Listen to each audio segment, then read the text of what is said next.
Stand the brave Parnell and taught them well and truly persecuted. Where are the stares and jeers that you proudly let us hear when our heroes of 16 were executed? Come out, you black and tans, come out and fight me like a man. Show your wife how you won medals down in Flanders. Tell her how the IRA made you run like hell away from the green and lovely lakes of Killashandra.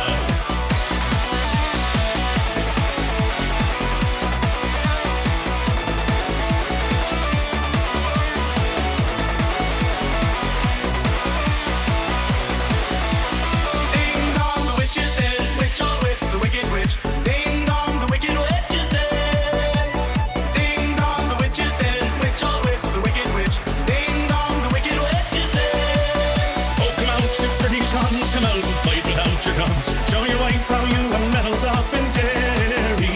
You murdered 16 men and you'll do the same again. So get out of here and take your bloody army. Come out, you black and tans, come out and fight me like a man. Show your wife how you won medals down in Flanders. Tell her how the IRA made you run like hell away from the green and lovely lakes of Killashandra. Oh, come out, you black and tans, come out and fight me like a man. Show your wife how you won medals down in Flanders.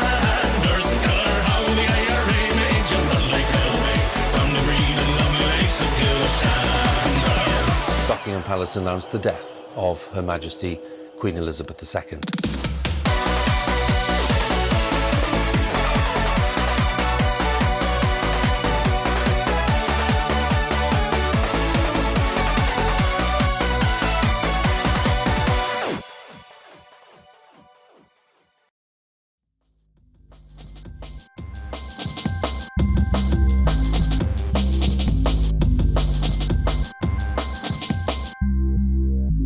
Hey, what up, chat? Yeah, give me a hot minute. I just gotta finish making my cup of tea, and I will be right with you.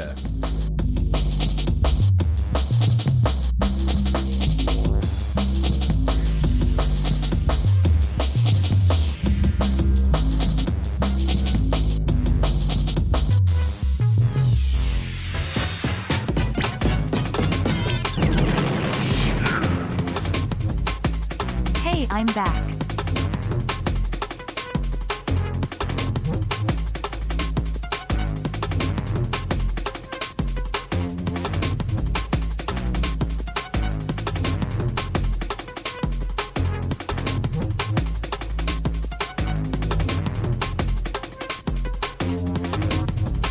Prince!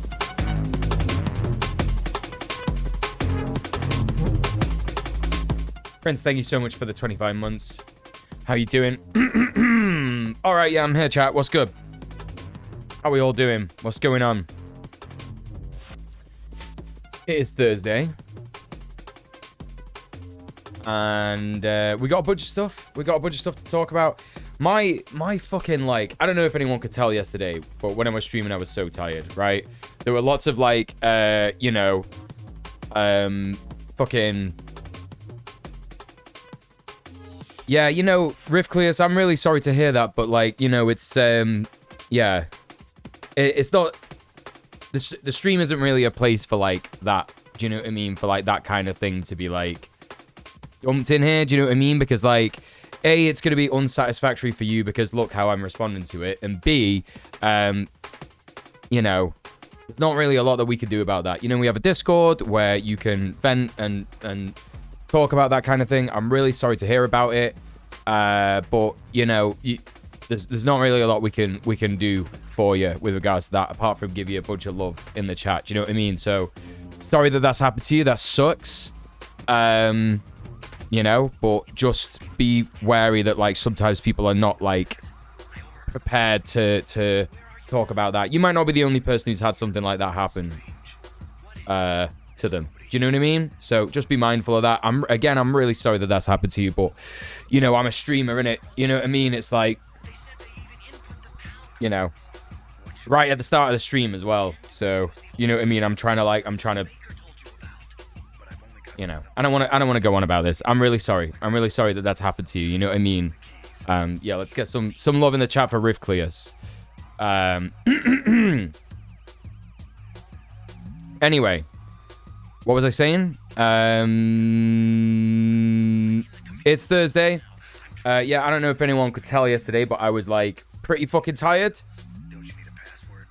And, yeah, I was just getting, like, a bunch of stuff wrong. Like, I was saying, like, a bunch of, like, incorrect sentences, unfinished thoughts, unfinished sentences. So I really apologize.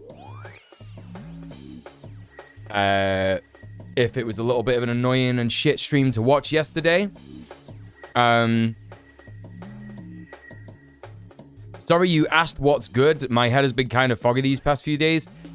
When you ask what's good, right, you're asking what's good, right? I'm not saying how are you. I'm saying what's good, yeah? The clue is in what I actually said in it, yeah? What you said is not good, and it sucks that happened to you in it, do you know what I mean? But, like, that's the communication in it, you know what I'm saying?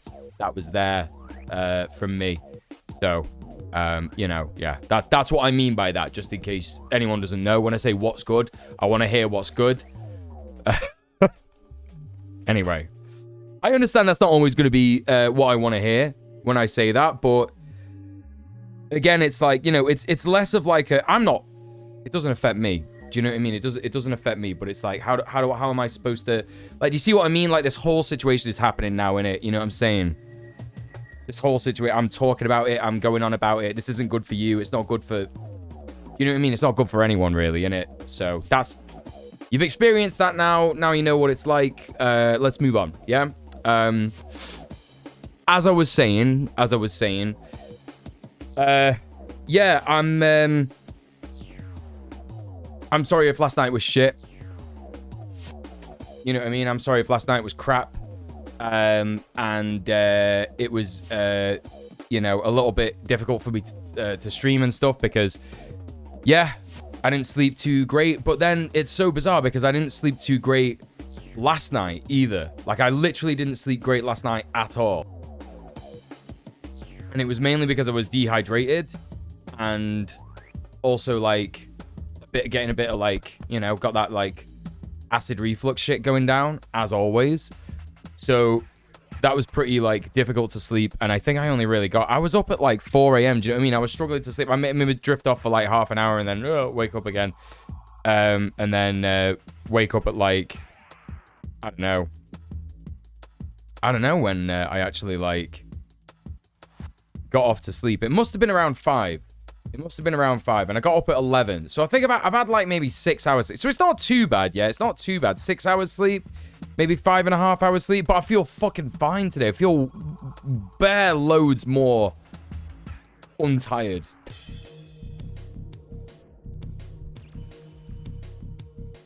Even though I'm saying, you know, sentences like that. So there you go. I did fine though. Thanks, Ludo. Appreciate that. It's always good to have that good feedback. You know what I mean? I'm there and I'm saying stuff, and like literally the whole time I was streaming last night, I was like, everyone thinks I'm talking shit. Everyone thinks I'm like, I need to, you know, not whatchamacallit, Johnny. Howdy, MUEL. Regardless of what happens, it's a pleasure to have you here. Thank you so much, Johnny. Thank you so much for the 30 quid. Thank you so much for subbing off Twitch. Holy shit. I was just about to say, after the stream last night, Steph donated an extra 14 quid, taking us to the 300 mark, which means that this weekend, yeah, I know it's a little bit short notice, but 6 p.m. UK time, I fucked up the event. I made the event literally today, and I fucked it up. I said it's going to start at 8 p.m., but it's not. It's going to start at 6 p.m. We're watching 2 movies, yeah? We're going to watch Christine, and I don't know what the other one is. I don't know what the other movie is that we're going to watch, because I haven't decided yet, because we literally hit it last night, and I forgot that it happened because I was tired, and I've been busy all day. There you go. But Johnny, thank you so much for the 30 quid. Thank you so much for subbing off Twitch. Getting on the way to that £600. Holy shit, gang. Right, let's do some maths real quick. 270 quid. So if literally 27 people donate £10, yeah? If 27 people donate £10, we will get to the goal. That's how close we are, chat. That's how close we are. Yeah? And I know that 27 people come through here. I know they do. Because I look at my analytics. 119 people passed through last night. If those 119 people would have donated £2 each, we might have been closer than we were today. That's all I'm asking. All I'm asking is £2. Do you know what I mean? £2. £2 fish, very, very cheap. £2 fish, very, very nice. Does anyone know what I'm on about? That reference makes sense to anybody.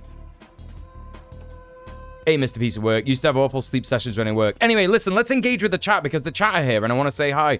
Chloe, how are you doing? Chloe, good to see you. Everybody, please go Everybody, please go follow Mix Chloe B. Faye is an excellent streamer and Faye deserves all your love. Please go and show Fair some love. We got Woodbug. How are you doing? It's good to see you. We got Ludo. How are you doing? Ninny, hope you're doing well as well. Prince, what's good? How are you? Thank you so much for the 25 months. Fucking hell, 2 years. Rivcleus, welcome in.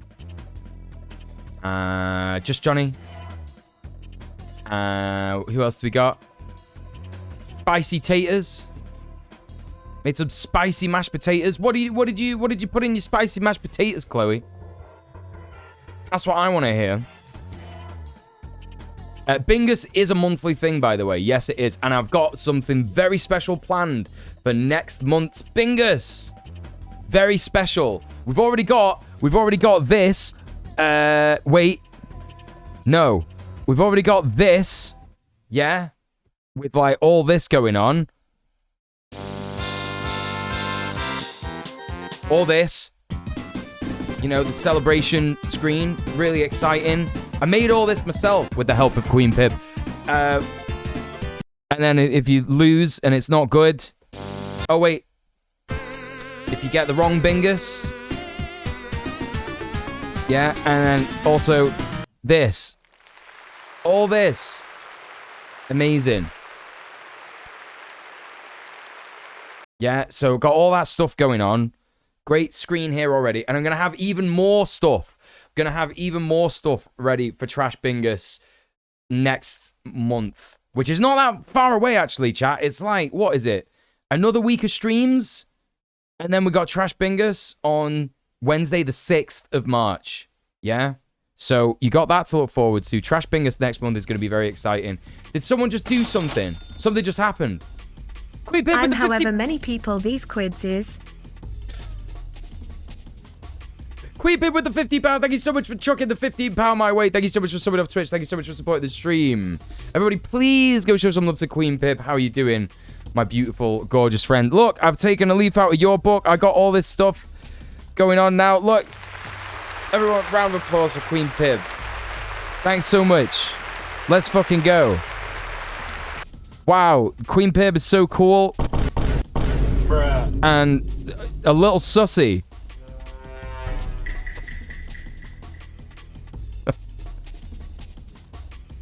I'm dealing with that production quality, you know? Anyway, did something else happen? I feel like someone else donated. Got a Static with the resub for 78 months. I just fucking missed that. Let's have that for God of Static. 78 months. Yo, what the fuck, gang? That's crazy, God of Static. Good to see you. And Ludo!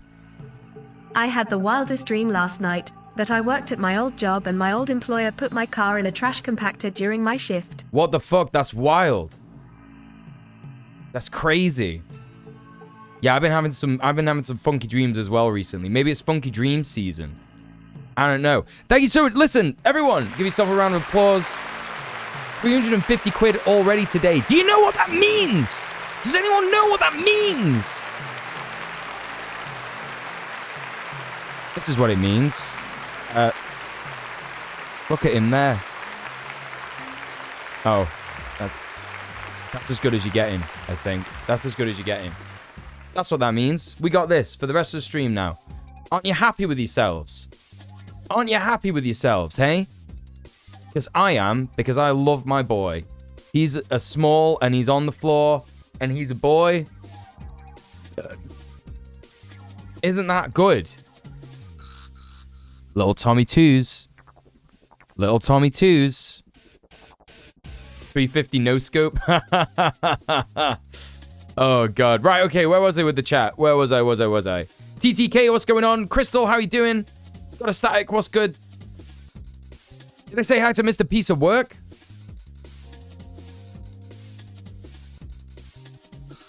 Duke of Blonde, how are you? B-Rat! B-Rat's up in here. It's like when my friend first got a soundboard. This is literally me just getting a soundboard right now. Literally me just getting a soundboard right now. Look at that bed. Yeah, it's really cute, isn't it? You know what? I'm really happy. I don't know if I've told anyone this, but like I got him that and it was like £25 or something. You got him that, chat, by the way. You got him that. That's yours that you got for him. Isn't that sweet? Think about that. That's how involved you are in my life. Yeah? Don't start getting any weird ideas. 25 quid, and I got it from Pets at Home, and you know, because I was there to take him to the vet and all that kind of stuff. And he didn't touch it, and I was like, that's okay. I know cats are like that. I'm not stressed. You know what I mean? He'll eventually get used to it and get excited for it. And it was when my dad made me that little board that's gone under the desk. I don't know if I've shown anyone to stop him from getting to the you know, the wires and shit. Yeah. And then I could open the stream room to him again, because that meant actually that he's got more territory, and you know, he's feeling a lot more cat mojo. So he went in there and he was curled up in it one morning when I got out of bed, and I was like, he's finally in the bed. Incredible. Absolutely. Do you know what I mean? I feel so a part of your life. It's almost like I'm sitting outside your window with a camera. Well, you know, I have told you about that, Static. You know, one day things are going to come to a head about that, aren't they? And it's a problematic behavior that you're exhibiting. It's all right, TTK. I've known God of Static for fucking years. You know what I mean? Like, we're kind of friends, so don't worry. It's all good. You won't leave the lights on anymore. Yeah, I'm abreast of your tactics. I've actually moved house, and you didn't actually know about that, so I've just leaked that to you, unfortunately. Middle-earth Marxist with a £1.96. Parasocial police on the case. I appreciate it. I appreciate it, bud. You know what I mean? You're my mate, and you're you know, sorting that out for me. Thank you so much. Thank you so much, Middle-earth Marxist. They're doing their part. They're doing their part. And you know what that means as well, chat? Yeah, you know what it means as well? We've had so many donos in a row, and it's possible that we could have more donos in a row, that we're going to have some fucking... we're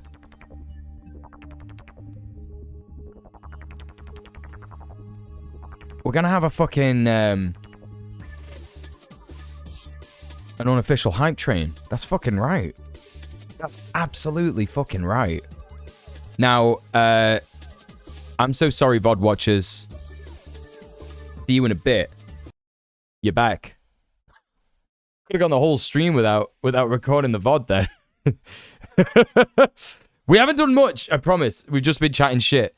Yeah, check her out. She's doing What's in My Bag. Oh, I gotta unmute the site again. That's my bad.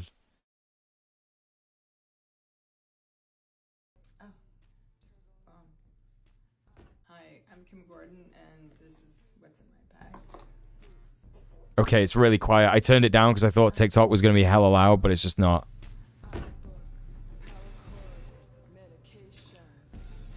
Lip moisturizer. Hand cream. He's literally slaying so hard. Car keys.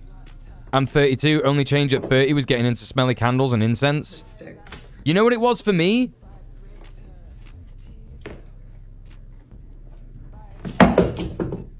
Thistles, sunglasses. What it was for me was bacon. That's what happened to me at 30. Wallet. Mask. Wait till you hit 50, you end up seeing a lot of shit. Yeah, I bet it.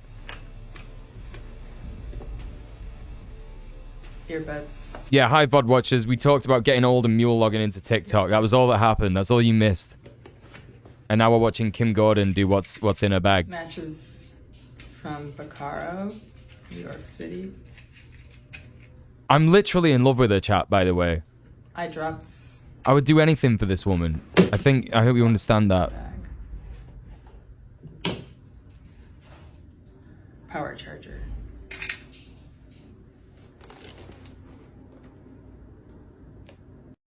She's literally the coolest fucking person in the world. Insane. How am I supposed to compete with that? She's very cool in that aloof, nonchalant way. Yeah, I think she's just like, oh, Tom just moved. Look at him, he's stretching. Oh, big stretch. A little shake. He's very upset with me because I had to wash his nose before. Because what he started to do is he started to wipe his nose on my bike spokes.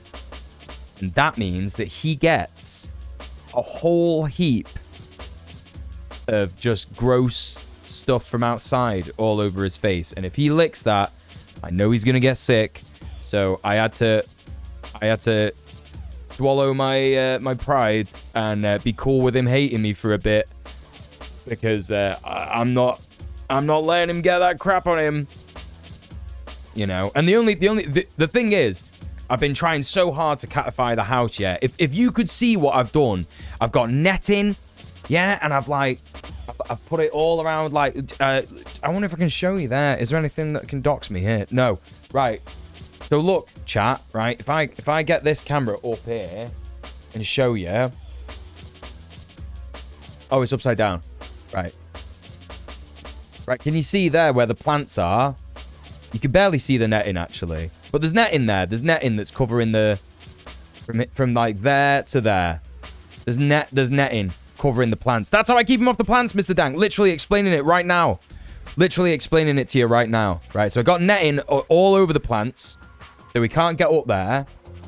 And I got the thing underneath the desk. I don't know if I'm going to be able to show... Look, Look, chat, he's looking at you. What is it, buddy?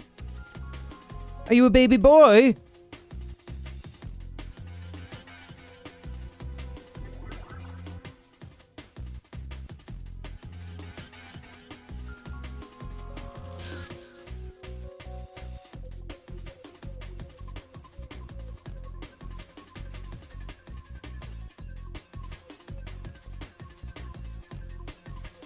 Sorry, just distracted. He does love me, despite me looking after him. And unfortunately upsetting him a lot of ways. Yeah, he does genuinely love me. Hey Rohamil, how's it going? Yeah, you could sort of see the dirt on his face. Yeah, I tried my best to get all of it off, but there's gonna be some other dirt on him, you know what I mean, that I can't entirely get. How am I supposed to, like... Oh, shit.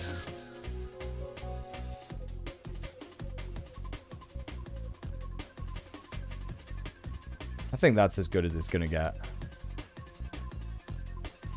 He's a dusty little man. Hey, Harper Laptop. What's going on? He's got pretty eyes. Gobs, what's going on? I don't know if I missed you in the chat. Could I get a shout out for Gobs, please?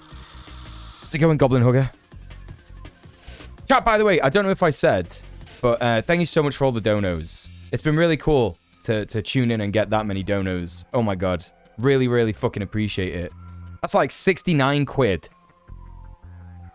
Gonna DM you about something completely non-urgent. Feel free to look after stream. Oh yeah, no worries, TTK. Thanks. Thanks for letting me know it's not urgent. Really appreciate that. Oh, the netting. The netting was visible enough. Well, hey, Rohamil, it's good to see you. Not seen you in a while.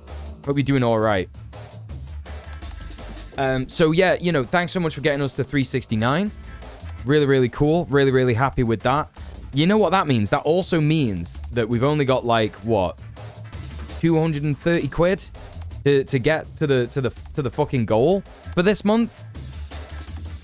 And I think what we're gonna do if we get to the goal, I think it's time for another educational games stream. So if anyone doesn't know what that was, it was literally like 2 years ago at this point. But what I did was I found some really embarrassing educational games from the 90s, and I streamed them. What I did last time was Sonic, and I'm not going to do Mario, yeah, because Mario is a bit like, well, you know, everybody's seen fucking, you know, Mario goes around the world or something. I don't know what it was called. Mario Global. What am I talking about? What is it? What's the Mario one where you go around and like ask all the people about the time periods? Mario is missing. Mario is missing. Thank you, Adam. Yeah, I knew it was alliteration kinda. Mario is missing. Not Mario Odyssey. Nucleus. Also, welcome, Nucleus Slayer. How you doing? Where in the world is Mario San Diego? Yeah, that one. Where you're Luigi. Luigi's going around and he's asking all the questions. Yeah, that one.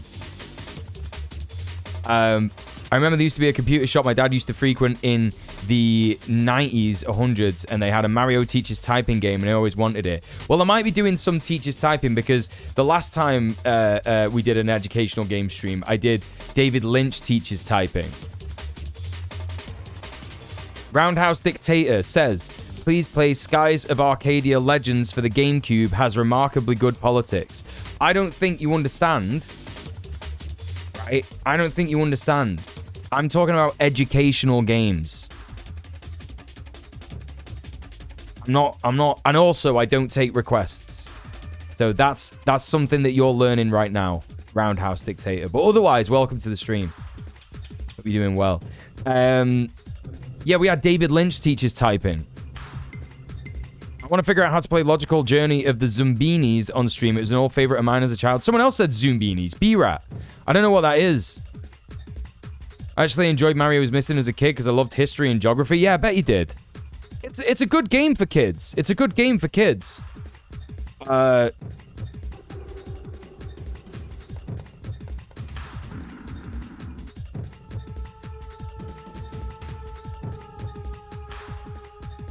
Ah, what is this? I've never seen this before.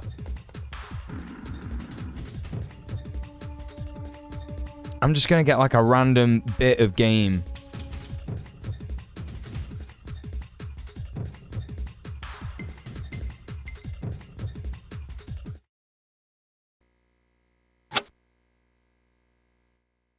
Titanic tattooed toads. What the fuck? Oh my god.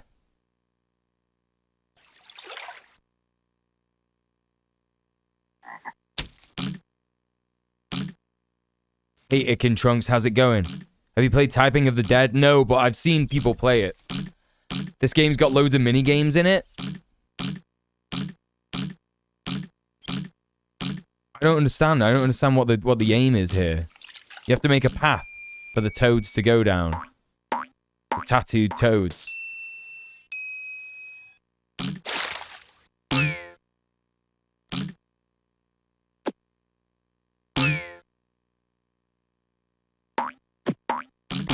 there is something about games from the 90s with that, like, you know, if you have no other tunes, if you got no other sound in the room and you just hear the game sound, it is very, very like, there's a weird kind of ambience to it that I just can't explain. I genuinely can't explain it. It's like, I think it just takes me back in time. Maybe like Zoomers aren't going to know this. Maybe Zoomers aren't going to, like, you know, understand it. It's a load of logic puzzles to get your gang of little fellas to their home. So it's like Lemmings, but if you had to think. Yeah, they have a very specific vibe. Intensely 90s, yeah. I'm guessing Lynch teaches typing as a fan game. Yeah, no, David Lynch didn't do that. Nah, he didn't get involved with that, I don't think.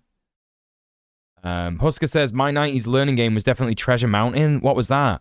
Do you know what? I don't know how... I think this might be quite problematic nowadays, but I always remember Ollie's Draw a Story. And I don't know if it was like actually a game made by Jamaicans, but it probably wasn't. In fact, you know what? I bet we could do some research into this. Ollie's Draw a Story. See if there's a Wikipedia. See who does the voices. Ollie is voiced by Alrika White. Oh. Alrika White? No way. No way she's just on Instagram. It's got to be a different person, right?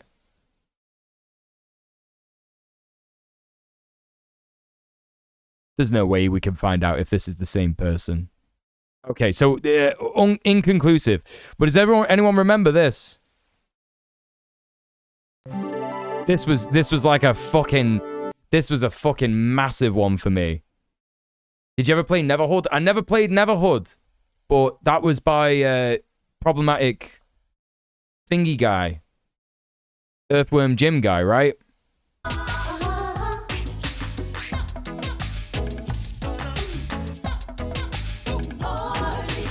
I fucking loved this game as a kid. It was so good. You didn't even have to properly, like, draw what was going on. You could just simply hold, like, all the lines were done for you, and you just had to click and hold, and it would fill the gaps. It would just be like a fill tool in it, you know what I mean?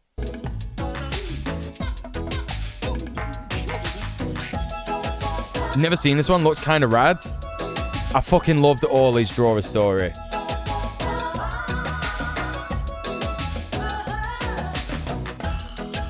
And you know, if it is actually voiced by a Jamaican woman, then that's pretty good. But we should be able to tell, right? Because I don't remember what she sounds like. So let's hear what she sounds like. Hold up. Greetings. Maybe you don't know me. My parents them give me the name Orlando, but ever since I born, everybody just call me Orly.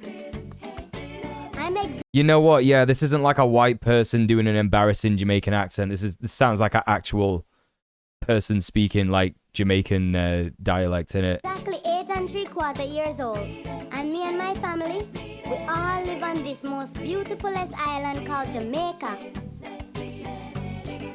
Well, yeah, you would be able to fucking tell if it was like a fucking...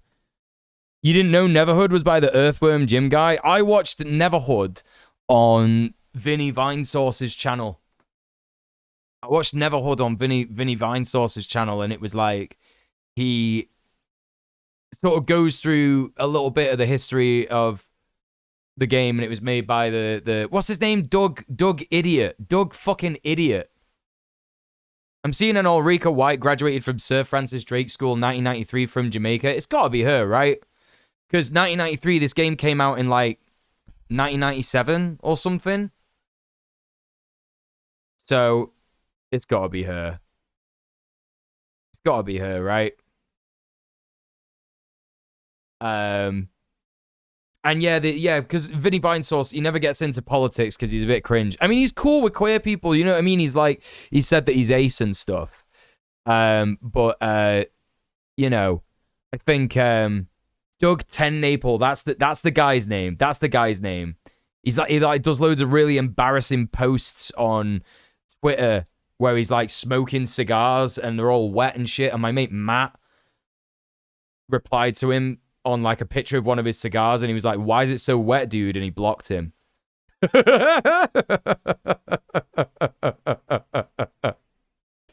So yeah, that was pretty good. Put was pretty good. Also, Reader Rabbit and the Lion was a vibe. Yeah. I don't remember any of those games, but like any of these games that are like old and shit, you know, I love this shit. Actually, it's not just an island. It's a whole country. Joe from Duran, no fucking way. It was the first video game you ever played? That's crazy. I was literally just talking about it. This was like early back in the day. Like one of the first ever games that I played. It was the first ever educational game that I played. Definitely. We live in that house back there. Oh, excuse me. This is Lancelot. Yeah, Lancelot the Rasta Frog. And he's a frog. Well, it's the truth, Lance, man. You're a frog. Ribbit, man. Well, he's a very unusual Jamaican frog. Fucking ribbit, man. Most of my family live here in Westmoreland. Down that way is the bay. That's where Papa's fishing boat is. This is just so good, chat. This is how it is. This is how it is. Oh, and what you could do... is you could poke the eyes every single fucking page that you did. You could poke the eyes with the pencil. It just had like eyes and a mouth on it. Greetings. Now we're going to do a drawing, one step at a time, and I'm going to show you how all these different things on this screen work. Whenever you're finished here... Isn't there an Anti-Donna video where they keep dipping cigars in bourbon? Okay, here's the first... I think it's probably inspired by that guy. on the eyes with the pencil that you're holding. Oh! I guess being on the draw pad is not the safest place. Oh shit, you could draw with the pencil. You literally could draw with the pencil. That's crazy. Okay, next, use the pencil that you're holding to draw a big circle for a head around the eyes and the mouth. Yeah, man, just draw a square in it. Okay, that's great. Now, She's not on asked. the pencil that She's like, draw whatever you want, actually. I don't give a fuck. Oh my god, the sounds. Oh, that's crazy. Now, you can choose any color pencil that you want and draw a big funny round nose on the face. Try to make the lines on the nose close up too, just like you did with the head.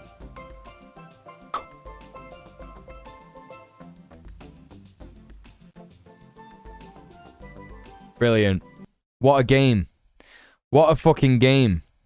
Huey Lewis in the news reference, hip to be square because his face is a square. That's right. Gumbo Master says I could barely ever remember anything from my childhood. Yeah, that's sometimes the way, innit? That's sometimes the way. Understandable. You making a clown square? I'm not playing that. That's a video. That's a video, dude. Oregon Trail in a classroom was very effective in teaching how a horde of the board would default to overkilling buffalo. Was not surprised to learn that real people overkilled for sport. Is that true? Is that actually like what happened? Educational games are so cool when they're well made. Yeah, well, I'm not going to be playing any of those on the bonus stream that we do if we hit £600 by the end of the month. You've never heard Hip to Be Square? Well, now's the time. Because everyone donated so much money. I'm so sorry. I'm so sorry, VOD watchers, but we're gonna do another bit of music, yeah? Another bit of music education just for people who never heard Hip to Be Square. So, just to be safe. Welcome back. What does Bosch moment mean? I don't know because I didn't say that. Never mind. If you don't get the reference, you don't get it. So there you go. You've finally heard it's Hip to Be Square. That's That's the real song. That's actually what it sounds like. There's no jokes going on there. You know, or anything like that. No fun allowed. I played the game where you fuck bees. What do you mean? What do you mean? What does that mean? Me decided to turn down the stream so my neighbors don't hear.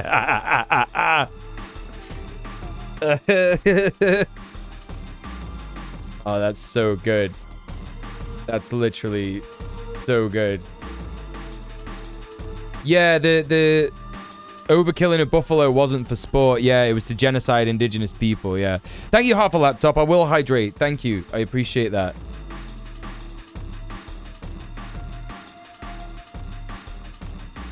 It's better if you don't know what it is. Yeah, but I do know what it is now. But I do know. Now I'm going to Google. I've already Googled hot hunk bee and hot sexy bee. Yeah. So, of course I'm going to Google game where you fuck bees. Fuck bees in video games. It's hip to fuck bees. Bee Simulator 2. Bee Simulator? Is that what it is? A game in... A game in which you can fuck bees and a wasp girls. Googling that stuff is normal. That's true. This was a year ago. I'm not gonna tell you the name of this game because it might get me banned. But apparently there is a game where you can fuck bees. The Buck Bumble sequel, Fuck Bumble. Mm-hmm. A bee just flew way too close to my face. Fuck him.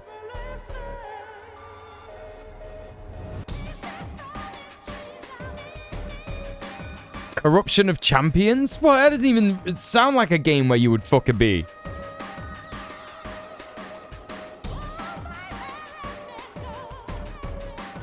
Oh no, it does. No, it kind of looks like that. Turn-based tactical role-playing game where... Hang on, what? Excuse me.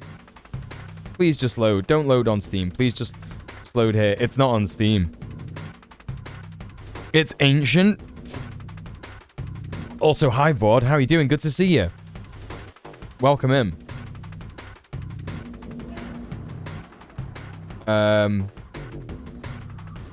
The futuristic spin-off Tits.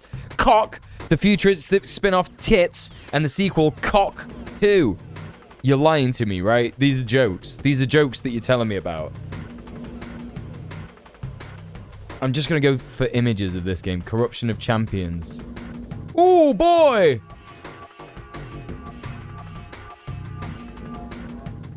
That's tits. There's tits right there. I'm seeing them. I'm looking at them right now.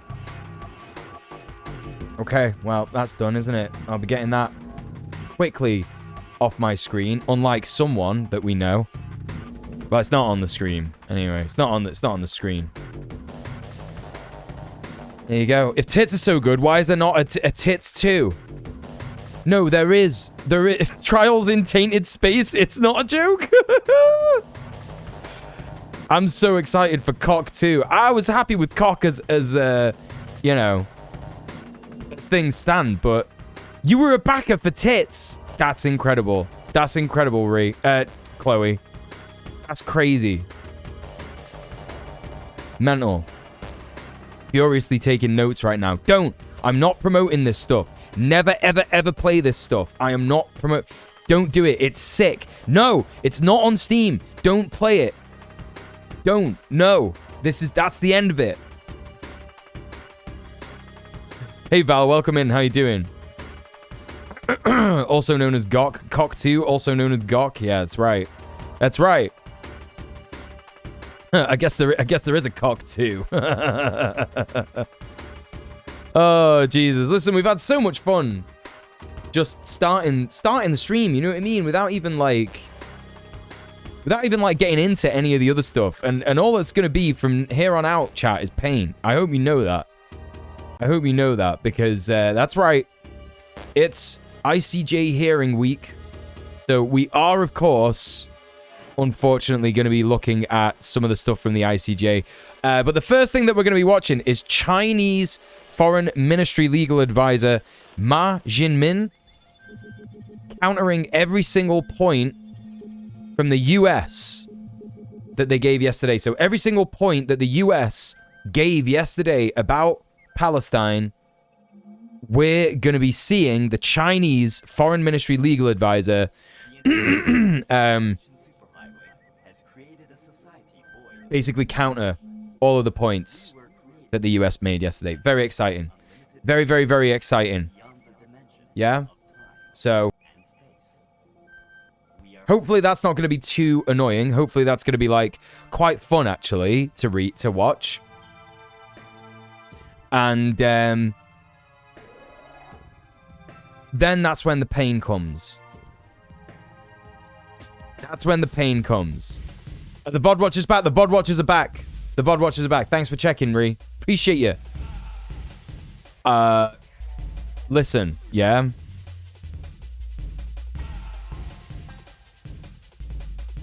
Then we're going to be watching the debate between Rabbi Shmuley and Norm Finkelstein. You know, a kind of let them fight situation. Are the lights that need to be off? I don't think them lights have needed to be off for a long time, but it's all good. Oh my god, Mule's beard is like an old European socialist theorist. That's what it reminded me of. Good lord, I've been trying to identify the beard vibes for months now, and I finally realized. I mean, you know, my beard is like any other beard that is long, isn't it?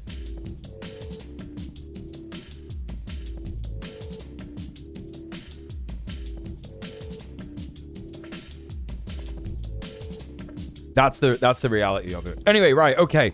Listen, chat, we're getting into the politics zone, so please get your hazmats on.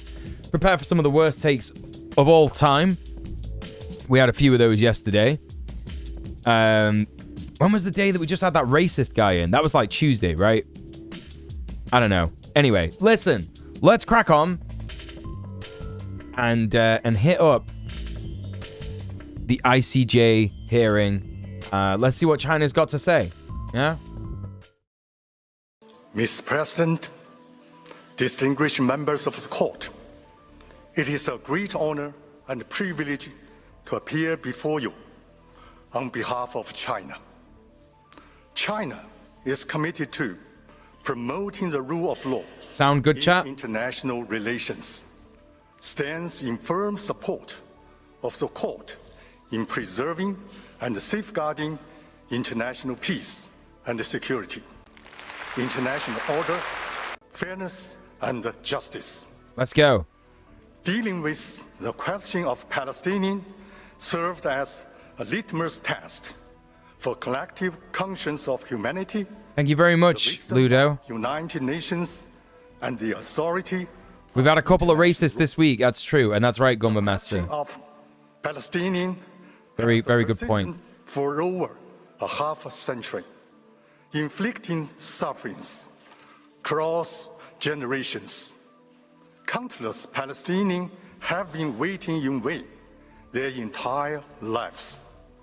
Yet, there remains no glimmer of hope in their efforts to restore the legitimate rights of Palestinian people. Fundamentally, the foundation of two-state solution has been continually eroding. The relevant UN resolutions have not UN resolutions. effectively implemented.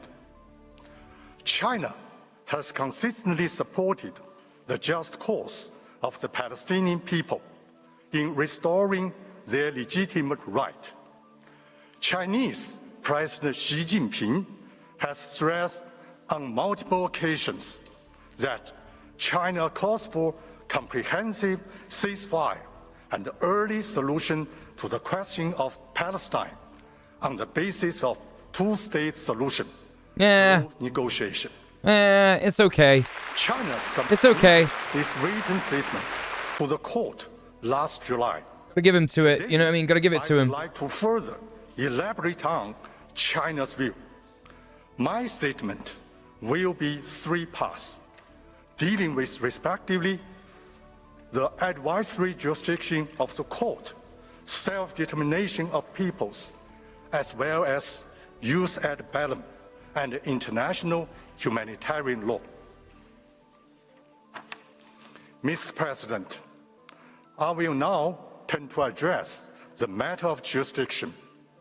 In this regard, China submits that the court has jurisdiction over this case, and there is no compelling reason for the court to decline to exercise its jurisdiction. China observes that some written statements submitted last July claim that there are compelling reasons for the court to decline to render advisory opinion. Their main concerns are, first, an advisory opinion would circumvent the principle of consent. Wonder where he's going with this. Second, the advisory opinion would undermine the established legal framework for resolving the question of Palestine of adversely impact negotiation process. Yeah, so this is what the US was trying to say yesterday. The US was trying to say that like the UN has established frameworks that mean that you know, we can't be too rash in our decision. Do you know what I mean? Oh, the court can't be too rash in their decision. That's basically what the US was trying to say yesterday. It was a bit difficult for me to pass because he was being sneaky about it. Do you know what I mean? And I wish I could speak Mandarin as this man speaks English. Yeah, right, exactly. That would be so based for us to be able to do that. You know what I mean? English is unfortunately the, you know, forced language of the entire world. Load of shit, right? Yeah, it's almost verbatim what I said in response to the guy from the US last night. Yeah, literally, yeah. Like, you know, there would be no harm in the negotiation process if they just did a ruling. You know what I mean? That's what the US was trying to say that wouldn't happen. It's like, oh, well, it would harm the negotiation process. Israel's got the right, you know, security needs its very, very real security threats and just a load of shit. So he's taking it apart. Is of the view that these two arguments are not tenable. Yeah. First, tenable, not table. The subject of present request falls within competence of the General Assembly and has falls within always competence been on its agenda. Therefore, the court, by rendering advisory opinion in this case, would not circumvent the principle of consent in the settlement of bilateral dispute. Right. The question of Palestine with origin in this mandate system on the League of Nations go beyond the scope of bilateral affairs between Palestine and Israel. Yep. It directly relates to the responsibility of the UN on international peace and security. The UN has permanent responsibility toward the question of Palestine. Second, the issuance of advisory opinion by the court would not contradict the established legal framework or disrupt negotiations to settle the question of Palestine in accordance with international law.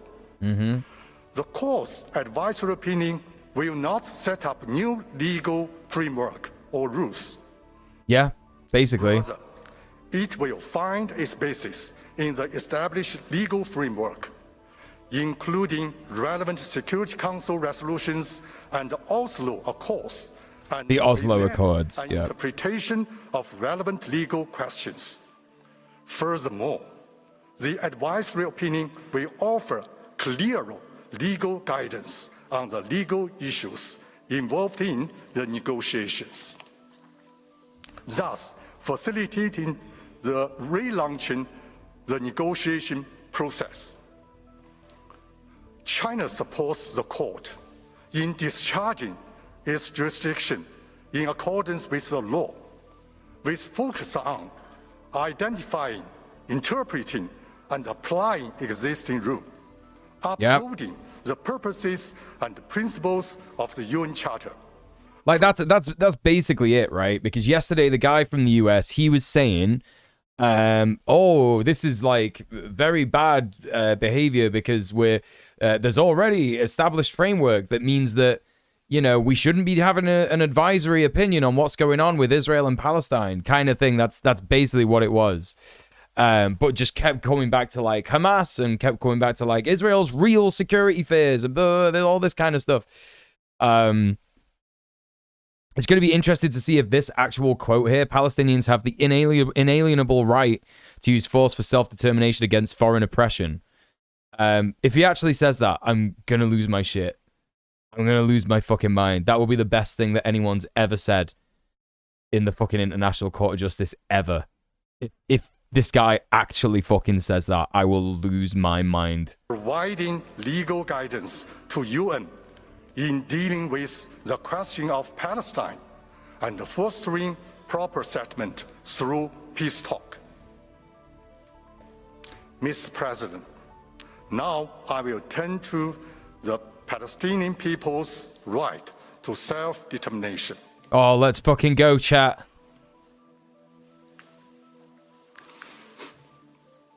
The Palestinian-Israeli conflict stems from Israel's prolonged occupation of Palestinian territory, and Israel... Okay. All right. So use the word conflict, so a bit cringe, but then immediately went to go on is like, it stems from Israel's prolonged occupation of the Palestinian territory. It's true. It's true, and he should say it. Long-standing oppression of the Palestinian people. Yep. The Palestinian people fight against Israeli oppression and their struggle for completing establishment of an independent state on the occupied territory are essentially just actions for restoring their legitimate rights. The right to self-determination served as precise legal foundation for their struggle. Iran looking very intently at the Chinese representative there. Self-determination of peoples. Why is conflict cringe? Because it's not a conflict. It's not a conflict. It's genocide and ethnic cleansing on the part of Israel.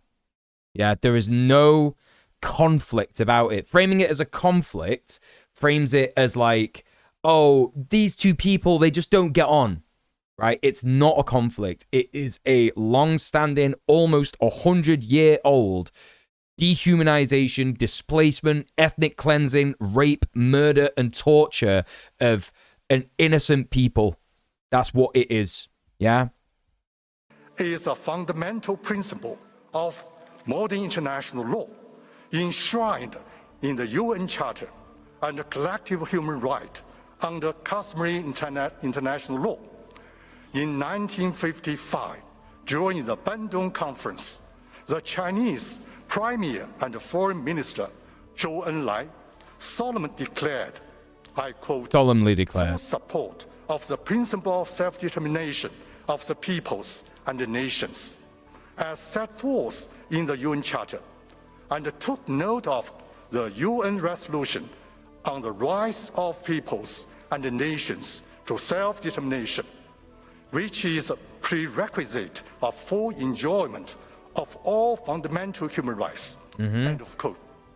This declaration was fully incorporated into the final communique of Bandung Conference. Let me clarify that. Self-determination only applies to two scenarios, namely peoples under colonial domination or foreign occupation. Yep. Under no circumstances does the right to self-determination offer any basis for any part or group within the sovereign state to claim a so-called right to secession. International law does not recognize the existence of right to so-called remedial secession or remedial self-determination. Let's go! Let's go. Okay, so you know what that means, right? That's actually super base, because what he's saying is that exactly what the Zionists did, which is they entered into Palestine. They had this enclave within Palestine where they took a bunch of land, and then there was a bunch of fighting. Obviously, the Palestinians defending themselves, the Zionists basically just killing and maiming and sexually assaulting, all this horrible, nasty shit. And then they tried to secede from Palestine. They tried to create a state and then secede, and they successfully did that. And he's correct, right? There is no self-determination rights extended to a state that would claim to be seceding from another state, like through the use of force, essentially. Do you know what I mean? It would have to be by a mandate given by a referendum or something of that nature. That's the only way that it's acceptable. And he's right. The Palestinian people, being a group residing in territory under foreign domination, is a sui generis in international legal person as a whole. The right to self-determination of Palestinian people has been consistently reaffirmed in multiple UN resolutions and war advisory opinion. This is also widely recognized by most states and international organizations. The Palestinian people enjoy the right to self-determination, which includes 5... Well, here's the thing, Riff. So Riff says in the chat, thanks for clarifying. Didn't realize that conflict implies equal/comparable fault. Like, if so...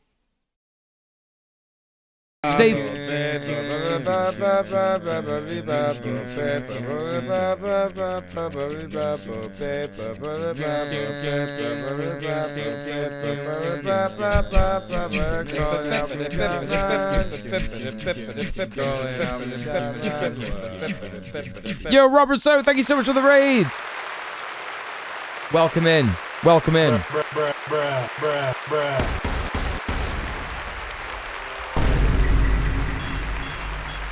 Thank you so much for the raid, Rob. How's it going, dude? How was your stream?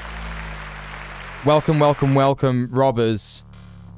The Rob Rousseau, friend of the show, Rob Rousseau. Thank you so much for the follow already. What's going on? Welcome, Friendship Trianglers. How are you doing? Thank you so much for the shout out for Rob. Chloe, really appreciate that. If you don't know Rob, please go and give him a follow. He's a wonderful dude. One of my he's a real life friend. We've met in real life. We've not met in real life. But if we met in real life, I think we'd probably be best friends forever, I think. And that's because I am part of Rob's friendship triangle. So, that's that to consider. If you don't know me, my name's djmuel. Welcome, and I'm a leftist political streamer. I'm an activist. I'm a bisexual. What else do you want to know about me? Pronouns are he, him. We're currently listening to China countering each U.S. point that they made at the ICJ yesterday regarding Palestine.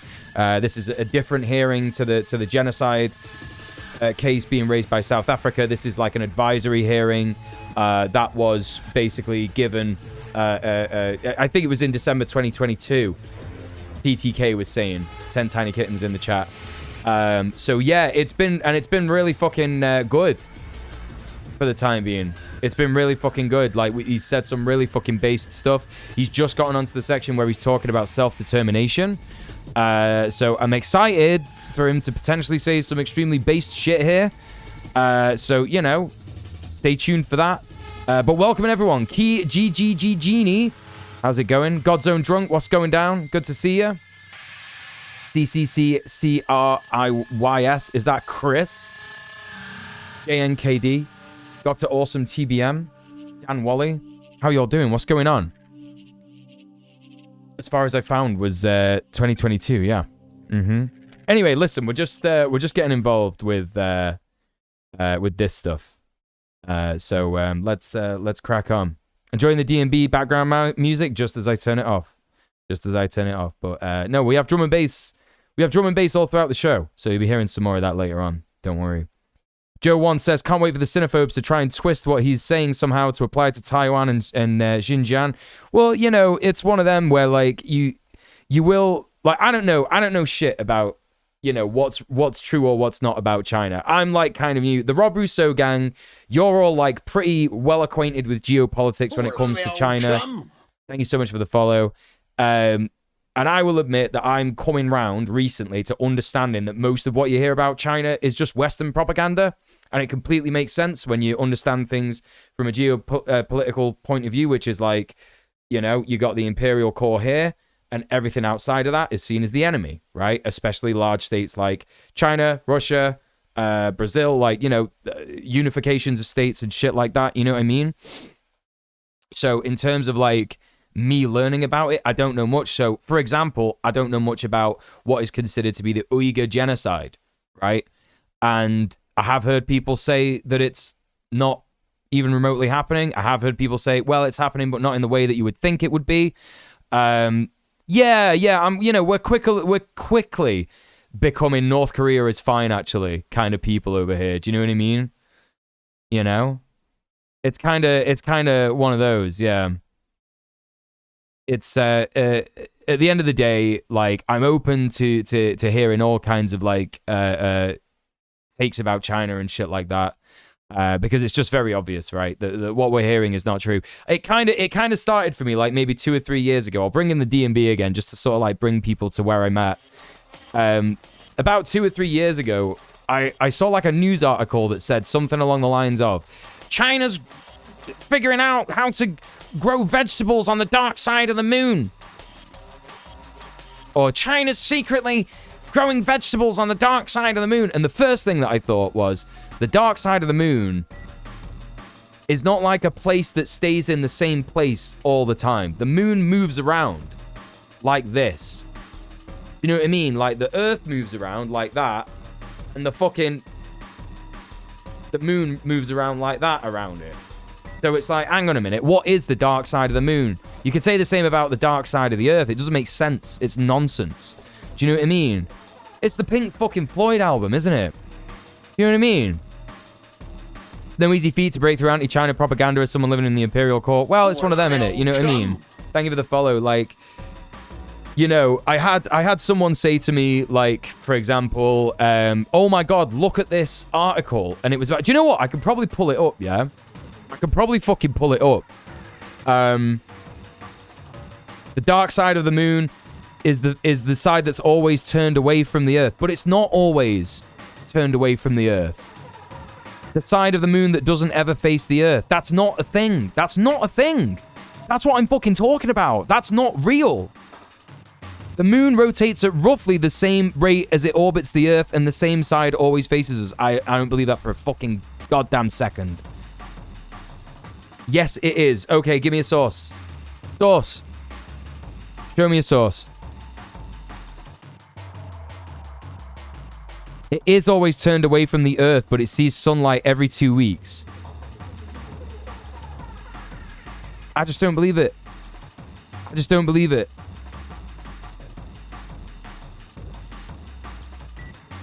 Right, okay. Let's look at this. Let's do some learning. Right? If I'm wrong about this, I'm wrong.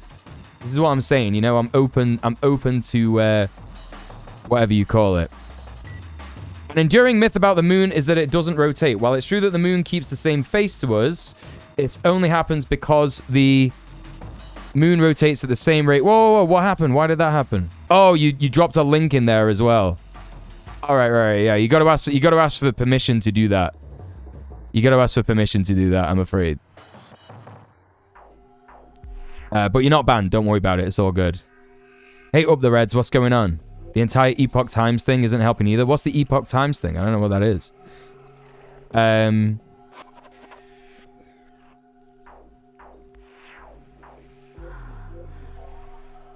According to the right, I'm supposed to hate China and love Russia. Hey, and Ansel is a cat. It's tidal locked. Everyone's coming out of the fucking woodwork for this bit, isn't it? It spins with us. NASA has a neat little animation too. Let's look at the NASA thing, right? Okay, right. So that's what I'm fucking saying. That's what I'm fucking saying. The dark side... Right, this is what I mean. Yeah, the moon is such a divisive topic. Everyone's getting so mad. Right, okay, look. This is exactly what I'm saying. There's no such fucking thing as the dark side of the moon because the moon has fucking sunlight on it.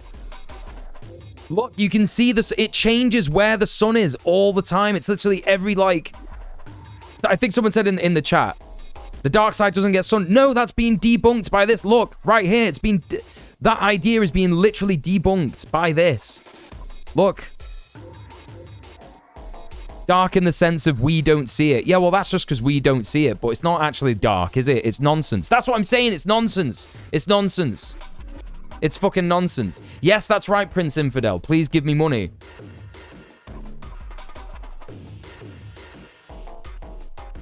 Anyway. Yeah, I'm a dumbass and wrong. No, you're not a dumbass. No one's a dumbass, right? It's whatever. Yeah? I don't know how legit it is, but I'm sure I've seen someone say plants like having some type of music played. It's to do with the vibrations. They might actually like the album of Pink Floyd. Yeah, they might. I don't know. There's a side that always faces away from Earth, but it does receive sunlight. Right, which is why it's fucking stupid that they call it the dark side of the moon, because it's not that, is it? Do you know what I mean? Listen, you don't even have to know this stuff. This is what I mean. I've looked at the moon. I've seen the moon with my own eyes. And I know that the dark bit changes. It's like new moon, full moon. Do you know what I'm saying? It spins with us, but it's dark to us. But it's not, because we just can't fucking see it. Anyway, whatever, man. Do you know what I'm saying? It's just stupid, innit? It's just stupid. That's what I'm trying to say. It's like how the term Dark Ages is not that bad. It was just a lack of records. Right, exactly. Pink Floyd has a lot to answer for in this regard. I agree. I agree. Yeah, the moon phases. Right. Exactly, yeah. Yeah. Anyway, so, listen. What I was trying to say was, yes, the correct term would probably be the far side of the moon. But this fucking article, it was saying the dark side of the moon. And that's how you know it's bollocks, right? That's how you know it's fucking bollocks. So that's what kind of twigged me on to go in... What they're saying about China is nonsense. Fucking nonsense. Also, why would they need to grow... Like, that's just one thing, right? See how mad that got everyone in chat, right? So while everyone's getting mad, so if you disagree with that a little bit, and you're like, hang on a minute, I don't think there is a dark side of the moon, because I know science, and I know how the sun and the moon works and shit. Yo.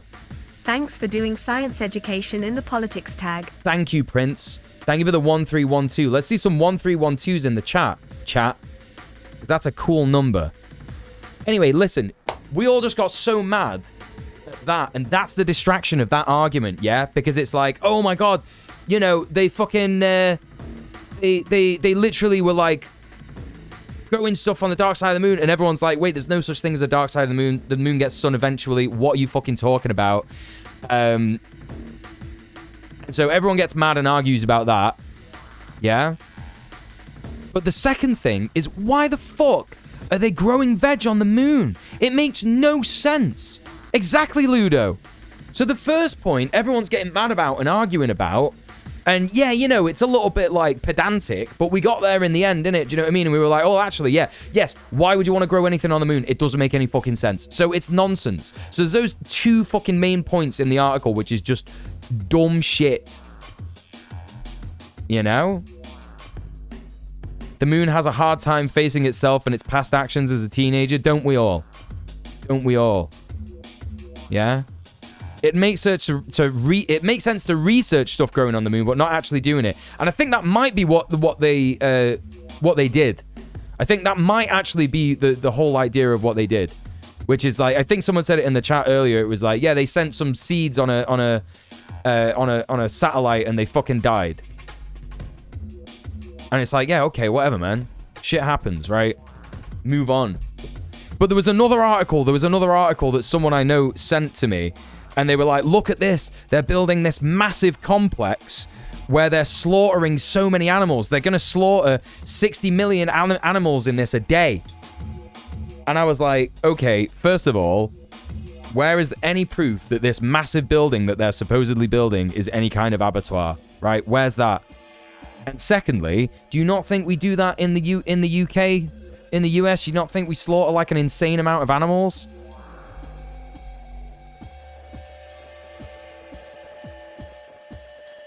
You know, it's like, oh my god, China, they still eat meat on the whole as a population. Yeah, fucking every single fucking continent on the earth does. Do you know what I mean? Yes, it's still bad. Yes, it's not ideal, but like, oh my god, like, what the fuck? It's bad because China does it. Insane. Absolutely insane. That's what I'm saying. It's like, you know, they're saying, oh, when China does it, it's bad. What does that mean?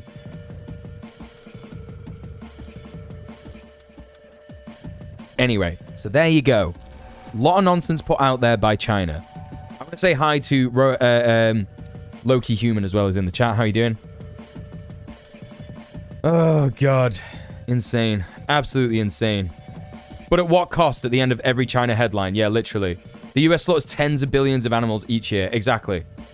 Could you imagine? Could you imagine? Oh, my God. But China does it too, and that's worse. Anyway, listen. That's where I'm at. So, everybody is now sort of in the understanding of what my opinions are, what my stances are on China, innit? You know what I mean? That's my stance. I'm open to education and understanding. Excuse me, China just opened the largest solar farm as it tries to get off oil, but at what cost? Yeah, exactly. Yeah.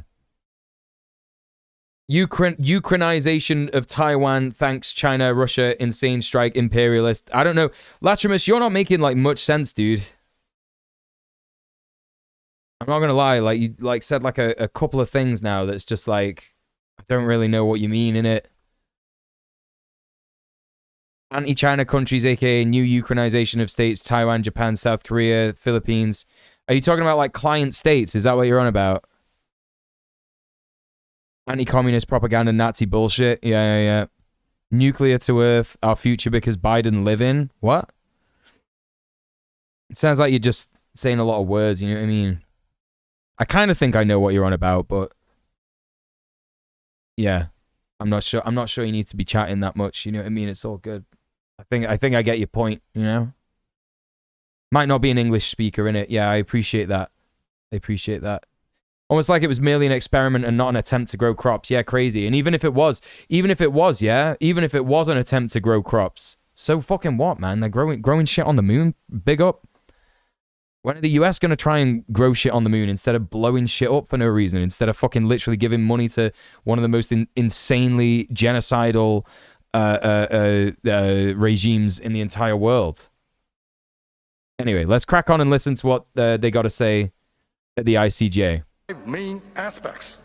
So he's talking about self-determination and international organizations. The Palestinian people enjoy the right to self-determination, which includes 5 main aspects. First, the right to preserve territorial integrity. Yeah. Second, the right to maintain national unity. Yeah. That is, Palestinian people in its group identity collectively enjoys and exercises the right to self-determination. Yep. Third, the right to freely determine the political status. Fourth, the right to freely pursue economic, social, cultural development. Oh yeah. And fourth and fifth, the right to permanent sovereignty over natural wealth and resources. Every state is obliged to promote the realization of the right to self-determination and to refrain from any enforceable action which deprives peoples of that right. In pursuit, let's hear that again.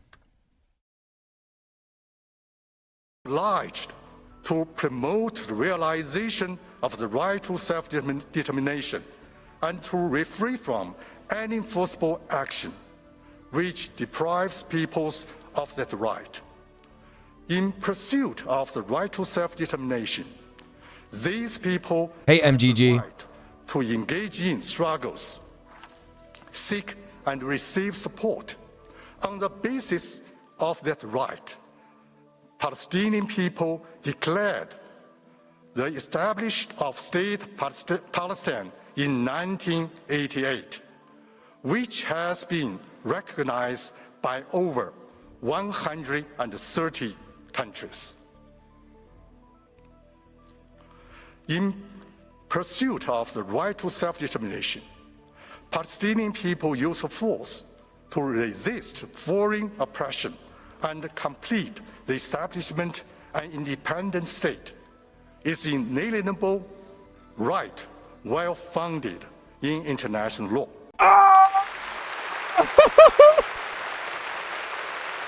Let's fucking go! Literally, the only fucking country who has the balls to say that shit at the ICJ.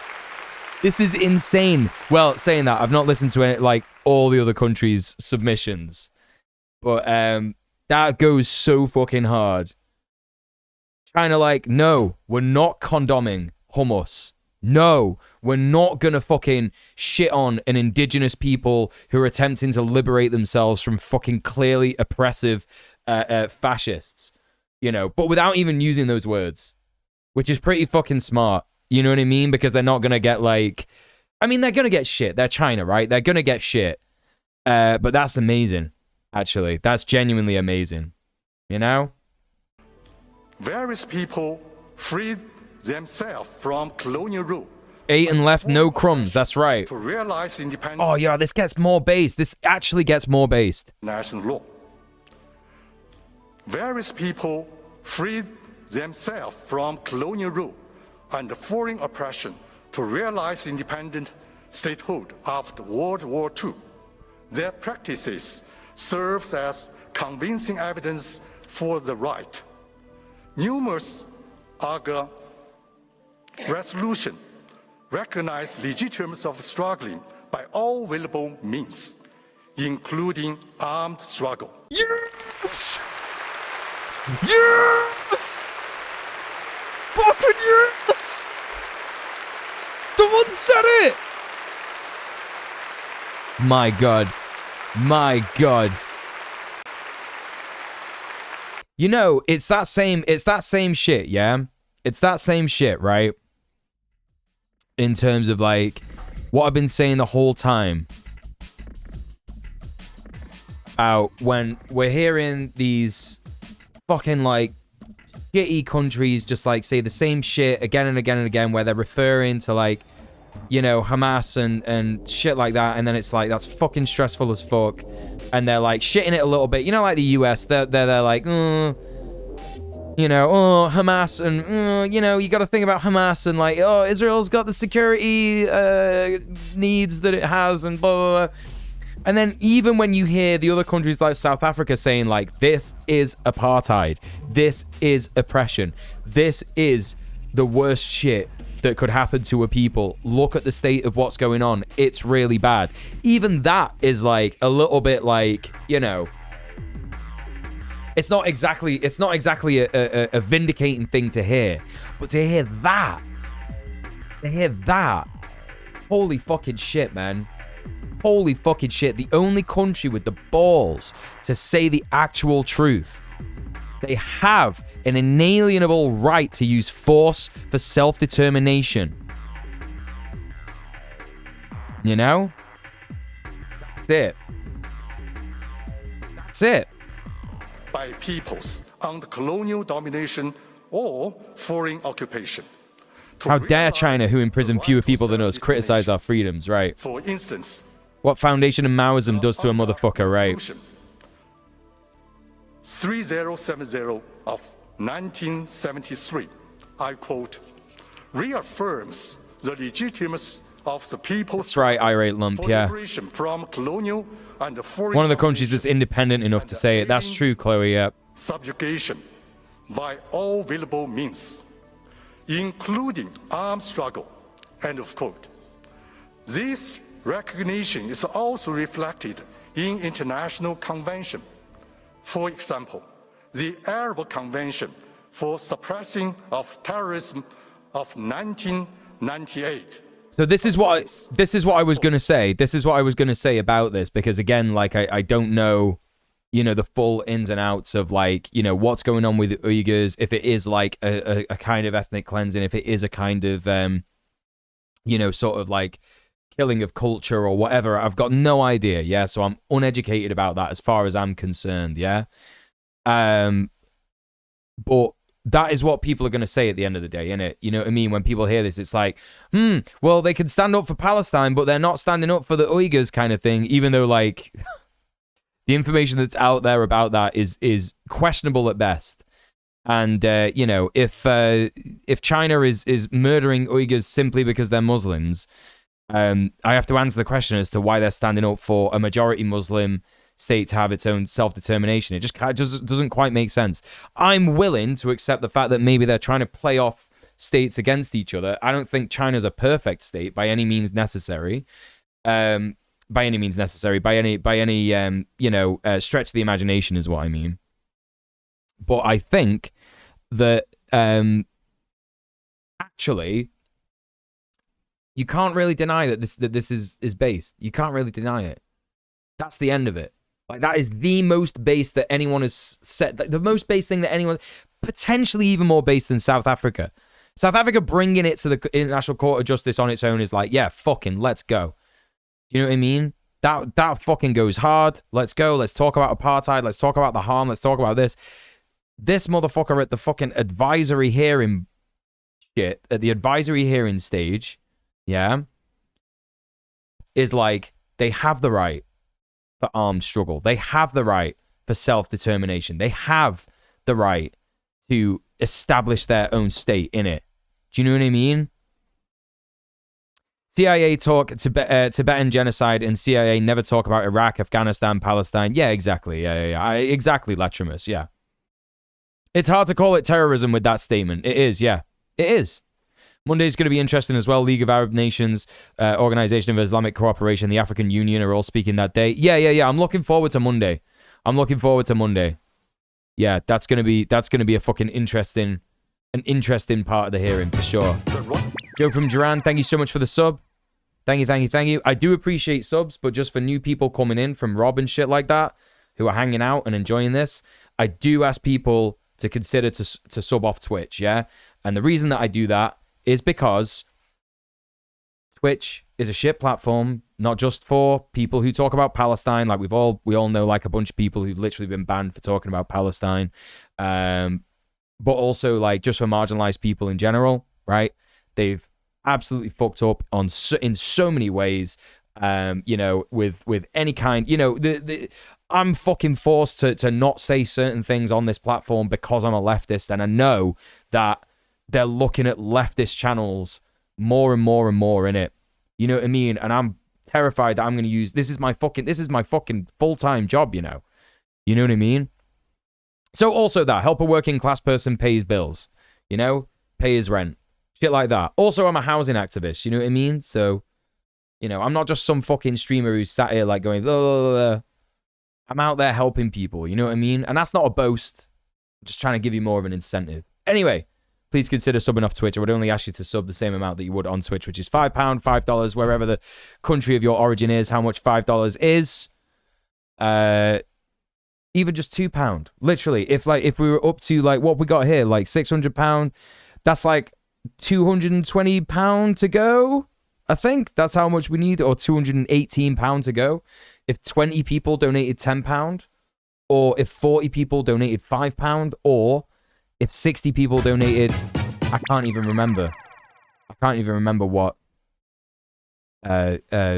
60 people would be. But if 100 people donated £2, we would get there. So there you go. Joe 1, thank you for the sub. Appreciate that. Right of peoples to combat foreign occupation, aggression by what. You're right, Rohamil. It is like the Irish struggle. In order to liberate the Can't believe I'm just discovering this stream. Stick around, Joe. Thanks so much for the support. Really appreciate that. And secure the right to self-determination and independence. End of quote. Armed struggle. See you later, Riff. Thanks for being here. Contact is distinguished from acts of terrorism. It is granted in the international law. This distinction is acknowledged by several international conventions. What link you posting, Joe? Article 3 of the OAU Convention on the Prevention and Combating the Terrorism of 1999 provides that That's right, MGG. Not our fault China is based. struggle waged by peoples in accordance with the principle of international law for their liberation of self-determination, including armed struggle against colonialism, occupation, aggression, and domination by foreign forces. Fucking so based. Let's go. Be considered as terrorist acts. Let's fucking go! We emphasize that the use of force by any entity or individual in the name of exercising the right to self-determination outside the context of colonial domination of or foreign. Oh yeah, Joe, that would be great. Cheers, dude. Yeah, hit me up in the chat. You got a permit. Meanwhile, during legitimate armed struggle by peoples, all parties are obliged to comply with IHL, and in particular, refrain from committing acts of terrorism. Keep thinking the court is erupting in applause. Listen, that's the benefit. Listen, this is me now. You know what I mean? Excuse me. This is me now. Imagine what it's going to be like on whatchamacallit in a few months when the stream's growing and growing and growing. Read it. This is deeper. This is who are these guys? This is like Ugobnik, right? Ugobnik and what's some face? Hakim and another guy. I don't know who the other guy is. Yeah. Those guys. JT. I don't know who JT is. But yeah, I'll read that at some point. The Deprogrammed Tribunal. Yeah, I'll read that. I'm down. Down like a clown. Second thought. Yeah, I don't know who that is. I don't really know who that is. Hey, Alejandro, how you doing? Thinking about how China's foreign policy hasn't been as based as it was pre-Sino-Soviet split. Yeah. Violation of IHL. But this is dope. I don't know if anyone heard that. Chat. But check that out. In particular, refrain from committing acts of terrorism in violation of IHL. Against the backdrop of the OPT, well-documented and widely recognized facts indicate that Israel's oppression policies and practices throughout its prolonged occupation. What are you on about, dude? Germany, Israel, same story, Zion Nazis everywhere, and China not help Palestinians, helping Hamas from dumb Zion Nazi comments? I don't know what you're talking about, dude. Of Palestinian territory. What are you on about? Have severe undermined and impeded the exercise and full realization of the Palestinian people's right to self-determination. Second thought is an intro to socialism YouTube channel. Right, I got you. Mr. President, now I will move on to the issue of international law relating to the occupation. In China's view, the question of OPT involved both legality of occupation per se and the legality of Israel's act. Yeah, no, I agree, MGG. This isn't anything controversial. This is like basic shit. Basic shit that everybody, every single country should have said previous to this. But none of them have. And China's the first one. Literally the first one. During the occupation. These two all right, TTK, thanks so much. See you soon. By distinct legal frameworks. The former got another second channel. Another channel. Ad bellum, while the latter is mainly regulated by IHL. Within the framework of use ad bellum, the principle and exceptions are established by the UN Charter and customary international law. Right, that makes a lot more sense, Latrimus. Thank you. On the internet, they say that China does not help the Palestinian people and it helps Hamas, and that's why they're making new propaganda as China is a terrorist state. Yeah, literally. But you know what I mean? It's like when we're talking about Hamas, people people are talking about Palestinians who are engaging in armed struggle against an occupational, a colonialist occupation. A colonialist occupation that has oppressed it for nearly 100 years. And that is not necessarily people who believe and support in all the tenets of Hamas, right? Let's say the UK went to war with the USA tomorrow, yeah? And the USA was just, I don't know, doing some fascist shit as it normally does, like imperialist shit. Let's say Jeremy Corbyn got elected to, Prime Minister, right, in the UK, and the US was like, we can't be having any of that, Jack, and invaded the UK, right? And I went to fight in the UK army, yeah, to like prevent the, the imperialist force of the USA from occupying us, right? And I engaged in that armed struggle, right? Just because I'm fighting for the army of the UK doesn't mean I agree with all of Jeremy Corbyn's politics. Right? It doesn't mean that like that party, the Labour Party, I would be agreeing with every single one of their policies. Just in the same way that there are anarchists and communists and queer people and various other types of Palestinians who are engaging in armed struggle against Israel who are not, they may be fighting with Hamas, but they're not fighting, because they agree with absolutely everything that Hamas says. They're fighting with Hamas because Hamas is the only force that is fighting against them, innit? Do you know what I mean? It's one of those. Mordecai says, you need to centralize your resistance somehow. Can't just have 10,000 one-man armies running around without any organization. That's where Hamas comes in. No, I don't think that's badly phrased at all. That's exactly what it is. Do you know what I mean? And that's why, but again, even Hamas, I loath to say this because I know there's probably hate watchers who want to fucking clip this and get me banned or some shit. But even Hamas, the stuff they say about Hamas is just not true. It's fucking provably not true. I did a fucking stream that I put on YouTube and it's all there. We read not just one Hamas charter, but both of them. Literally both of them. And it's every single example of Israel claiming anti-Semitism when it's not, over and over again. There is literally nothing anti-Semitic about those fucking charters. It says we want to destroy the Jewish state. The Jewish state is Israel. That's what Israel calls it. Does it say the Jewish people in it? Do you know what I mean? So, nonsense. Absolute fucking nonsense. So even the framing of it, this is the problem about the propaganda, yeah? the framing of the propaganda is if you agree with Palestinian liberation, you agree with anti-Semitic sentiments and blah, blah, blah. I don't doubt for a second that there are anti-Semites in Palestine. I don't doubt for a fucking second. But it doesn't mean that the occupation is fine. Do you know what I mean?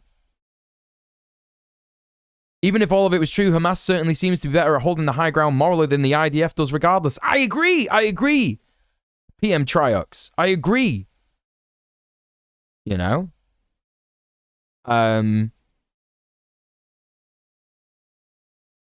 comment looks sus because you were banned from another channel for some Rothschild Rockefeller conspiracy nonsense. Germany, Israel, what? No, they clarified what they were saying, B-Rat. They clarified what they were saying.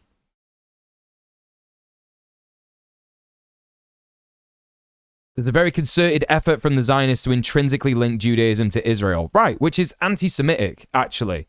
It's anti-Semitic to do that. And that's not me saying that.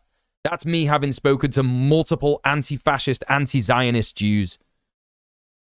We literally spoke to a guy on Red Planet who was organizing with Jews against white supremacy. Leslie Feinberg, author of Stone Butch Blues and an activist, has a fantastic speech about clear liberation and Palestinian liberation are not separate struggles, and how colonial and imperial powers try to foment unrest using queer rights as a cudgel. Yeah. I would like to listen to that speech, Chloe. That would be pretty good content. It's not Hamas' fault that their genocidal oppressors are Jewish. Right, exactly. Exactly. Hey, Co-op, quite tired. What are you doing? You know. They referenced the protocols of the elders of Zion in the original, but they even then never called for extermination. They likened Israel's treatment of Palestinians to the Holocaust. Yeah. That's the whole bit that's like, oh, this is anti-Semitic. This is anti-Semitic. Do you know what I mean? Insane. Completely insane shit. Getting bombed by people who claim to represent all Jews does tend to warp your understanding of Jews worldwide. Right, exactly. It's by design. It's by design. Well, you know, again, you've only got to look at the way that Israel talked about Jews in the diaspora. We spoke about this yesterday. We spoke about this fucking yesterday. You know? It's literally an attempt to psychologically torture Jewish people in the diaspora to come to Israel and put their lives on the line to kill Palestinians. That's what it is. That's why it's there. You know? Which is why I say Israel's existence is anti-Semitic. That's what lots of Jewish people in the diaspora say. That's what lots of Jewish people in the diaspora say, who actually follow the faith. You know? The principle of non-use of force is at the core of use ad bellum. As corollary of this principle, the prohibition on acquisition of territory by force is firmly established in customary international law. Using force to occupy and maintain such occupation for the purposes of territorial acquisition or annexing an occupied territory by force in whole or in part is each illegal. Yep. They are confirmed by the Friendly Relations Declaration of 1970, the definition of aggression of 1974, and the War Advisory Opinion. Israel's occupation has been explicitly recognized as unlawful by several UN resolutions. Following Israel's occupation of the Palestinian territories in 1967. My man is nodding. I've seen him nodding a few times. Adopted resolutions 242 that, I quote, emphasizes the inadmissibility. The boy is doing something. Hang on. Of the acquisition of territory by war. Similarly, multiple UNGA resolutions. Okay, he's just trying to get my attention. The illegality. No, buddy. Israel's It's not dinner time yet. In addition to the use of force by peoples. he's literally a teenager. Like my cat is. I have a teenage cat. So like, you know, thing about cats, and it's like they're fucking crazy, right? Cats are just cats. And then on top of that, he's a teenager. So he's just going sicko mode all the time. Like, literally, he knows the noises that make me go, he's doing something he shouldn't be doing. And then I get up, and then he, like, marches with his tail up, and he's, like, going, meow, to the fucking food cupboard. Like, actually, like, living with, like, a fucking teenager. Give me food now, otherwise I'm going to fucking draw on the walls and shit, you know?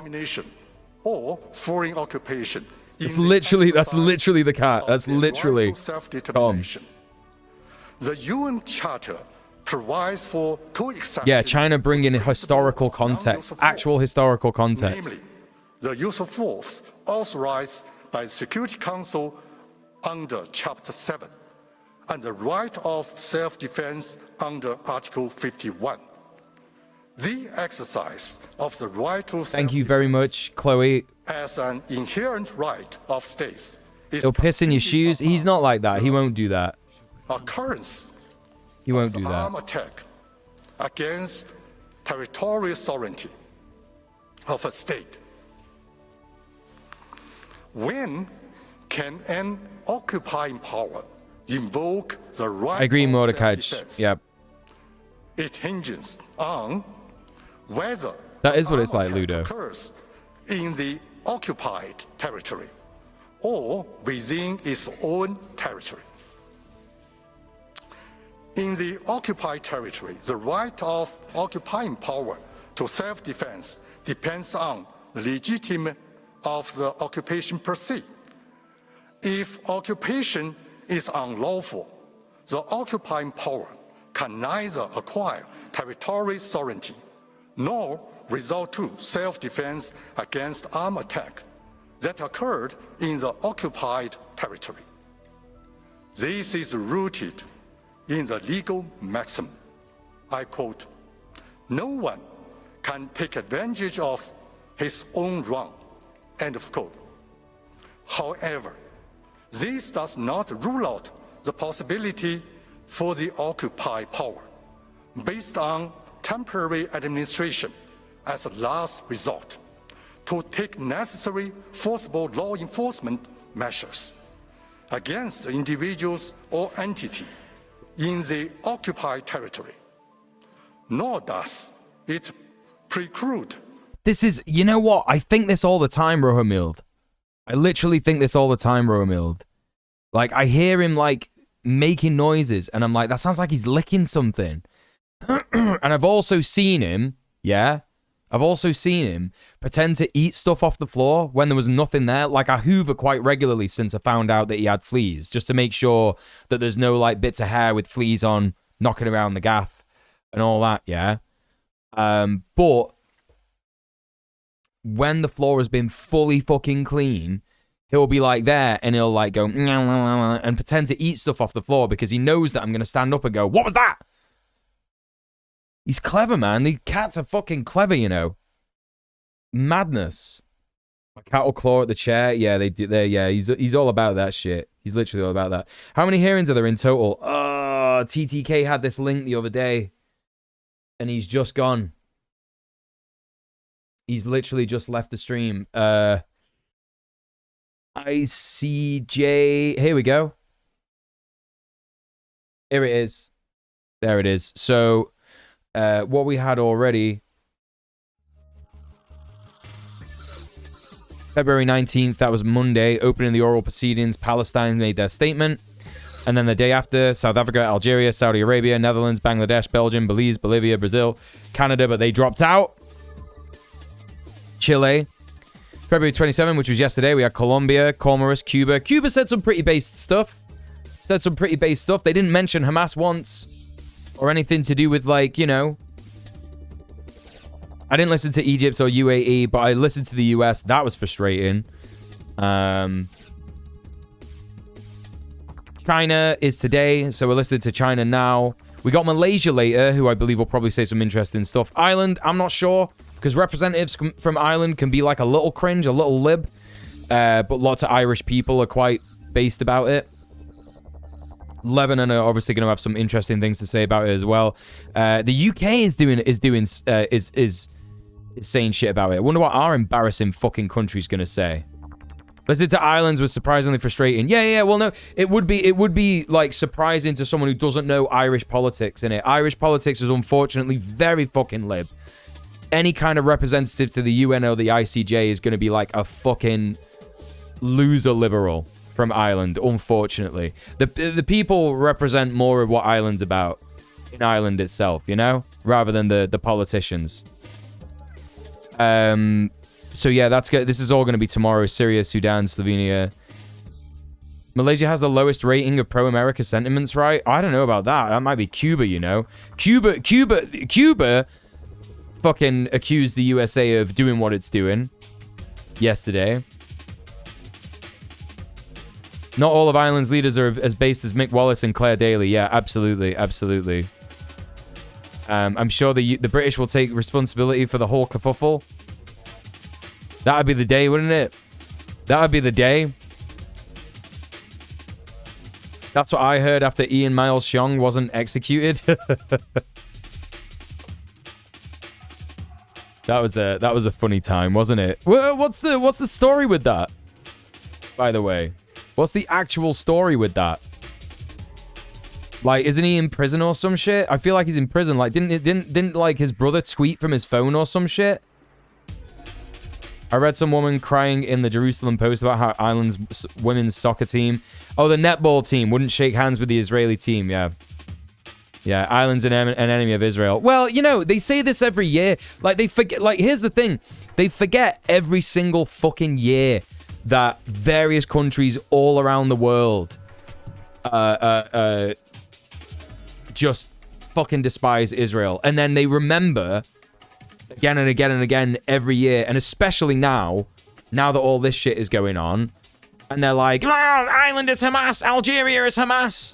We were saying yesterday, what are they going to say after this, after all these countries support? The only countries out of this list, by the way, who disagree with Israel being an occupying power and a colonialist force are UK, Canada, and the US.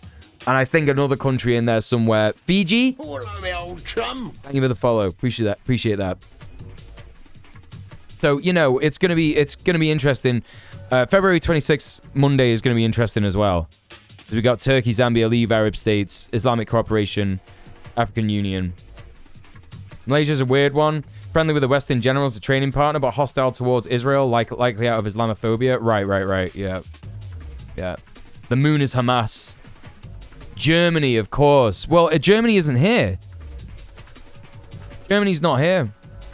Is it? Have I missed Germany?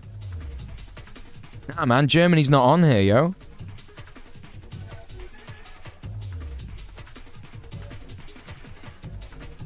No. Yeah, of course they're not. Because Germany fucking loves Israel. And they're like, we won't be going to the ICJ because we stand in solidarity with our Israeli friends. You know? Pacific Island states usually have weird takes, so they're afraid of US cutting its funding. Yeah, of course. Can you link that list? Yeah, of course I can. There it is, Mr. Piece of Work. Should be able to get that. Everyone in the YouTube chat and the Twitch chat should have that now. Yeah, so there you go. The use of force by occupying power against the combatants and military targets in accordance with use in battle. These acts must stay within the limits set by international law. Within their own territory, an occupying power is entitled to self-defense against an armed attack. However, the exercise of this right is subject to various principles, including necessity and proportionality, as Oh, I know, PM. Yeah, I know. International law. Well, I spoke about this yesterday. I think it's something like, what's the number? Hang on, I gotta find out what the number is. Under the framework of ICJ, the legality of not of the occupying per se will not affect the application of ICJ in the occupied territory. The armed conflict in which oppressed peoples struggle against colonial domination or foreign occupation. In the exercise of the right to self-determination is considered as international armed conflict. Consequently, ICJ, including the rules of belligerent occupation, is applicable to all parties involved. All countries cursed, I agree. It is noted that belligerent occupation is a special regime involving the temporary administration of occupied territory. There was something about, and I can't remember where I heard this. I feel like it was Middle East Eye or Al-Quds Network or something like that. And it was like the percentage of arrests for anti-Semitism at pro-Palestinian protests was something like 80%, and the percentage of those arrests that were Jewish people were something like 70%. East Germany was annexed. It wasn't a reunification. Yeah, absolutely. Yeah, definitely. By occupying power, and it is governed by two principles. First, the principle of temporary administration. That is, the occupying power can exercise provisional jurisdiction over occupied territory, include limited but necessary legislative Right, one who reads. Also welcome in. How you doing? power, with the obligation to maintain law and order and public life in good faith. Meanwhile, the occupying power is obliged to respect and protect civilians and property. Thanks for the follow. The occupied territory under IHL and international human rights law. It should serve the best interest of the people of the occupied territories and refrain from plundering resources and property, forcible transferring or deporting inhabitants, practicing apartheid, adopting discriminatory legislation, and other related violations. And Israel does all of those, and then some. The principle of non-alteration of the territorial sovereignty of the occupied territory. This is corollary of principle of prohibition on the acquisition of territory by force. It underscores the non-sovereign nature of belligerent occupation. The occupation power is obliged to preserve status quo ante of the occupied territory and refrain from altering sovereignty over the occupied territory. Obviously, the rules of belligerent occupation are applicable to the OPT and should be followed by both parties to the conflict. Facts indicate That's the only cringe thing that they're saying, the conflict. But I'm kind of like, at this point about that, because everything else that they said has been so based. And maybe they're referring to conflicts in the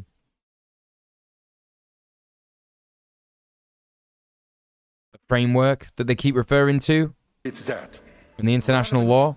Israeli policies. I remember the US speaker yesterday arguing that armed resistance to occupation constitutes acquisition of territory by armed force. Yeah, it's nonsense. It's nonsense. Well, that's what this guy is doing. This guy is literally going, yo, all that shit that the US said yesterday was dog shit. And practices have violated IHL and international. Italy aren't here either, are they? Well, they're led by fascists now. China is of the view that temporary and non-sovereign nature of belligerent occupation means that an occupying power cannot acquire sovereignty over the territory during the belligerency.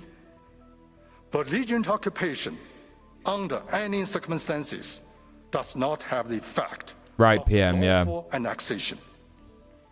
The rules of acquisitive prescription in international law does not apply to belligerent occupation.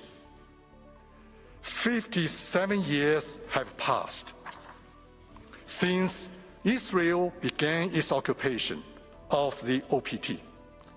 Regardless of the duration of the occupation, the unlawful nature of the occupation. Oh no, loads of them know that it's all a show, Mordecai. Yeah, I'm convinced at this point. When you think about it, there are people who are career politicians, and they know that they use their influence in that way. For example, in the UK last night, there was supposed to be a vote for a ceasefire that was brought forward by the SNP. Yesterday was a specific day on the calendar where opposition parties, even minority opposition parties like the SNP, the Scottish Nationalist Party, if you don't know, a nationalist in terms of their resistance to colonial rule, which is rule from Westminster, aka England, yeah? So not some racist party, an actual sort of like demand for the indigenous country of Scotland, yeah? That has been occupied for hundreds of years now. And so they brought forward this motion to have an immediate ceasefire in Gaza, and the fucking Speaker of the House was basically told by Labour MPs, listen, lad, you're going to need our votes to elect you as leader when we have a majority in parliament later this year. You want to keep your job with that nice fucking salary, you better bring our amendments and agree to our amendments. Otherwise, you ain't getting them votes. And that's what he fucking did. And that caused so much of a ruckus that they didn't even have a fucking vote. They didn't even have a fucking vote on the ceasefire last night. It all just went to shit because career politicians are only interested in maintaining their fucking salary. That's why it's nonsense. In this fucking country, there is no way we're going to have democracy without some kind of a dual power based revolution, not one based in violence. I would never encourage anyone to participate in violence, but there would have to be some kind of dual power based revolution where we don't have to rely on Westminster anymore. The power is in the hands of the people. We feed ourselves, we sort out our own healthcare, you know, we house ourselves, we don't take part in the system. That's the only way. It broke tradition that hasn't been broken in centuries to prevent the vote. Yeah. It's literally one of the most undemocratic things that's happened in a while. Since Boris Johnson was in charge and he kind of like suspended parliament because there was going to be a big vote about COVID and shit like that or something. I can't remember what it was. Yeah, just completely fucking undemocratic bullshit. And that's it. And the sovereignty over the occupied territories remain unchanged. Many such cases when the topic is Israel, yeah. Mr. President, justice has been long delayed, but it must not be denied. The settlement... Anyway, conclusion, I believe that every single one of the, as you call it, talking heads who are supposed to represent the people, but are actually just establishment politicians, in this country anyway, know exactly what they're doing, and they don't give a fuck, because they're all old, yeah? When it comes to climate change, they'll be able to escape it to a degree, because they got dough, you know what I mean? They got resources, they got the material conditions to be able to do that, and, you know, that's where their head is at. It's that individualist neoliberalism, innit? Of the question of Palestine requires mutual efforts from Palestine and Israel, along with the joint efforts of the international... Oh, well, fuck the DUP, Johnny, yeah. China encourages both parties to accommodate each other's legitimate concerns, embrace the vision of common, comprehensive, cooperative, and sustainable security. Okay, this is cool because what he's doing is he's saying they have to come together and both parties have to agree to this, and he knows that Israel isn't going to do that. DUP is unionist, yeah, in Northern Ireland, yeah. Continue negotiating for peaceful settlement and work toward two states coexisting in peace and two peoples living side by side in harmony.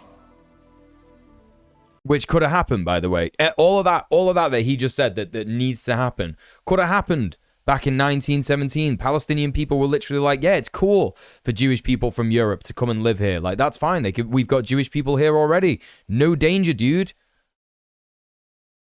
But Zionists had their own agenda. Mr. President, distinguished members of the court, that concludes... That's right, Steph, the dickhead unionist party, correct. To thank you for your patient attention.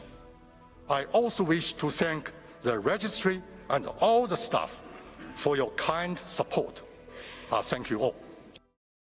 Well, that was pretty fucking based, wasn't it, chat? Holy shit, I was not expecting that.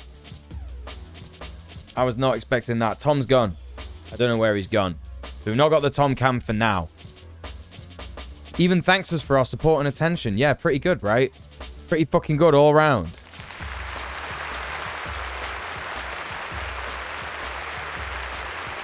Based as fuck. I'm happy with that, chat. You know, I'm pretty happy with that. Now, you're happy with that. We're all happy with that. We all had a good time with that. Didn't we? And now it's time for us to have a bad time with something else. What is that something else? Well, we're gonna watch it, chat. We're gonna watch it. I don't know if anyone should get excited about this. Because first of all, I mean, look at him. You know what I mean? Look at this guy.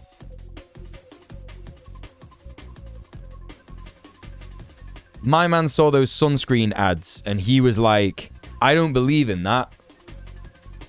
I don't believe in that shit, Jack.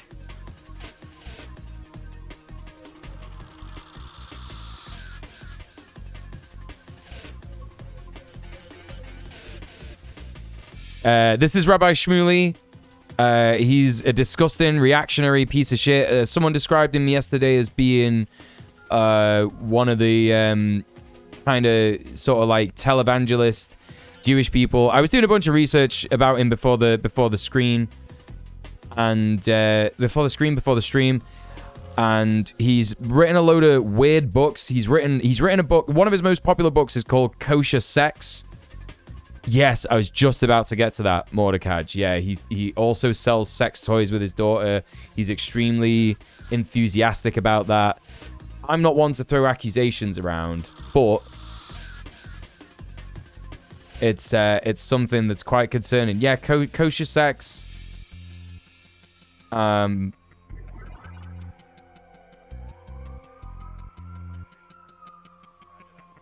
I don't know, dude. But anyway, so here's what I just saw this the other day, and someone quote tweeted it and said, "Why does he look like that?" That's all they fucking said. But anyway, I don't know what the content of this is. This is apparently him gloating over his his win in the debate, and as we know, that's right, it's sex where you don't mix your milchig with your fleischig. Any Hebrew understanders amongst us know what I'm on about. Anyway, yeah, meat and dairy. I don't know if it's milchig or something. I don't know. Anyway, far be it from me to yuck someone else's yum, but fucking yuck. As we know, debates don't have winners. They just don't have winners. So that's nonsense, isn't it? That he would win a debate. Let's see what he's saying. Hi, everybody. I just completed my debate on Piers Morgan Uncensored against America's foremost Jewish anti-Semite, Professor Norman Finkelstein. Professor, I use the word loosely. He's been, the thing is with Norm, right? You could say a lot of stuff about Norm, but anti-Semite is just not true. It's simply not true, yeah? America's foremost Jewish anti-Semite. Like, he didn't even use the Hasbara line for this, which is self-hating Jew. That's what you're supposed to call them, by the way, if they don't like Israel. That's the actual phrase you're supposed to use, not Jewish anti-Semite. Yeah, right. Get it right, dude. Come on. So that's that. Let's. What else has he got? Tenured anywhere. Talks about how he's not tenured anywhere. Do we know why?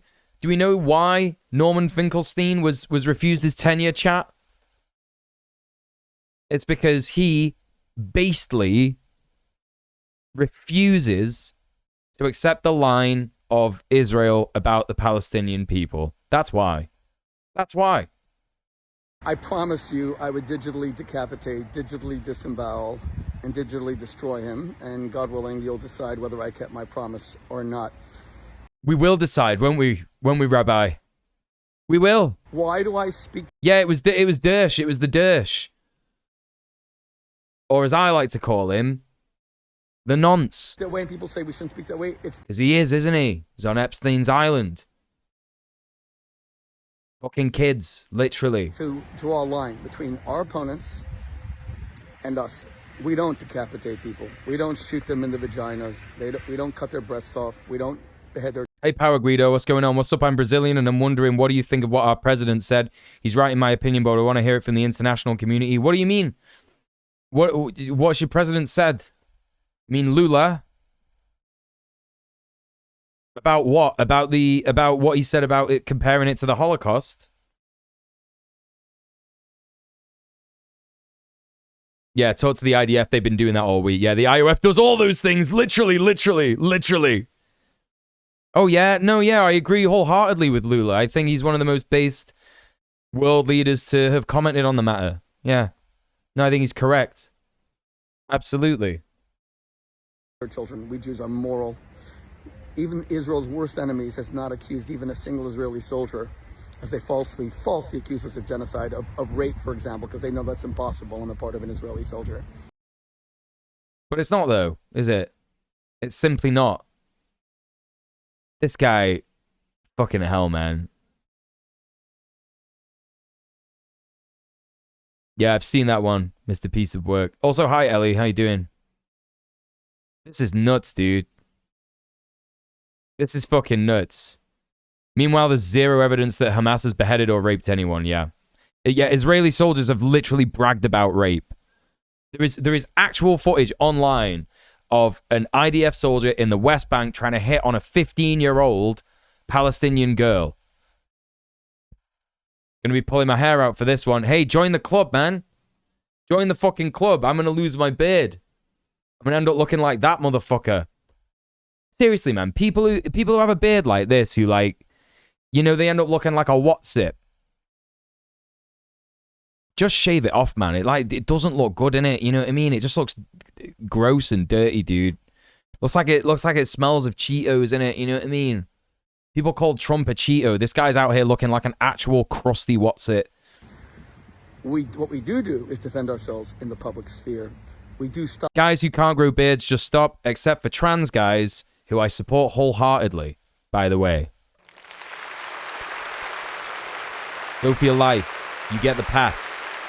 I don't care what it looks like, as long as it makes you feel good.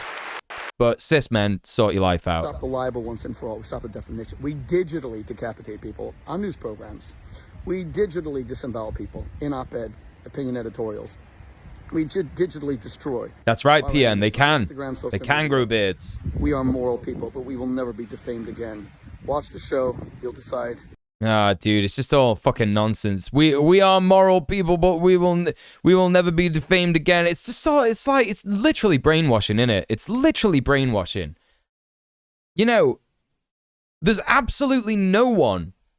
There's no one in the left-wing liberationist sort of sphere of commentary that's going on. Doesn't matter how liberal they are, like if they're libs or whatever, but they actually support liberation of Palestine and shit like that. There's no one who says we're the most moral people around. It's like they have to keep saying it. We're moral, we're moral, we're moral. We're the most moral people in the world. We're moral. We're so moral, man. So moral. You know? Yeah, exactly, Chloe. Trans guys can grow beards, but like everyone, not all of them can grow a proper one, and they're allowed to have a non-proper one. That's what I was saying. Most moral army. Yeah, nonsense. Nonsense. For yourselves whether I kept my pledge with God's blessing to my people. And being lectured by a pedophile on morality. Wait, hang on a minute. This guy's a pedo? Shut up right now. Hit me up with a link in the chat. All the supporters of Israel to shut down this. Find me. Let me know when you got a link. I need to see this shit. What are you talking? I'm just gonna Google it myself. That every fiber of his being was gladdened by the attacks on the children. Oh, I'm just being a dick. Oh, okay. All right. Well, you know, supports Israel, maybe. Wouldn't shock me. Yeah. Anyway. That is what nonce means, yeah. Yeah. Well, you could go... Nah, it's different because you can... Listen, if you call... Everyone's saying it's plausible. Everyone started to get really, like, vindicated in their accusations of pedophilia since Vosh, huh? Everyone's feeling like, you know what? I was right about him all along. I'm going ham. Everyone I think who's a pedo, I'm just going to fucking say it. I'm still. You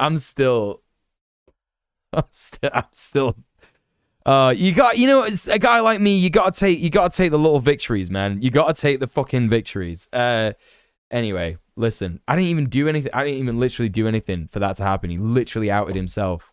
Anyway, okay, let's crack on. I'm sick of hearing this guy talk, and we're going to get even more sick of hearing him talk when we check out this debate. So let's take a little look at, my man is like 50-odd years old, American rabbi, television host, radio host, author of 31 books. Now, unless you're Stephen King, if you've made anything over 20 books, I question how good you are at writing books, because it takes quite a lot to write a good book. Bestseller, Kosher Sex, A Recipe for Passion and Intimacy. Here's the one that I wanted to talk about, Kosher Jesus. Yeah? What are you on about Kosher Jesus? And on the front fucking page it says, author of the international blockbuster Kosher Sex. He made his beard that color on purpose. That's what I'm saying, Husker. It looks so bad. He looks way better here. He looks way better here with his fucking beard out like that. Universal pedo hair and beard style. Stop it. Stop it. Is Kosher Jesus anything like Mormon Jesus? Right, this is what I mean. Like, what does this mean? 2012 book by the Orthodox Rabbi Shmuley Botiek, focusing on the relationship between Christianity and Judaism. The book examines the rabbinic origins of the teaching of Jesus with the context of the Second Temple Judaism in the First Century New Testament, and compares scholarly views on the historical figure of Jesus with the theological ideals expressed by Jewish writers of early rabbinic literature. The book argues that Jesus was a wise and learned Torah-observant Jewish rabbi. It says he was a beloved member of the Jewish community at the same time. Jesus is said to have despised the Romans for their cruelty and fought them courageously. The book states that the Jews had nothing to do whatsoever with the murder of Jesus, but rather that blame for his trial and killing lies with the Romans and Pontius Pilate. Boche states clearly he does not believe in Jesus as the Jewish Messiah. At the same time, he argues that Jews have much to learn from Jesus and Christianity as a whole. Interesting. Interesting. The word sex appears 55 times on this page, and that seems a bit much for a religious figure. It's a suck-up book. It's a suck-up book. Jews for Jesus crap. Yeah, literally like, yeah, screams in Jewish, yeah. It's what do you call it? It's that marrying of the evangelical desire to literally get rid of Jews out of the USA and Europe to put them in Israel so that they can have the second coming. That's what it is, right? The word cook comes to mind. Yeah, for real. When most Jewish people who study the Torah and the Talmud, the scriptures, know that to create a Jewish state and to try and force the Messiah to come is a massive kind of, what do they call it? A sin? I don't think it's called a sin in Judaism. It's called something else. Yeah, they want to bring about the apocalypse. They want to bring about the rapture. The end times. Anyway, look. There was another video that I saw that I'm going to try and find in the replies here. We got our boy over here with that reply. There's this one fucking video that I wanted to see from the comments. There are a lot of crows around here. You know what? I can't fucking find it. And you know what? I'm scared I'm going to come across some porn in a minute, so I can't find it real quick here. I wonder if there was a... Nah, this is just going to be on my For You page, and there very likely could be porn on there. It's a shonda. Is that what you call it? It's not a sin, it's a shonda. Gotcha. Porn is all Twitter is good for now? Yeah, it's true. I want to try and find this one video of... There was a guy like semi-debating... Rabbi Shmuley and someone debate. Mohammed Hijab. Mohammed Hijab. This was on Talk TV. Neurotrek says test with an account created 8 minutes ago. Test successful. Welcome to the stream, comrade. So this was 3 months ago. Just in like the first month of the current genocide against Palestinians, and we're gonna check out real quick how this goes down, because I'm telling you right now, chat, this is going to be a lot more funny than what we're about to see. Mohammed, let me ask you about Hamas. I want to first, before you do that, I want to commend you, Piers, honestly, because bringing me on for the second time, I have to commend you. And the fact that you actually condemned the settlements is very good. But people want to know, do you think the IDF are a terrorist organization? No. You don't think they're a terrorist organization? Okay, well, if you look at the UN definition of terrorist organization, they say killing civilians for political gain. You're asking my opinion. No, but if the UN definition, according to the UN definition, is killing civilians for political objectives, why are they not terrorist organizations? Well, you've asked me a straight question. I don't think they are a terror organization. So when you see babies like this, the ones who kill babies like this are not terrorists. It's horrific. So the people who kill babies like this are not terrorists. Well, This guy, like, he needs to fucking pipe up. He's like he's got some shit welling up inside him. He's like, yeah, I need to call this guy an anti-Semite. Let me respond. Yes. Let me respond. We'll both, it's not your turn. You can both get into this. Here's my response to that. And I thought carefully about this. I'll be very honest about my own feelings. I have a real moral quandary about this because as a father, shut up. I don't want to hear anything about what fucking Piers Morgan is saying. I want to see the exchanges between these two. This is someone else becoming the host of the show and now interviewing you. I thought we were being interviewed. He's mad. He's getting bypassed. That's what he's upset about. Oh, I actually think this Finkelstein debate is going to be funny, chat. You and I are being interviewing. You're not here to interview him. You're gonna have your chance. Mohammed, you can put it down. Don't make him lose control of his own show. You do this all the time. It will not. I'm not going to let it happen tonight. All right, Rabisha, let me ask. Please have respect for the. No. Stop interviewing the interviewer and be respectful. And be respectful. He's so mad. He's loving this though. He's actually this Mohammed hijab guy's loving this. No, why not? I do not believe so. They kill civilians for political objectives. You have to let me answer. Go ahead. Okay. Here's my answer to that. Yeah, I don't care about that, Piers. Shut up. I just want to see this Rabbi Shmuley guy get mad again. Twitter and said, I'm only doing it if there's equal time. And then he is violating that. I never asked for equal time. I just want to be heard. But he won't even let me be heard. Let me explain something to you. You said in a video the other day, and you can look me in the eye, you said that Jews are now trembling. Muhammad, I am not. No, don't interrupt me. I am not trembling. It's all on my Instagram page. Now, you see this yarmulke? It means that I represent something. I'm an ambassador. You're an ambassador of Islam. You are talking about what's he an ambassador of, bro? All the people with brown skin everywhere? What are you talking about? This guy's a fucking racist, man. Oh, he's one of the worst people I've ever seen in my entire life. Jesus wept. That started the world's first universities, educated women. Fatima started the first university in the 9th century in Fez, Morocco. Irrelevant. Now we have a man who says that he's a representative of Islam. He's meant to be speaking to you, right? He goes to Speaker's Corner. He speaks about whether 5-year-old girls are old enough for sex. 50-year-old Charlie Kirk are dying of AIDS as a punishment from God. And I'm sorry to have to say this to the listeners, that blood is gushing from their backsides. Okay, so we literally know exactly what this guy's gonna be. Yeah, he's literally laughing. He's literally laughing. This is so incredibly funny. I speak for all Jewish people because right. Hey, Maxwell Polikoff, how's it going? So bad. How old is Charlie? What, Charlie Kirk? I don't know. They're better off. You know what it is? Because you are desecrating a great world religion. Now let me tell you why. Let me tell you why it appeals. Why it's here? Because he will defend. I will. He will defend Hamas's butchery, savagery. He doesn't care that Hamas is Hamas mentioned. It's an abomination to Islam because Islam. But he hasn't done that. The children in Gaza are dying because Hamas uses them as bulletproof vests. Okay. The United States and France and England said yesterday that the Al-Shifa hospital is a military base. Okay. It has a tiny veneer. It's so good to see this with like the 2 months insight that we have later. Well, 3 months. 3 months insight later. Al-Shifa hospital mentioned. Do we drink? Well, if you're drinking, drink him if you got him, chat. Bruh. Al-Shifa hospital mentioned. Just lie after lie. That's right. That's a tiny veneer of emergency rooms. Okay.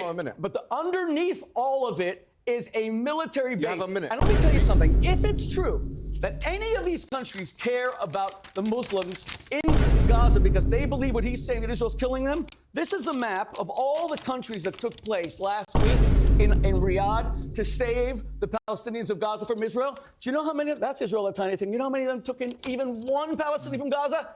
Zero, nothing. All right. Look at that map, because they want to. What point is he trying to make? What fucking point is he trying to make? This is so stupid. Yeah, literally say, look how tiny we are. Look how small we are. Tiny, tiny, tiny.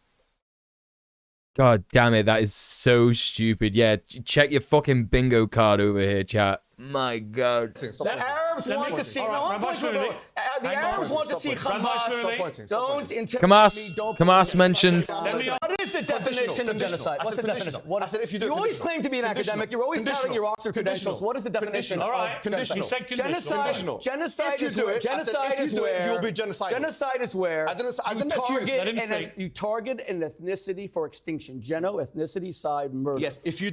Geno is not, oh my God, he's not even right about that. Geno is like people. Like, correct me if I'm wrong, chat. Correct me if I'm wrong, chat. The Greek prefix of Geno is like people, right? Various different things. Widely and various used. Species, genus, sort, category, birth, kin, race, lineage, family, generation, posterity. Yeah? Any group of people in it, you know what I mean? It's not fucking ethnicity. You know? You ever watch the Al Jazeera English YouTube troll box? Don't. It's a frequent point raised. People don't understand nuance or are disinforming on purpose. Wait, what are you on about? Al Jazeera English YouTube troll box? What's that? Do it. If you kill 3 million Palestinians, are you genocidal or not? If you kill 3 million Palestinians, are you genocidal or not? Don't speak over each other. There are 1.8 million Muslim Was the Holocaust a Arabs who genocide? live in total peace in Israel as equal citizens. In fact, Israel practiced reverse discrimination against the Jews because the Jews are conscripted to fight Hamas. So, if Israel, excuse me, no. Oh, the live comment feed? No, I'm not going to do that shit. Yeah, well, it's full of Hasbara bots, innit? It's full of Hasbara bots.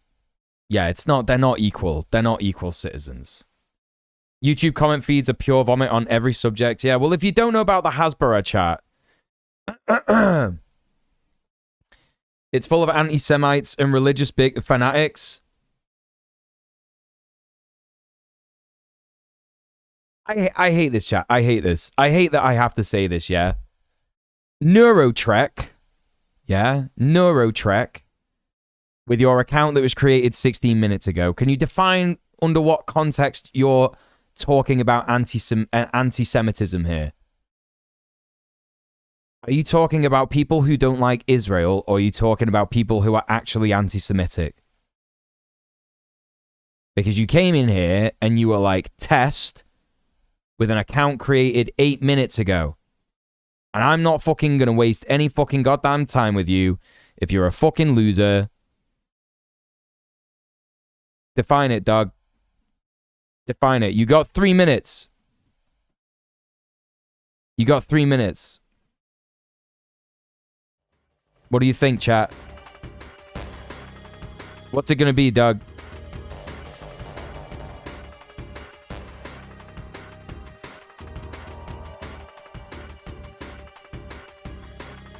Fucking waiting. You got what you wanted. You got what you wanted. We're all here listening to you, dude. You got what you fucking wanted. Shouldn't take this long.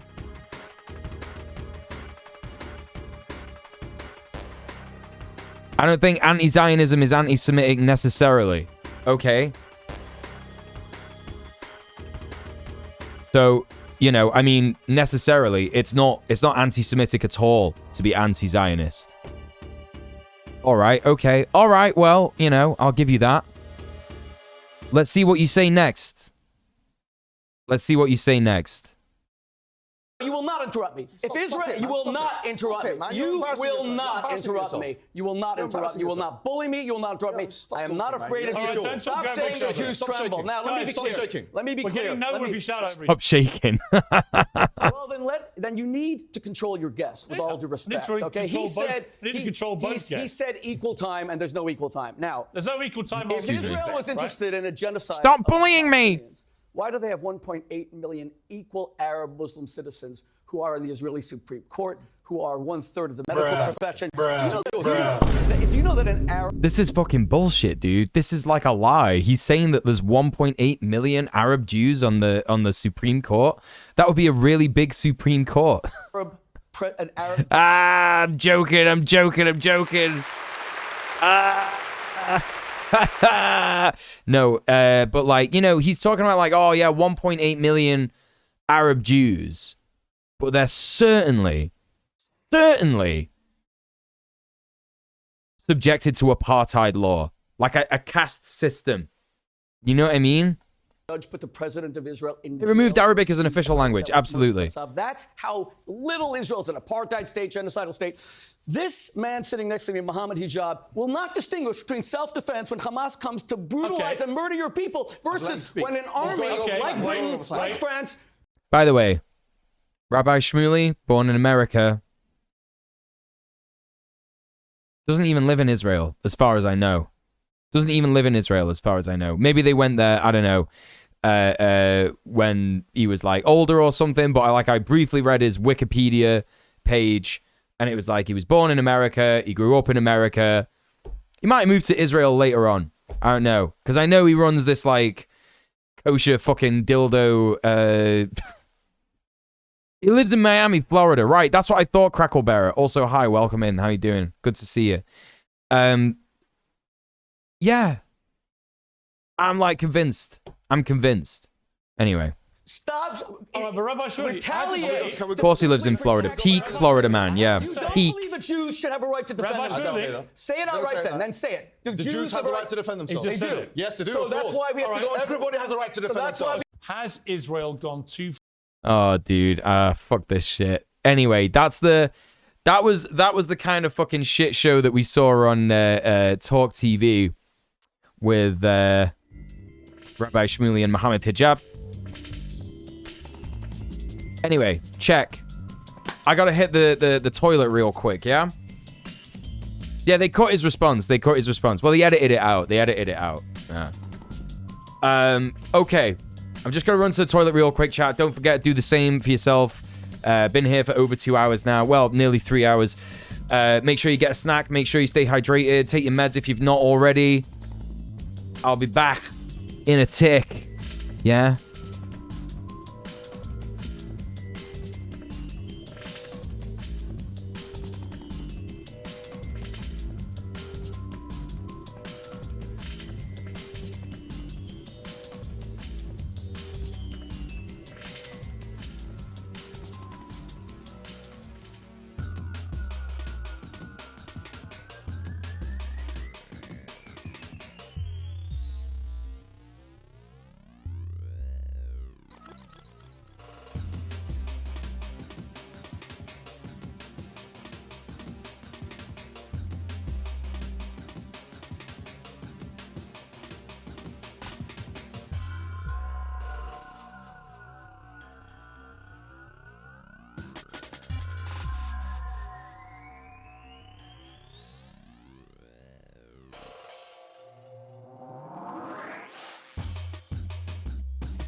All right, chat, we're back.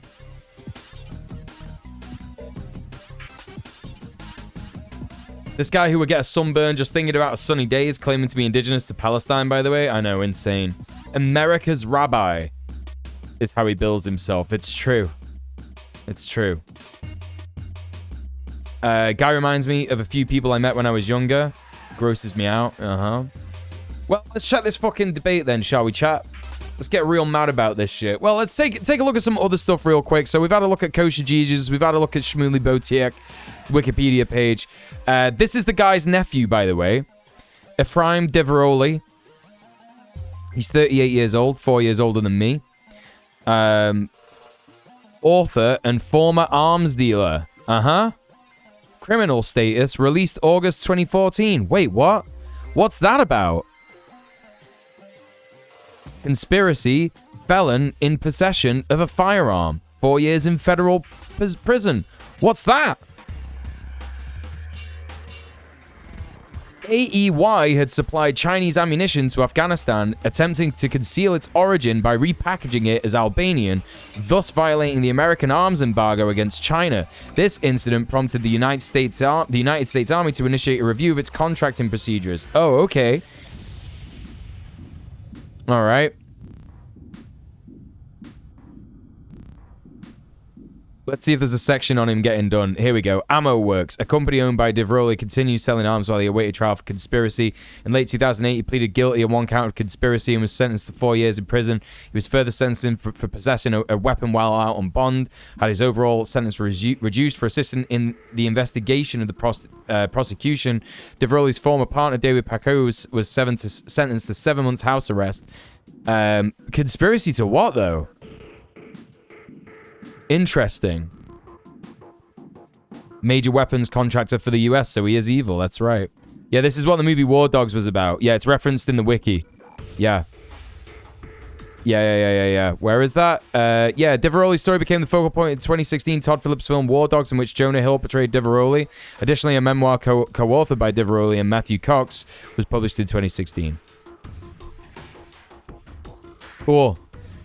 Cool, dude. Anyway, so that's that guy. Let's take a look at Rabbi Shmuley's website. He's got his own website out here. Zoom in a little bit. Rabbi Shmuley Botiek, America's rabbi, whom the Washington Post and Newsweek called the most famous rabbi in America, is for many the face of Judaism in the modern world. That's a shame for those people, isn't it? With that face? No, with his opinions. Come on, I'm being serious.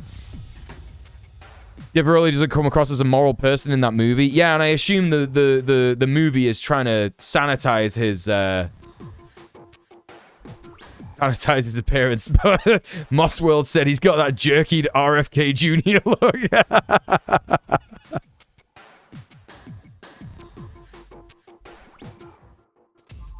Oh, you gotta stop it. He's one of the leading defenders of Israel and appears as a regular guest on international media outlets. Rabbi Shmuley is one of the world's most respected and oft-quoted relationship experts. I don't know about that. If he's a big defender of Israel, I'm not sure how he's going to be good. You know, what's his relationship advice? Listen to the dominant person in the relationship at all times and do whatever they say without question. When your relationship partner attacks you for no reason, that's just them defending themselves? Is that the kind of shit? Is that the kind of advice he gives? Right, literally got Jewish people in my chat who've never heard of Rabbi Shmuley before. Oh, the boy is back. Chat, the boy is back. I have news. The boy is back. There he is. He's loafing it up. You know? His relationship advice is to be white and Jewish. Yeah, don't ever be Arabic. Don't ever be Arabic, innit? You know what I mean? Anyway, okay. Order Rabbi Shmuley's new book, Good Morning. Just after midnight, shell-shocked and numb, Rabbi Shmuley Botiek got the news that his father had died. There were so many details to attend to. His obligation to say Kaddish began. Blah, blah, blah. Okay, right. So it's just generally about, like, Jewish mourning, innit? And that's whatever, man. Yeah, okay, I don't mind. You know? Hating women. It says that it's about America's hostile campaign against the fairer sex, but I wonder if that is true. Anyway, no, I'm just speculating now. He's a twat. We know he's a twat because he supports Israel, and whatever he does outside of that is, you know, a little bit irrelevant, I think. I would argue, yeah? Okay. I only digitally beat my wife because I'm a moral person. Stop. Okay, right. Listen. Let's get on. Let's get serious now. Bruh. Bruh. We're gonna let's get serious. We're gonna watch this debate. Even outside the Israel part, those are twat books. Well, yeah. I mean, it depends on the context of the hating women book. Depends on what kind of stuff is in there. But I think the other stuff, like definitely the kosher Jesus one, pretty cringe. Yeah. Right. Okay. Right. Let's check out this debate. Israel says Hamas has just weeks to release all remaining hostages before it launches a deadly assault on the Gazan city of Rafah. Prime Minister Netanyahu has rejected the latest round of negotiations as delusional. Funny Book says nothing is in there. Now exceeding 29,000. Good night, Steph. Thank you so much for being here. Israel globally is mounting. Sleep well. Peace, peace, peace, peace. Brazil's President Lula said it's not a war in Gaza, but a genocide. He's right, and he should say it. Is he right? Is it time for Israel to end this war? We've invited two of our most passionate... Not a war, Piers. ...to debate this, the American Jewish political scientist, Norman Finkelstein, and the author, Rabbi Shmuley. Oh my god, he doesn't even look good under fucking studio lights, man. I, like, feel sorry for him to a degree. You know what I mean? He's literally, like... President Trump levels. October 7th. Let me ask you this. 1,200 Jews were burned to death, slaughtered, and no democracy should... Bro, he is so sunburned. Like, this guy doesn't get sunscreen on. He just gets oil. He gets, like, vegetable oil and just, like, puts it right there. You know what I mean? He's like, yo, sick. Fucking crisp me up, dude. Crisp me the fuck up. Allow that, except for one person. Norm Finkelstein. He's suffering from Judeo-dementia. Oh, this is gonna go so hard. Shmuley, who suffers dementia. Rabbi Shmuley seems incapable of processing very basic facts. Do you think that, in principle, Hamas should stay in power? Answer the question. Okay, you know what's really funny about this, yeah? What the Florida Sun does to conservatives. What's fucking super funny about this is that in every kind of like debate sphere, however you talk about it, even when conservatives talk about debate, what they say is if you get emotional, then you've lost already. And Norm, he seems very fucking calm. He's like Zen-like. So, depending on how people are going to see this, I think this guy's going to come off looking like a twat. Allow me to finish. Your debating style is calm like a bomb. Coma. Sophistry is a skill. It is, yeah. You try to put not a respectful skill. Slumber, for God's sake. How about letting me decide whether it's a simple question? I don't think you have to be a professor to answer the question. Should Hamas stay in power? So I don't know what they've tried to do there. I don't know, like they've tried to like frame, like this is just Piers Morgan's flagship show, isn't it? Do you know what I mean? And it's like, oh, Piers Morgan's the calm and collected one, and he's like, should Hamas stay in power? And then they have this clip of Norman Finkelstein being like, why are you fucking asking me that question? Anyone who's got like a brain that hasn't been completely washed with neoliberal poisoning will understand what that look in his face is. It's the look of you are an unintellectual moron. You've not listened to anything that anyone said here. Very American reality TV coded, yeah, very much so. Let me start, if I may, with you, Norman Finkelstein. Good to have you back on Uncensored. Thank you for having me. We seem to be reaching a point here where something has to give. Either Israel... His fucking, like, super white suit, man. I just have to comment on this. He's... Who does this man's wardrobe? Like, you've really got to try and do something to tone down like this. You know what I mean? Like, it's really like I'm not even being overly stupid here. I'm not even being overly like cruel. Like, it is just like a really orange head in it. Do you know what I mean? It's just like a dead orange head, and it's like you cut like it. If anything, you really shouldn't be emphasizing that. And if you put white on someone who's got like a proper orange head, it's just gonna pop so hard. Right? And it's like, bro, maybe, I don't know, like some mauve or like a you know, like a burgundy or something like that, just to kind of like blend it out. You know what I mean? Obliterating Gaza and killing so many innocent people in the process, or I'm not sure what the alternative is.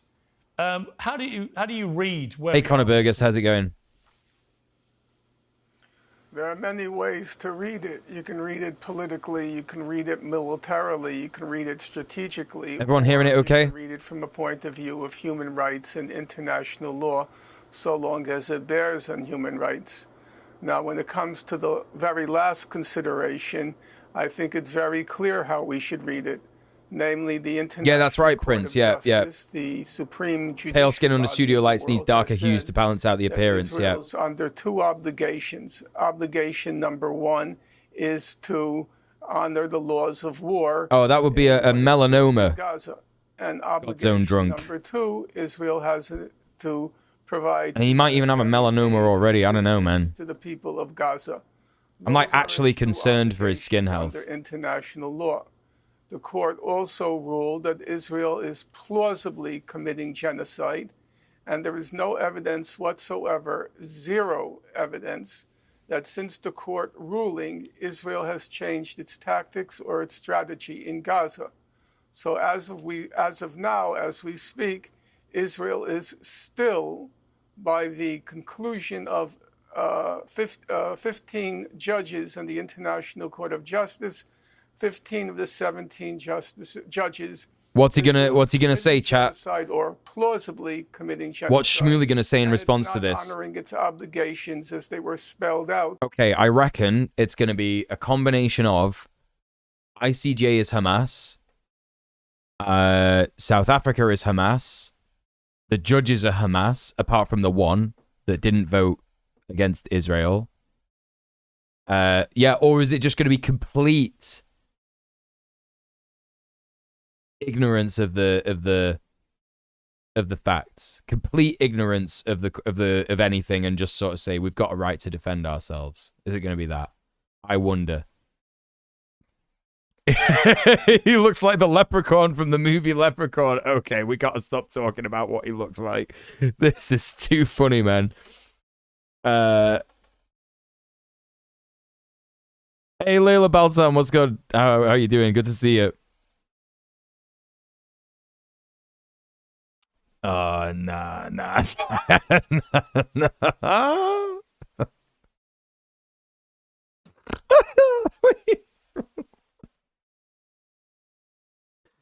Oh, that's too accurate, man. That's too... Oh, that's just like unbelievable, actually.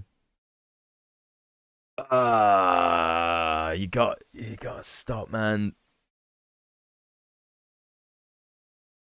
Genuinely unbelievable how accurate that was. For a minute, I was like, nah, Crystal's being obtuse and outrageous, you know, exaggeratedly funny. But no, she's right. Look, exactly like that. The leprechaun is also a Florida man. Yeah.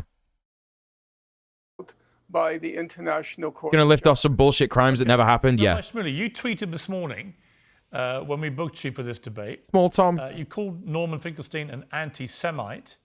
You said, "You have my word that God willing, I will digitally decapitate, digitally disembowel, and digitally destroy him." Do you think that was the right kind of rhetoric before you try and debate such a serious matter? First of all, thank you for having me back, Pierce. It's nice to see you. Thanks for the follow. If I call you Norm, you can please call me Shmuley. Norman Finkelstein is on the show for only one reason.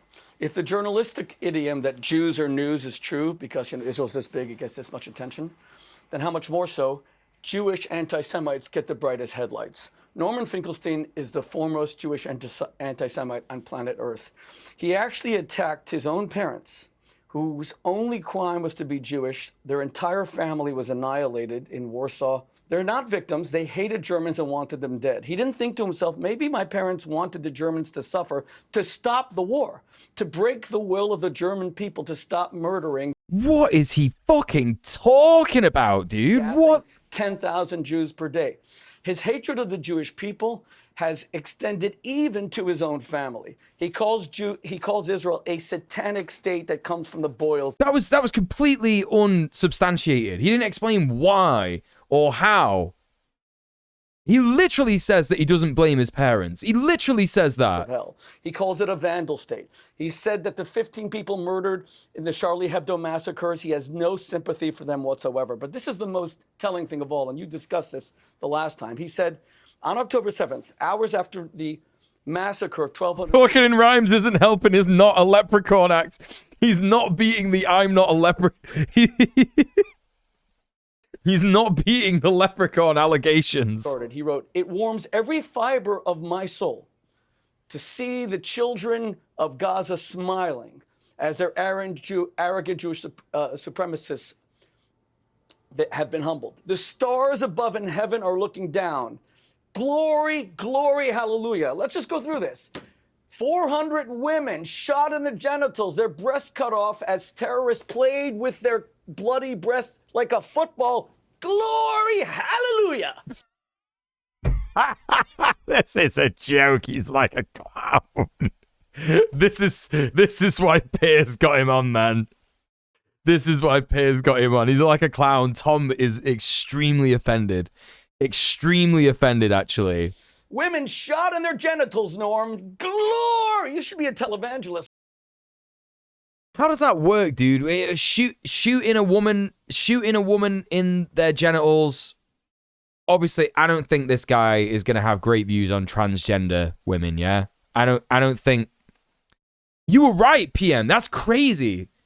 Literally just listing like a long list of like lies. Just never happened. Literally never happened. Like, I don't think this guy's gonna have good opinions on trans women. So let's say that he's talking about cis women. Right. How are you shooting a pussy, bro? Like, what do you mean? Just like shoot it in the pubic bone, or shoot it up the straight up there, or like what? Like in what? Like, I don't. You know, it's just nonsense. Shit that never happened for $500. Glory, hallelujah. Children burned to death and beheaded. Glory, hallelujah. Come on. You're a fair person, Pierce. This is exactly what your friend Douglas Murray said, because he refuses to debate Norman Finkelstein. He called him pinch the lips together and shoot him from the side. Finkelstein is a psychotic. He's not on your show because he's a serious academic.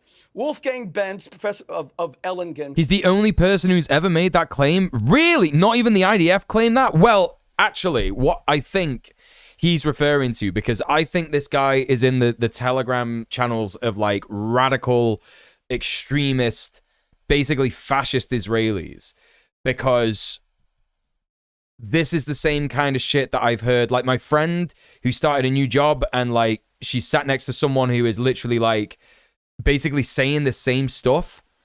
She's in those Telegram channels, like a proper fucking Zionist scumbag fash.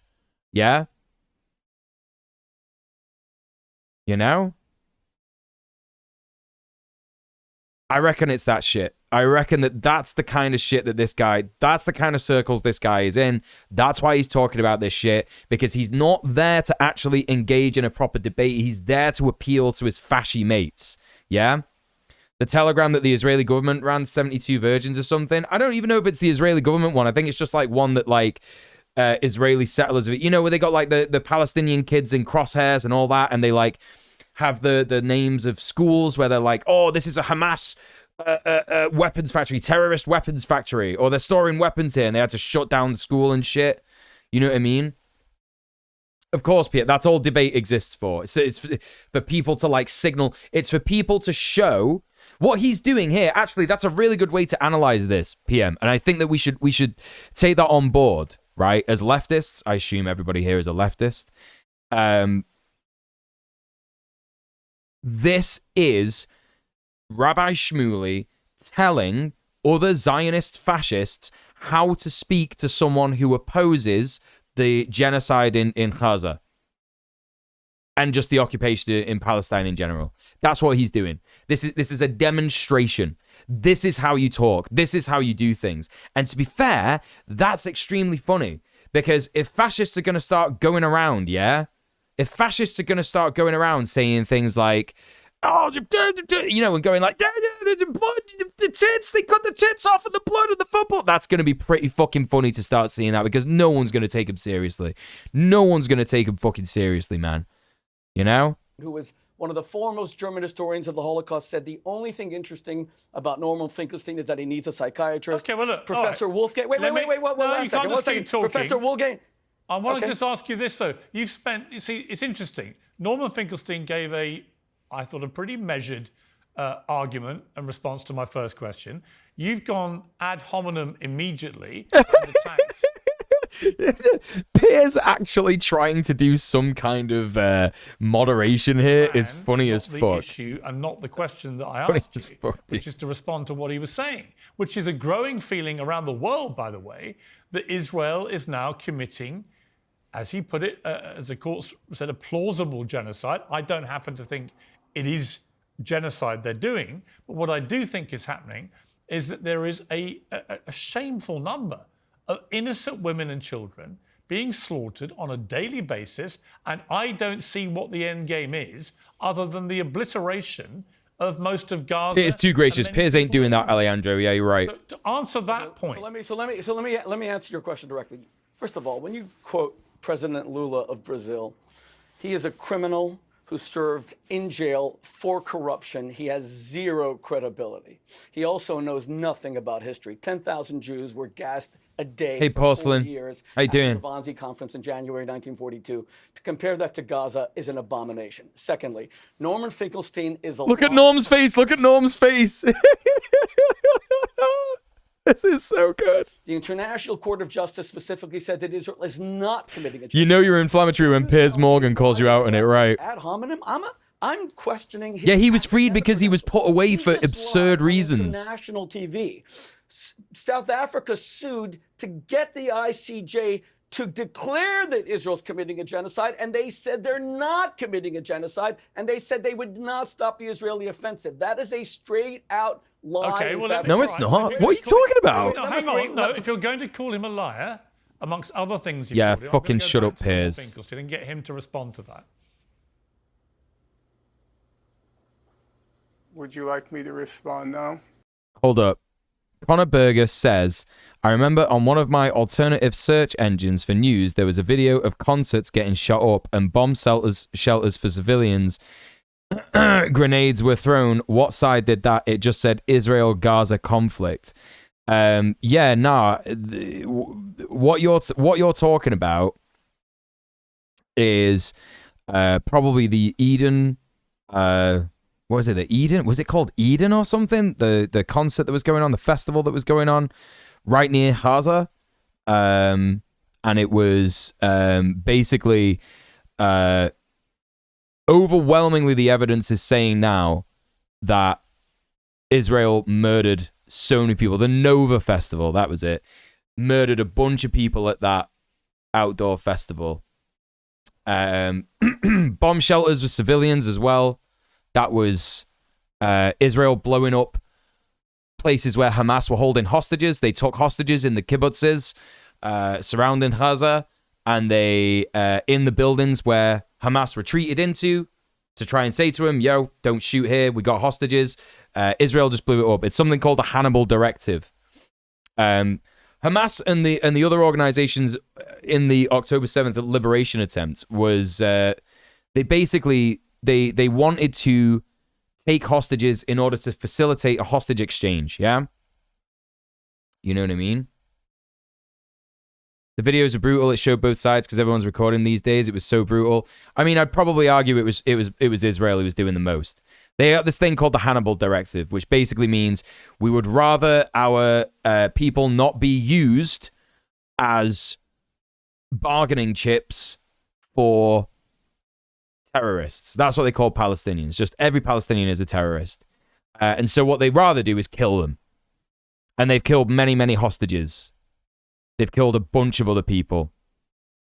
Some Hamas threw grenades in bomb shelters, but honestly, most of the deaths were topside in the cars, which took 30mm cannon fire. Yeah, helicopter cannon fire. Helicopter cannon fire.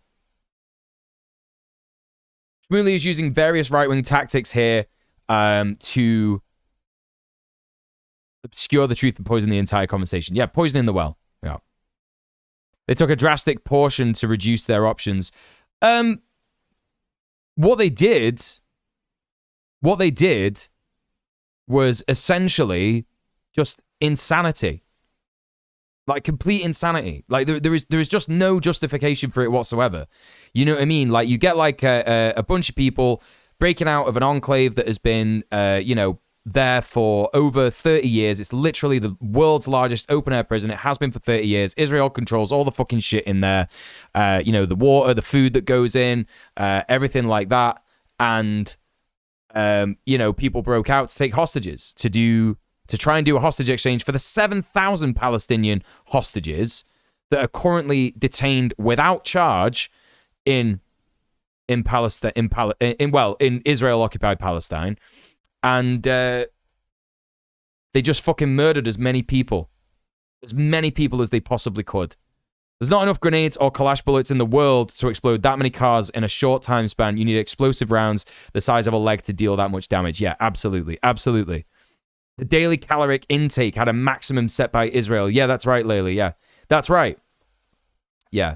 Yeah, famously, no good people have ever gone to jail. Famously, people like MLK and Nelson Mandela weren't jailed for opposing oppressive governments. Right, exactly. Anyway, let's hear Norm's response. Let's go back. Go back to Norman Finkelstein and get him to respond to that. Would you like me to respond now? Yes, please, yeah. I think it's only reasonable you should, yeah. Well, I'm not sure what was the purpose to inviting either me or Mr. Shmuley to this program, because obviously we are on two entirely different wavelengths. Mr. Shmuley is in the business, which is not surprising, of character assassination. He's in the business of libel. Okay. All right, Norm. Let's fucking go, man. Let's fucking go. Directly calling out, yeah? Piers for basically going, you have clearly gotten both of us, who are the exact opposite kind of person, to come on your show as a spectacle. You know? Bro's so smart, he's doing a fourth wall. Norman Finkelstein is pretty fucking smart. He's not the best. He's got some problematic opinions, but he's pretty fucking smart. On Israel and Palestine, he's got to be the GOAT. He's got to be the GOAT on Israel-Palestine. Aside from any other Palestinian person. You know what I mean? Any other Palestinian person at all. Hitting like a truck. Because where he have to confront the facts, he would be in a very difficult situation. So let me make one clarification. None of my remarks bear on my personal opinions. I simply am repeating what that's right, the Joe. Yeah. documentary record shows. Now, according to Mr. Shmuley, I am a liar because, according to Mr. Shmuley, the International Court of Justice explicitly concluded that Israel was not committing a genocide. I think that's the funniest thing here, is that, like, he doesn't even go with the Hasbro line, which is just like, ICJ is Hamas. ICJ is anti-Semitic. ICJ is Hamas. He's going like, no, they didn't do that. That's nonsense. That's information that anyone can get hold of. You can just Google, what was the ICJ ruling on Israel? And it'll say, yeah, they said it's plausible genocide. Now, I would say that Mr. Shmuley is suffering from what I would call a Judeo-dementia, because there is no possibility on earth that any rational human being could have read the opinion or the ruling rendered by the International Court of Justice after the South Africa application and after the oral proceedings. There's no possibility on earth that any rational person can conclude that the International Court of Justice ruled that Israel was not committing a genocide. That's right. So we now have two difficulties. Number one, Mr. Shmuley seems to think his purpose to being on the program is to personally attack me, the Latin term ad hominem attacks. Number two, Rabbi Shmuley seems incapable of processing very basic facts. If Mr. Shmuley believes that the International Court of Justice ruled explicitly that Israel was not committing genocide, if that's what he truly believes, then I would say he's suffering from some form of Judeo-dementia. May I respond? Yes, you may. Okay, thank you, Chris. You know, it's interesting, Chris, that you and are saying that no, Connor, I banned that guy. I did not. I quoted his own words of Jewish anti-Semitism, vitriol, which are so extreme. You see how he's calmed down now? Because he realizes what an idiot he's looking like. He's realizing what a fucking fool he looked like in that initial assault on him. That they're shocked. And he's like up against an actual intellectual. Okay. I told you, he called his own parents haters of Germans. Not the Germans hated his parents and annihilated his family. His parents hated the Germans. But now he just now. What argument is he trying to make here? He said his own parents hated the Germans.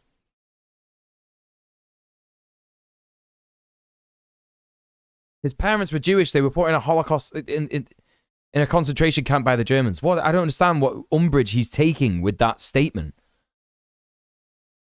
I don't understand. What he's fucking, what's he trying to say? Now says, I suffer from Jewish dementia. Notice, it's not Shmuley who suffers dementia. It's always Jewish dementia. It's always Jews. He didn't say Jewish dementia. He said Judeo dementia, actually. I know that implies Jews, but anyway, I'm just being pedantic Norman here. Finkelstein has now accused Israel of 5 different genocides. 1982, he accused Israel of genocide in Lebanon. It went on 2006, 2009. Look at him. He knows he's getting to him. He knows it's a joke. This is so fucking funny. 15 now. This is the 5th. Called his parents haters. Yeah, very whack. I always thought Jews suck at sports and PR. We suck at genocide because we've attempted it.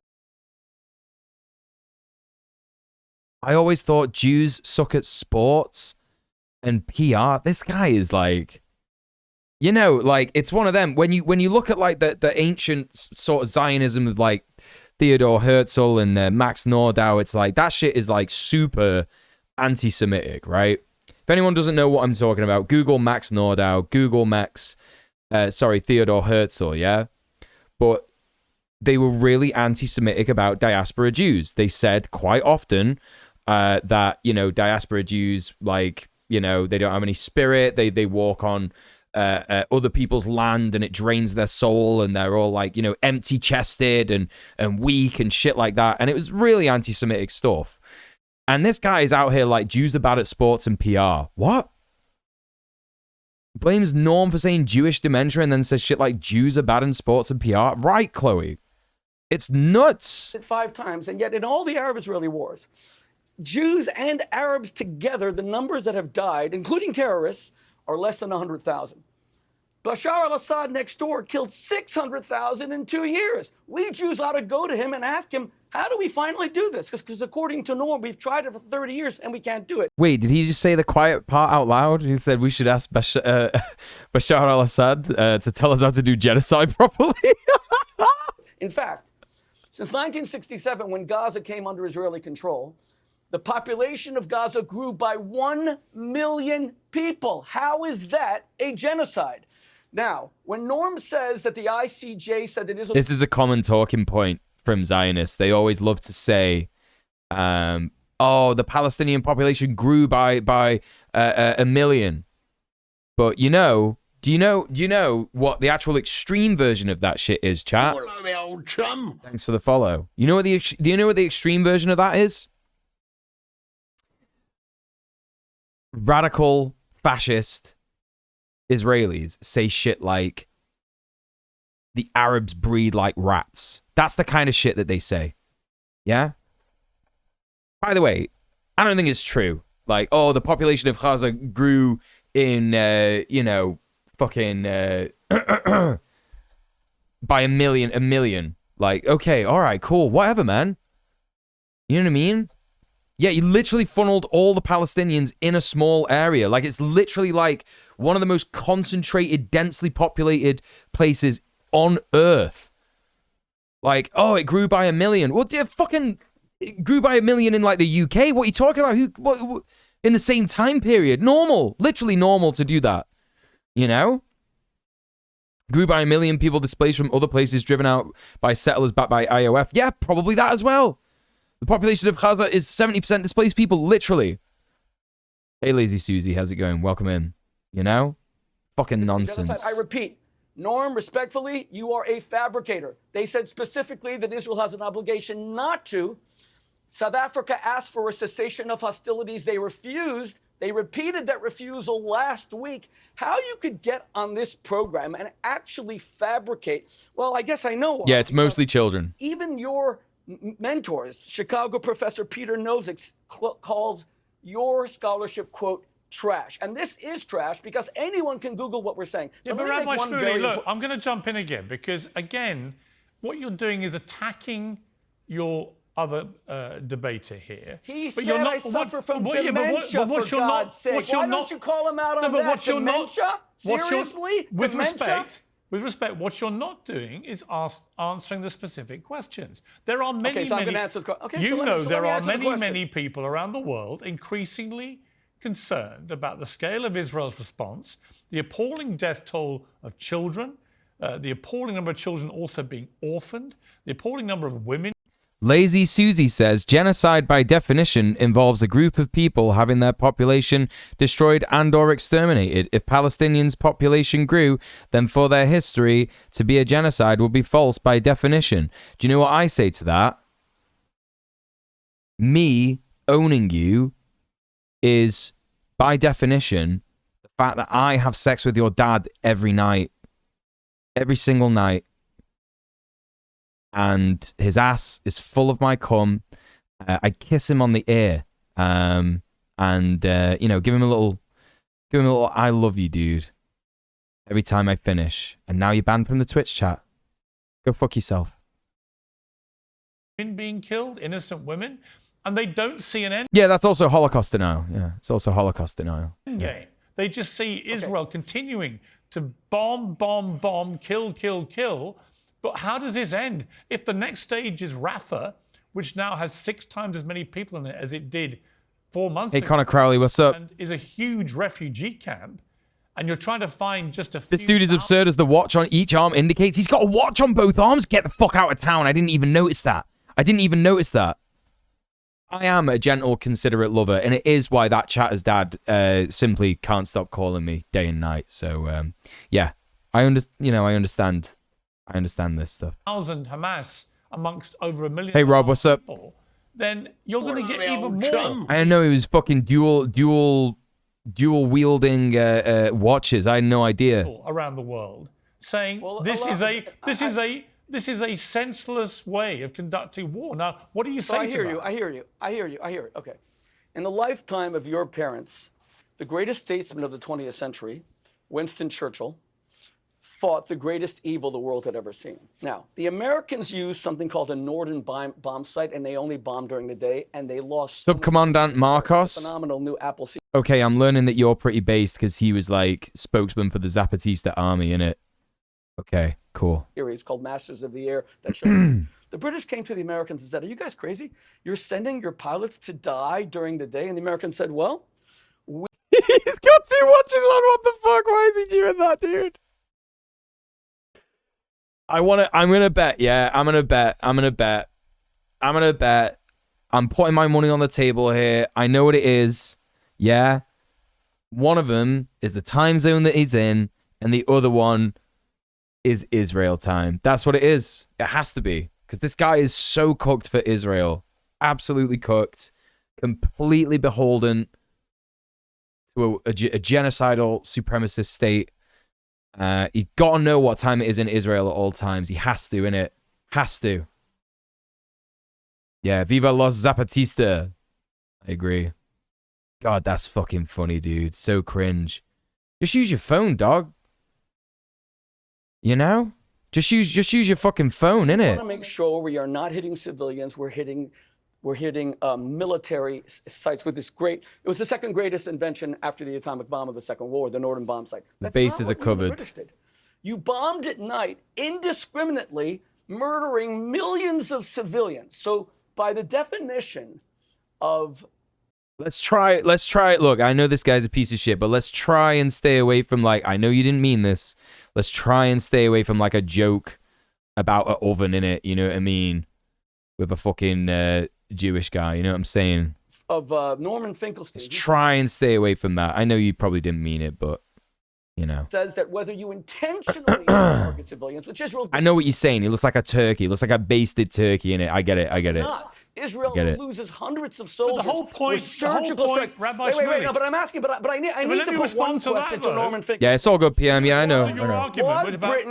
Was Britain a terrorist state fighting the Nazis? Okay, Yes or no? I will come to indiscriminately. Yes, I'd like to hear his response. Let me ask Norman that. What I would say to that... Look at Norm's face, man. ...is that there was huge regret over things like the carpet bombing of Dresden, which led directly... Fair enough. Which led directly Dresden. Cologne, Essen, Dresden. Which Dresden was led the end of the directly, war. by the way... It was April 1945. I'm just saying. Let's go to Cologne. Europeans bomb millions. Israel's can do it too. Yeah, exactly. What the fuck? The Geneva Convention to try and prevent these things happening again. Many people think what's happening now in Gaza is a form of that happening again. Norman Finkelstein. No. What's happening in Gaza is what the Americans did with the Norden bomb site. The Israelis are using surgical targeted strikes. Well, they're killing a lot of children.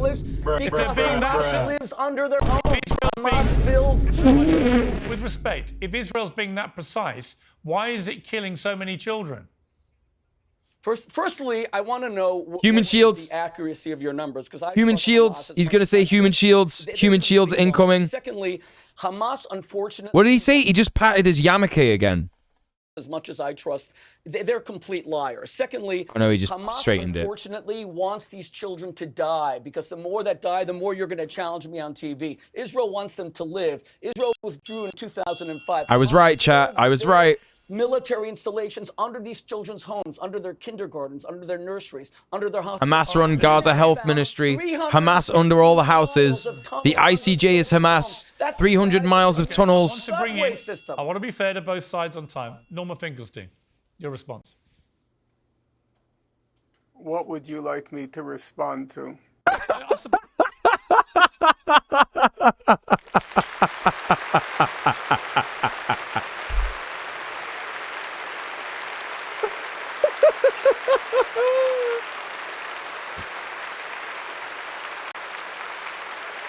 This is so fucking good, man. Yeah, he knows it's sophistry, right? He knows he's doing gish galloping. He knows he's doing sophistry. You know, this guy just said like 89 different things. What am I responding to, bro? What am I fucking responding to? Yeah, more kilotons of explosive were dropped in Gaza since October than 2 times of both the fat man and the little boy. Like, what are you on about? Exactly. What did they say as well? It's like pound for pound, the same amount of bombs that were dropped on London or the UK during the Blitz or something, which was like a staggering amount of weight of bombs. With World War II and the fact that indisputably, you know, many hundreds. Yeah, Prince, that's right. Hamas are stupid to use children as human shields because it's not stopped Israel once. Conflict, over 70 years. It was for the greater good of defeating. Yeah, pound for pound, all of the UK in it. Yeah. Parallel with wanting, and I completely understand Israel's desire, fervent desire, to eliminate Hamas after what they did on October the 7th, particularly as Hamas has stated again and again, they want to keep repeating it again and again. So on that particular argument about when you wage a war against Hasbro speak and spell. No, I don't think he is. I don't think he is because he doesn't use the Hasbro lines about shit.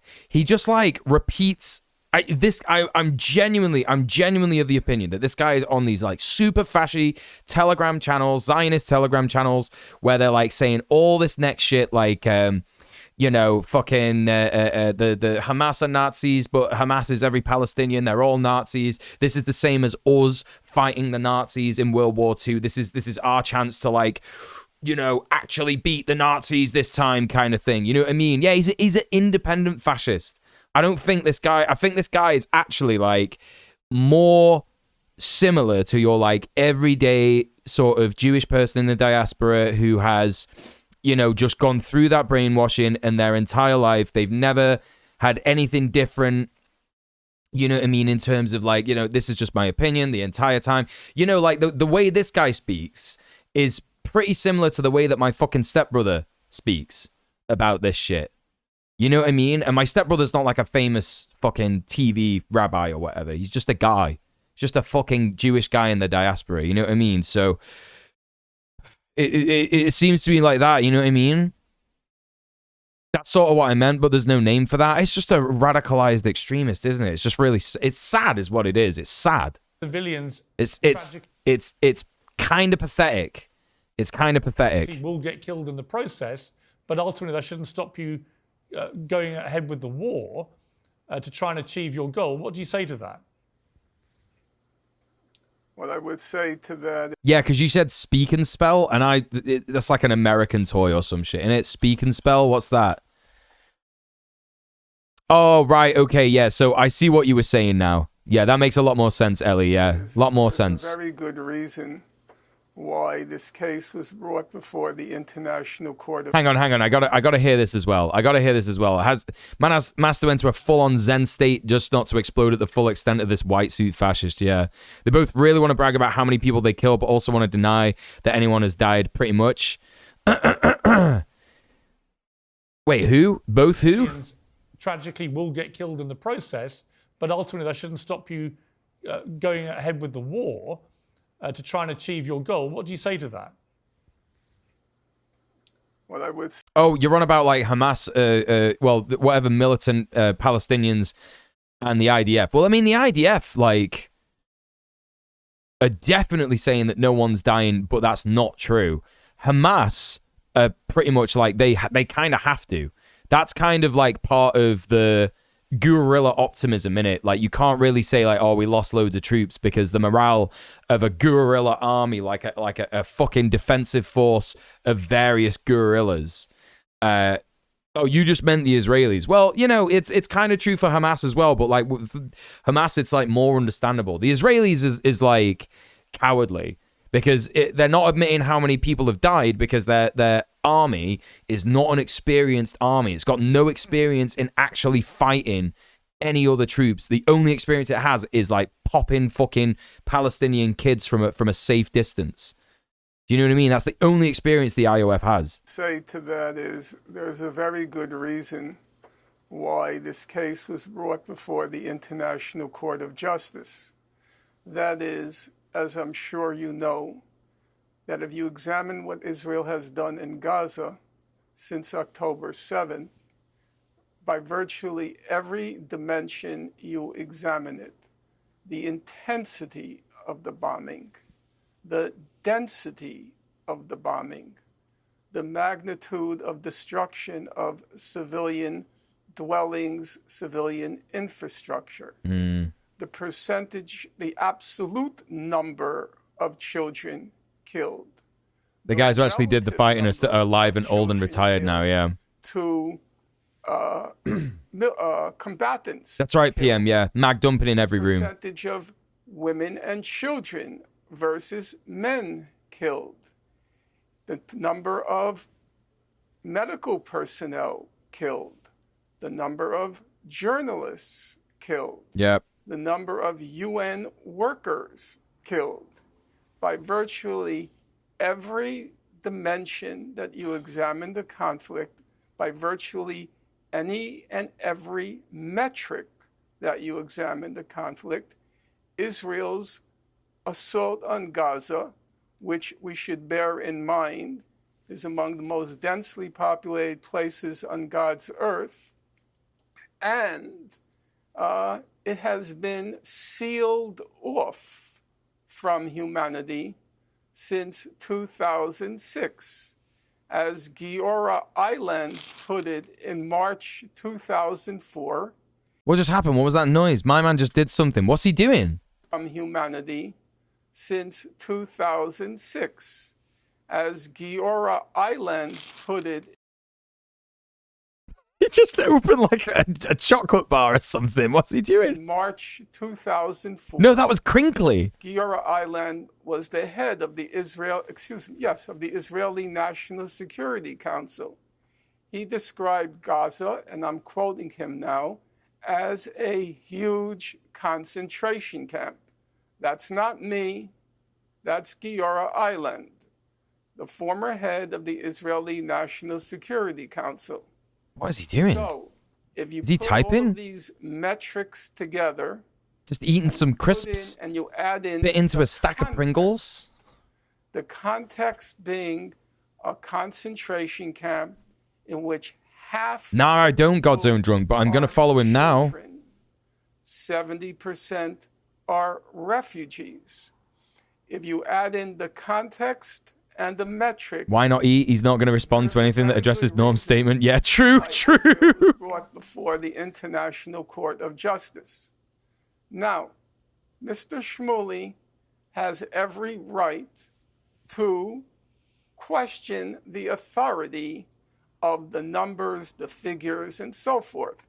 I am a strong believer in the right of Holocaust deniers to make a case before the public because, as John Stuart Mill once put it, we are all fallible, and being fallible, we have to always have a place in our minds open to the possibility that we are wrong. So, like Holocaust deniers, I do believe that Rabbi Mr. Shmuley should have the right to speak. However, granting that right, he has a very tall order. If a Holocaust denier wants to deny the Nazi Holocaust, he or she has to refute a vast corpus of scholarship attesting to the reality of the Nazi Holocaust. In the same way, Rabbi Shmuley, if he wants to deny that a plausible case for genocide can be made in Gaza, he has to refute a vast body of documentation. A fucking vast body of documentation. And that documentation ran as it was presented by the South African application. Yep. It ran to 84 single-spaced pages with literally hundreds and hundreds and hundreds of footnotes. Now, that's the first hurdle. Are we really? He's muted, but they brought him in. I can't believe it. He's muted, but they brought him in. Fuck these producers, man. Fuck them. Fuck them. Fuck them. Allow me to finish. Come on. No. Allow me to finish. Your debating style is to drone on, coma-inducing. That's how you debate. You try to put your opponents into slumber. For God's sake, you made your point. It's time for me to respond. Fuck this guy. Fuck this guy. That's a dialogue. No, you I'm cannot dominate this done. debate like you did with Alan Dershowitz, and you dominated. You took 3/4 of the time. I won't allow. That is not fucking true. Everyone who has seen the debate between Norm and the Dersh is literally gonna sit here and be like, you're talking shit, dog. Alan Dershowitz did exactly the same shit that you did, and he did not come across good in that debate. And you know what? I'm getting good at this. Listen, man, I know what you're thinking, PM. I know you were saying this guy's a child observer, for want of a better expression. You know, he's quoting the Dersh here. He's quoting the Dersh. Now, let me respond. First of all, Pierce, I'm glad. I know that you're not talking about that. You're talking about what you said earlier. Why not eat? He's not going to pay any. He's not going to pay any attention to Norm's statement. But he's referencing the Dersh. So, gotta say that's a little sus. I'm not going to lie, man. Norm has at least had the intellectual honesty to concede the first point. That the ICJ, the International Court, never ruled against Israel. Now notice he's saying he does live in Florida. It's true. They lost the case. First point. Pretty sure you can marry a kid in Florida, right? For you to say, Pierce, I'm attacking him ad hominem, his personality, I'm not. The question is whether this... You are. You just did. You literally just did that. You literally just said His debating style is to drone on and on and on and put people into a coma. That's literally what you said, dude. Or not, he has no tenure. He was denied tenure at DePaul University. He is only known because he's a Jewish anti-Semite. Now, number two, this is the 5th time he accused Israel of genocide. He started in 1982 in Lebanon. Now, what is genocide? That's because they were doing that in A 1982. Holocaust survivor in 1947 named Raphael Lemkin. Geno is an ethnicity. Side means murder. It is the murder of an ethnicity. He's saying the same shit that he said earlier. Slaughtering Palestinians because they're Palestinians and Arabs and Muslims. Well, then how does Israel have 1.9 million totally safe Israeli citizens who vote in the Knesset, an Israeli Arab judge who put an Israeli... Chat, am I losing my mind? Is this what he said to Mohammed Hijab? This is what he said to Mohammed Hijab. He didn't just repeat this in this debate, did he? He said this to Mohammed Hijab. Arab judge who put an Israeli... Yeah, you're only known for selling sex toys with your daughter. Listen, Mordecai, I ain't heard of this guy before this week. I haven't heard of this guy before this week. Jewish president in jail for rape, by the way. Why is that none... Whoa, whoa, whoa, whoa, whoa, whoa, whoa, whoa, whoa, whoa, whoa. Israeli Arab judge who put an Israeli Arab judge who put an Israeli Jewish president in jail for rape, by the way. Why is that none of the Israeli Arabs have risen up... What is he talking about? What is he on about? ...to stop this genocide?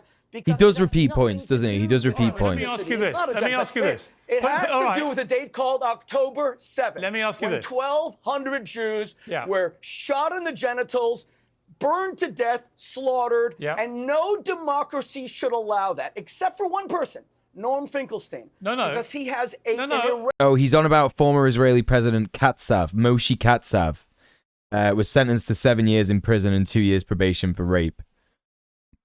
But that doesn't mean anything, right? It doesn't mean anything. It doesn't mean that, like, Palestinians have rights in Israel. That doesn't mean shit. Like, and what, like, under what sort of definition are we calling Arab Jews? Because technically, Rabbi Shmuley is an Arab Jew because his dad was Iranian. So,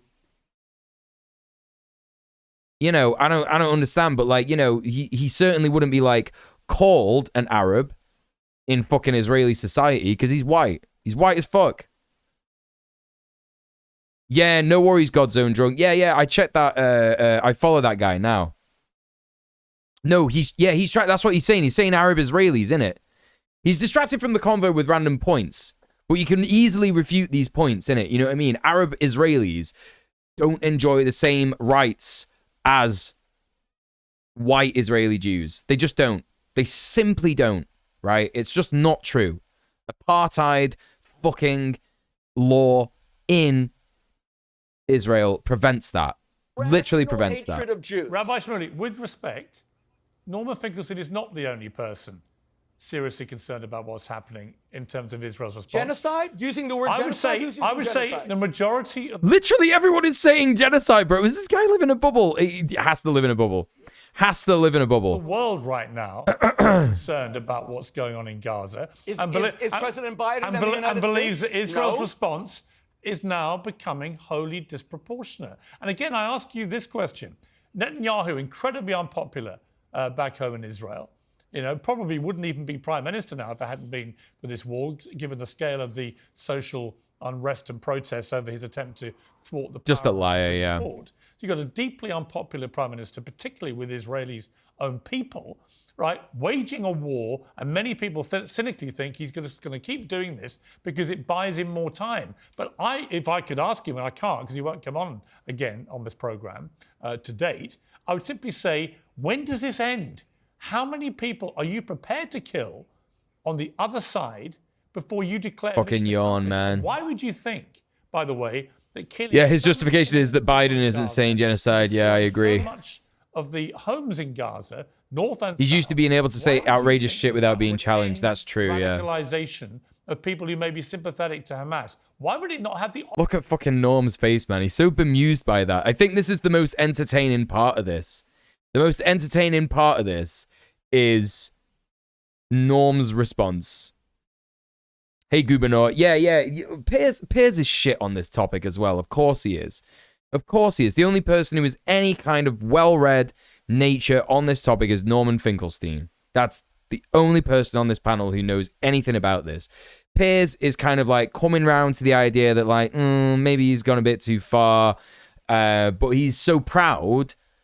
He's stuck in his pride. That's what it is. Because like, even if he genuinely in his mind is going, yeah, do you know what? I was wrong. He won't admit it because he's one of these, like, he's like a fucking loser debate pervert. That's exactly what fucking Piers is like. He's like a loser debate pervert. He's literally there like going, you know what? I fucked up, but I can't say that I'm wrong. I can't say that I'm wrong. I gotta like try and spin it in a way that I'm still right and I was always right, you know? Opposite effect. That's what it is. When I saw you face to face in your studio in London a few months ago, I told you I think that you've been fair on this conflict. So I respect your question and I want to take it seriously. First of all, Netanyahu's unpopularity means nothing. Churchill destroyed the Nazis, saved Western civilization, and immediately was... Incorrect. Incorrect. We all know it was the fucking Red Army that did all the fucking work. Come on, dude. Get out of town. Kicked out by the British. He actually lost the election, as you well know. So that means nothing. Why do you have communist tag? Because I'm a communist, dude. It means nothing. Number two, let's say, for example, look where I am. I'm in the beauty of South Florida. Weird way to say Stalin, right? Imagine that 6 million Jews living in Israel say, you know what, we've had it. We've tried this state 75 years. The whole world hates us. They want to kill us. We have people like Norman Finkelstein calling us satanic, saying that we come from a boil of hell. We have Norman Finkelstein saying that he cheered hallelujah when the women were shot in the genitals. It's got nothing to do. It's got nothing to do with anything. Just move you guys to beautiful Florida than it is to give Israel.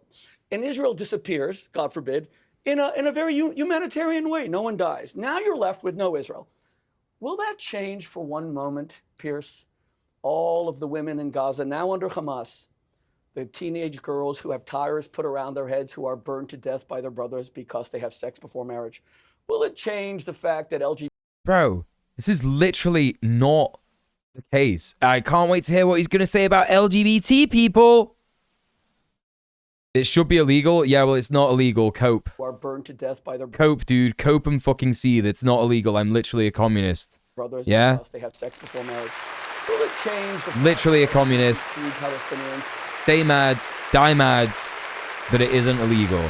Okay? Genitals cut off and are castrated. Will it change the fact that any political protests on the part of Palestinians, no Israel anymore, against Hamas, have some shot 20 or 30 at a time by hooded terrorists? Will it change the fact that Palestinian Authority officials, their fellow are thrown off rooftops by Hamas, who did? Yeah, literally not true at all. This was a lie circulated by Hasbara. The only evidence ever of any group operating in the Middle East that threw anyone off a building ever was ISIS when they did it a couple of times. This in 2006 in a coup. Will it change the fact that there isn't one Arab democracy? Will it change the fact that in Syria 600,000 Arabs, 600,000? Norm Finkelstein doesn't give a... Why did... Okay, Shmuley. If you don't like the fact that 600,000 Arabs died in Syria, why didn't Israel do anything about that? Why didn't Israel do anything to save those Arabs?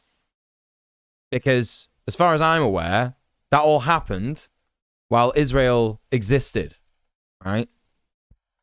So why didn't they do anything about that? Got all of that. We got kicked out of Europe, so we had to live somewhere and kick the people who already lived there out also. Yeah, what an origin story, yeah. And also, it's not true.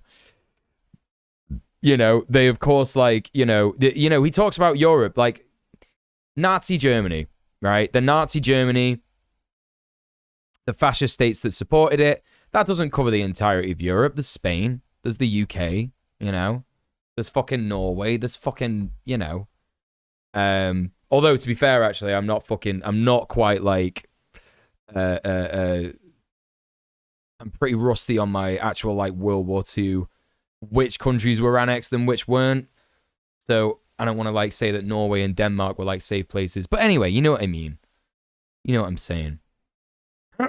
Israel was probably a massive destabilizing factor in the Syrian war, I agree. They brought ISIS into hospitals in the Golan Heights, so they did do something right, yeah. Yeah, you're Danish. It was annexed. Yeah. Fair enough. Yeah.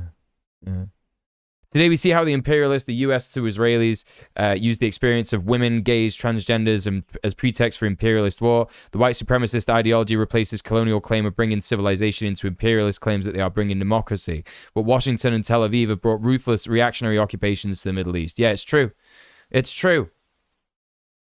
My granddad was in a concentration camp. It fucking sucks, man. I'm sorry to hear it. A damn about them. Were killed between 2011 and 2014. All power to him Israel and his memory. Is not the problem. Unless he's still alive, in which case all power to him still. Would it change the fact that Ismail Haniyeh is worth $4 billion? Would it change the fact that Khalid Mashal is worth $7 billion? It would change nothing. Who is he talking about here? He's like talking about like random Arab people having money. This is so insane, dude. Israel left the Middle East. The Arab world is still in crisis, killing teenagers, killing. So what's the point he's trying to make here? Let's say all this stuff he's saying is true, right? He's said all this like nonsense. Yeah, he said all this fucking nonsense about like, oh, they throw queer people off buildings, they put tires around girls' faces and then fucking set them on fire and blah, blah, blah. It's fucking like not even remotely relevant to any of this shit that's going on. If it does happen at all, yeah?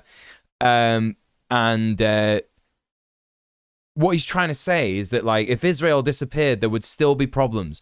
Okay, dude, maybe that's for like those countries to sort out on their own with self-determination. I don't think you being there like genociding an entire people. Well, it's not him because he's not fucking there, but he supports the people there anyway. You know what I mean? But like, you know, doing a genocide of an entire people is like helping that in any way. Literally, maybe they live there and they can sort it out. It's literally what Palestinians say. You know, I've heard testimonies from queer Palestinians, actual queer Palestinians, who say it is not for the West to decide what happens to us at the hands of Israel based on how our country deals with queerness. That's for us to sort out. You know? Insane, dude. Yeah, he's just reciting all the fucking rhetoric he's memorized, literally. Pure Islamophobia. Pure Islamophobia. LGBTQ, destroying democracy, all dictatorship, kleptocracy. You have Mahmoud Abbas, who's a billionaire. You have Yasser Arafat, who not only... Norm's checking his phone. You have Yasser Arafat. Hang on a minute. Yasser Arafat is dead, dude. Yasser Arafat has been dead. What is he saying about Yasser Arafat? Kleptocracy. You have Mahmoud Abbas, who's a billionaire. You have Yasser Arafat, who not only died on the Forbes 400 richest men in the world, which is shocking, but his wife still lives in a penthouse paid for by the Palestinians in Paris. And one final thing. I think that's fine and cool, actually. I think that's based.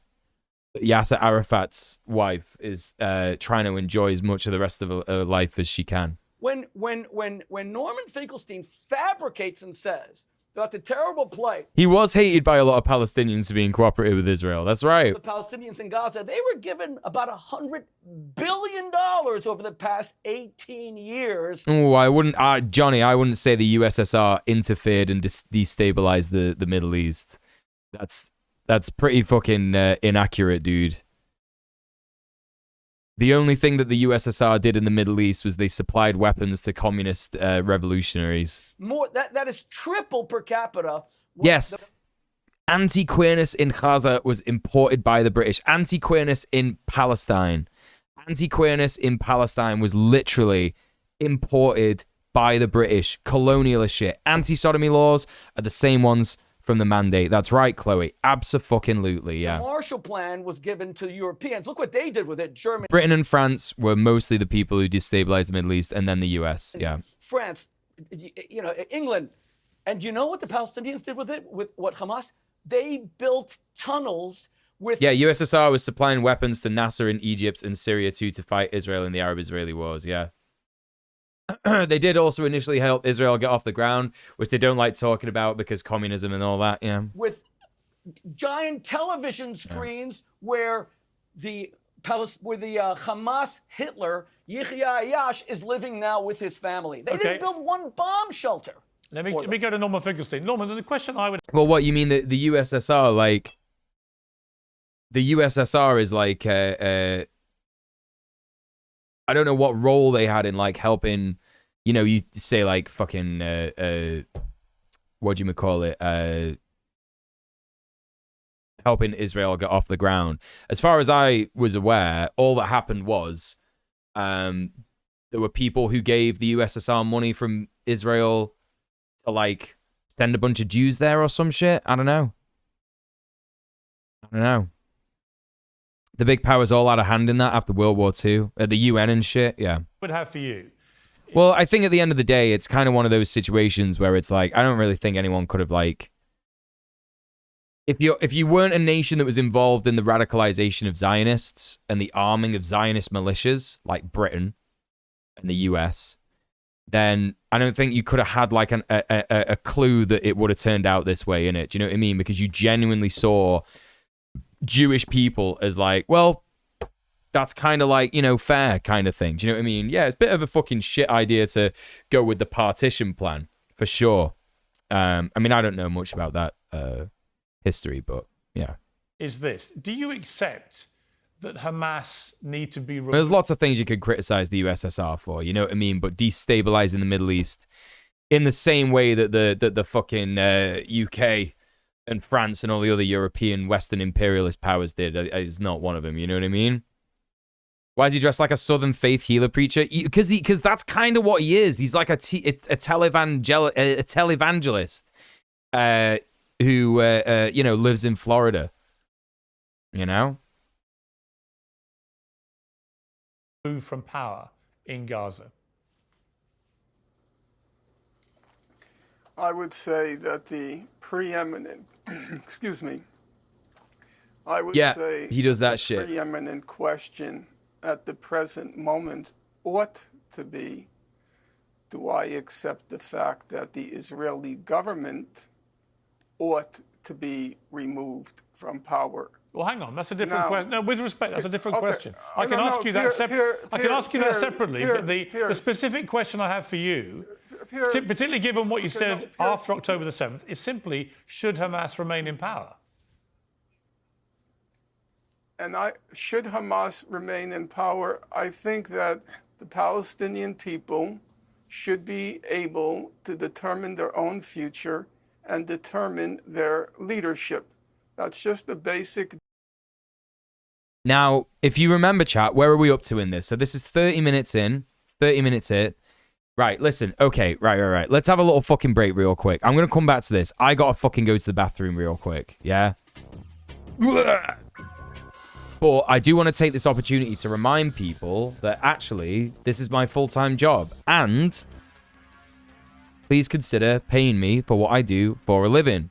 Hit me up with the sub off Twitch link in the chat. If you're not financially capable of supporting the stream, don't worry about it. What you can do instead is you can go to my Twitter, via this Go Live tweet, and you can retweet that. Even if you got 0 followers, even if you got literally no one who likes or comments on your stuff, just fucking retweet it because it'll boost me in the algorithm, and then maybe someone who is more financially able will come into the stream. We're super close to hitting the £400 mark. It'd be really cool if we could hit the £400 mark before the end of the stream. That's only 18 quid, chat. £18. That's like 9 people donating 2 quid. I believe we could do it. Anyway, in the meantime, make sure you take your meds, stretch your legs, have a glass of water, all that kind of stuff. I'll be back in a tick.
All right, I'm back.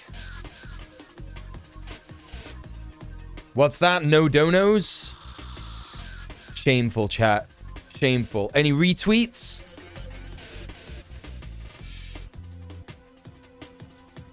Not even any retweets. I can't believe it.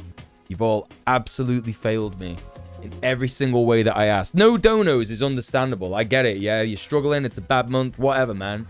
I get that shit. But not even a retweet. Not even a fucking like. Not even a reply. I can't believe it. You let me down, folks. I'm going to remember this.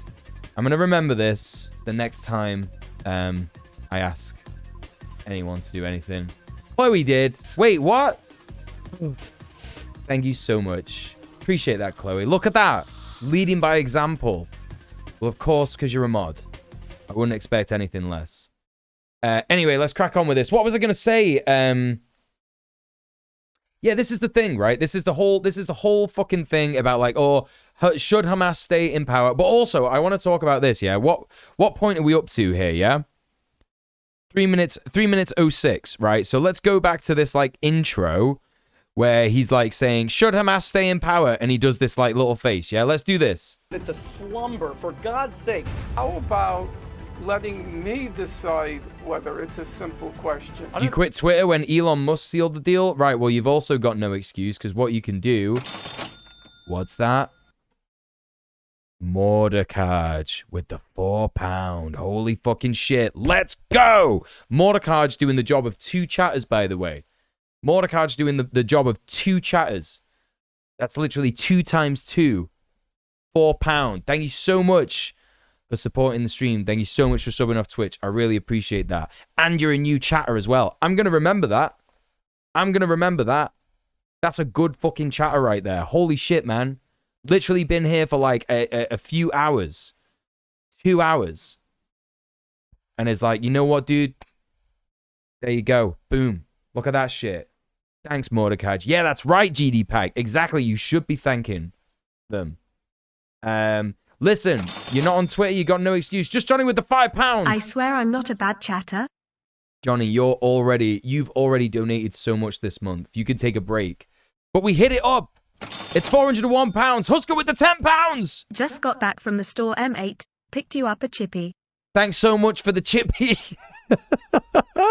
Thanks so much for the chippy. Thank you so much for the £10. I really appreciate that, Husker. Thank you so much. Thank you, thank you, thank you. Thank you, thank you, thank you. I love a chippy. I do love a chippy. Chat, we did it. We got £400. Let's fucking go. Let's fucking go. Bruh. Bruh. I'm so proud of you. Thank you so much, everyone. Wait, no, not again. So proud of everyone. Thank you so much. And what I was gonna say, yeah, is that if you're not on Twitter, wait, how do I do this?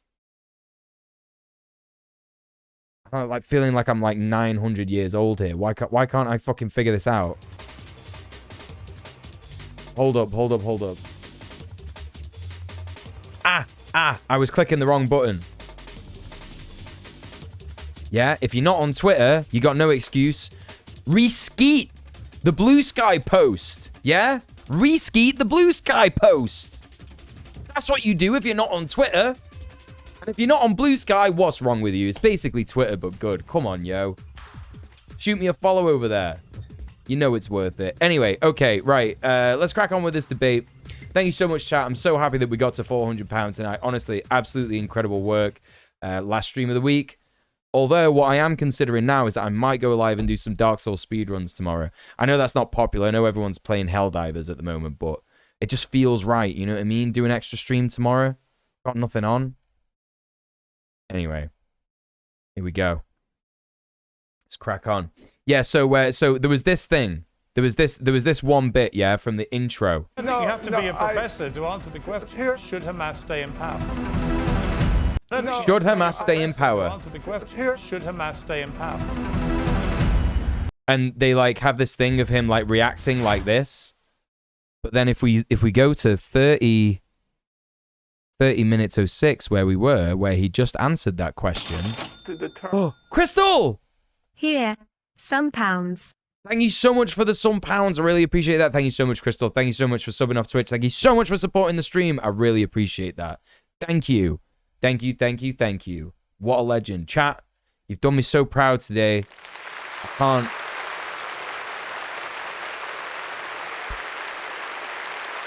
Such as me right here, you know? Right here, you know? Thank you so much. Really appreciate all of you. Amazing. You know what? I'm going to say that that's a hype train. And a hype train doesn't necessarily mean that anyone needs to donate anymore. But I would appreciate it, nonetheless. But what it does mean is that we're going to take an actual break from this. And we're going to watch a music video. We're going to watch some actual tunes. Yeah? My Twitter account is being limited by stupid Musk. I can't even like or retweet. Blue Sky's open to the public now. You should make an account. It's much better than Twitter. It doesn't even have an algorithm, you know? Right, what are we going to watch? We already had one unofficial hype train earlier today. Oh, hello. Yeah, I know exactly what I'm going to go for. I know exactly what we're going to watch. All right, VOD watchers. I'll see you in a minute. Like, boom. All right, VOD watchers, you're back in. Thank you so much. Thank you so much for that mini little hype train there. Really appreciate that, chat. I hope you appreciated a little bit of Alice in Chains while we, you know, suffer at the hands of this completely insane debate. Tom stopped being disgusting now, so let's bring him back. Every time I think he's like, he like misses. He's like moving his bed every time he's in there. Hi, buddy. I love you, buddy.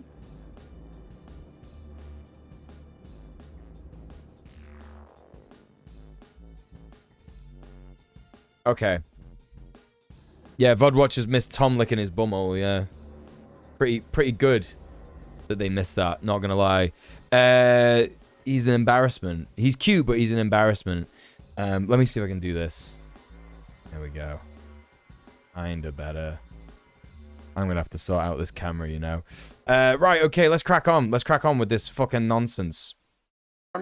So, as I was saying before that, you know, at the start of this fucking thing, they give this whole, like, bit about, like, do you condemn Hamas? And show him being, like, you know, this, like, exaggerated, like, thing. And it's obviously edited.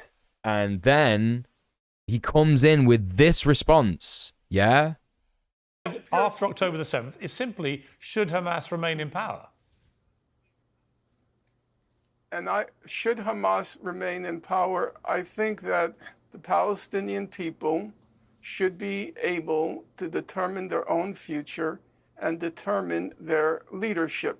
That's just a basic democratic What is your principle. personal opinion? No, I don't decide what people should do with their lives. You've expressed many strong opinions about... Hang on. I love that. I love the fucking framing of that. You've had opinions about other things, so why don't you have an opinion on this?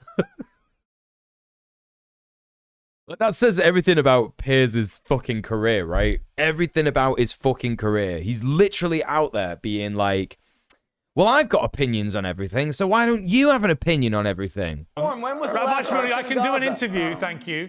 Okay. The problem I have with that response is you're very quick to level the charge of genocide at Israel, and many people would agree with you, many wouldn't. But you're not so keen to be held to account for your view about Hamas. And I don't see how anyone, after what they did on October the 7th, could possibly conclude they should stay in power.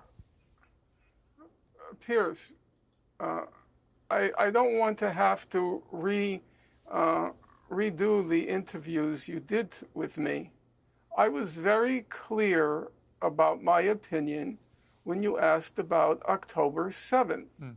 I was also very clear as to what I believe Hamas should or shouldn't do regarding its leadership or its current power in Gaza. I've not tried to evade any of your questions. For those who, for those who may not have seen the previous interviews, For those who may not have seen our previous conversations, I simply ask again. That's fine. It is a simple question. Okay, that's fine. Should Hamas stay in power? Because Israel's whole argument is that they have to keep going with this warfare to eradicate Hamas. And my question for you is, do you think that in principle Hamas should stay in power? Well, Piers, I'm going to answer you because I never fear the truth, and I'm not going to try to evade your question. Let's take a simple metric. We'll take the question of children killed. Oh my on God, October answer the 7th, question. Should Hamas stay in power or These not? are different. These Answer are the answers to question. different questions. Just answer the question, Norm, for God's sake. You said you don't want to evade the truth. Should Hamas stay in power or not? Answer the question. Piers, either you're going to moderate the program or there's honestly no point in continuing. I do think it's You a very, have to I have to decide. say, I do think it's a very simple question. And it goes right to the heart. No, it's not. It goes right to the heart of Israel's argument. This is the thing. Piers is trying to frame this as like, oh my God, this is the be-all and end-all of his entire opinion, right? Anything that he says now about Hamas is, you know, oh my God, we're gonna destroy him from this, etc., etc., etc. You know, and that's why they had this bit at the start of the program, right? Do you think Hamas should stay in power, kind of thing? Because this is the bit that they're like questioning him on, where like they're really trying to like frame it as a simple question, like it's a yes or no question. It's a yes or no question, Norm. And it's like it's not a yes or no question at all. The answer as to whether Hamas should stay in power, he's already answered that question, which is that's up to the self-determination, if it is granted to them, of the Palestinian people. That is up to them. They govern themselves. That's literally the right of every single kind of people as established by international law. That's what the ICJ talks about, etc., right? And even beyond that, it's simply morally correct, yeah? Now, on top of that, right, they're also trying to say, well, you know, you've been very clear about what you've said about Hamas, and like, you know, Piers trying to get him to like say this other thing about what he said on a program another time, which is probably something very educated in the way that Norman Finkelstein likes to answer questions. Like he probably said something to the effect of, I don't think that Hamas should engage in the mass killing of civilians, right? Because he knows actually that it was probably Israel that did that. And, you know, at this point, when we don't have the information available to us, he's probably thinking, well, I think the right, smart way to answer that question is to say, I don't think they should kill a lot of civilians, in the same way that I don't think Israel should kill a lot of civilians. But he's answering it the correct way, in which that is to challenge people who frame this kind of question as a be-all and end-all, yes or no question of, should Hamas stay in power? Yes. Oh my God, you're an evil terrorist, right? You're an evil terrorist supporter. And you do have to challenge people who would frame it like that, because at the end of the day, yeah, has Hamas stopped condemning your wife yet? It's literally a pointless question. You know, yeah, exactly. Hey, Void Empty Null. By the way, welcome in. What power does Hamas even have at this point? It's such a good, like, this is the thing. It's a multifaceted question, and you cannot boil this down to oversimplistic Western thinking. You can't boil it down to that, because it's stupid and it's offensive, actually, to do that. About why they are continuing to execute the war. Piers, how about letting me decide whether it's a simple question? How about letting me decide? Well, either Hamas stays in power or it doesn't it? Okay. I don't think you have to be a professor to answer the question. Piers, there's a difference between whether or not Hamas stays in power and whether Hamas should be in power. Right. So let me get into the stays in power is a military question. Should be in power, well, let's look at it. I say if Hamas, which is responsible for the killings of 36 children on October 7th, should not stay in power, then you must certainly agree, Piers, and I'm going to kindly ask you to please answer me. You must surely agree then that Israel, which has killed now approximately 12,000 children, and is plausible. Look at Shmuley. He hates this shit. He fucking hates this shit. This is so good, man. I mean, it's hard. It's a silly question. What avenues does anyone have to take Hamas out of power, including the Palestinian people themselves? Are the 1.4 million starving Gazans in Rafah going to have elections? Right. Aside from the fact that, like Void Empty Null said, what real power do they have right now, other than the power to attempt to defend themselves? Right. Exactly. Exactly. You know, they're trying to make out that Hamas being in power has radicalized the entire Palestinian population, which is untrue. Completely untrue. The Palestinian people have been radicalized correctly against a colonialist entity, and that has not been made to happen by the existence of Hamas. It has been made to happen by, it's called revolutionary optimism. You can only oppress a people for long enough before they fight back. That is the only result that you're going to get from oppressing a people. They will eventually bite back.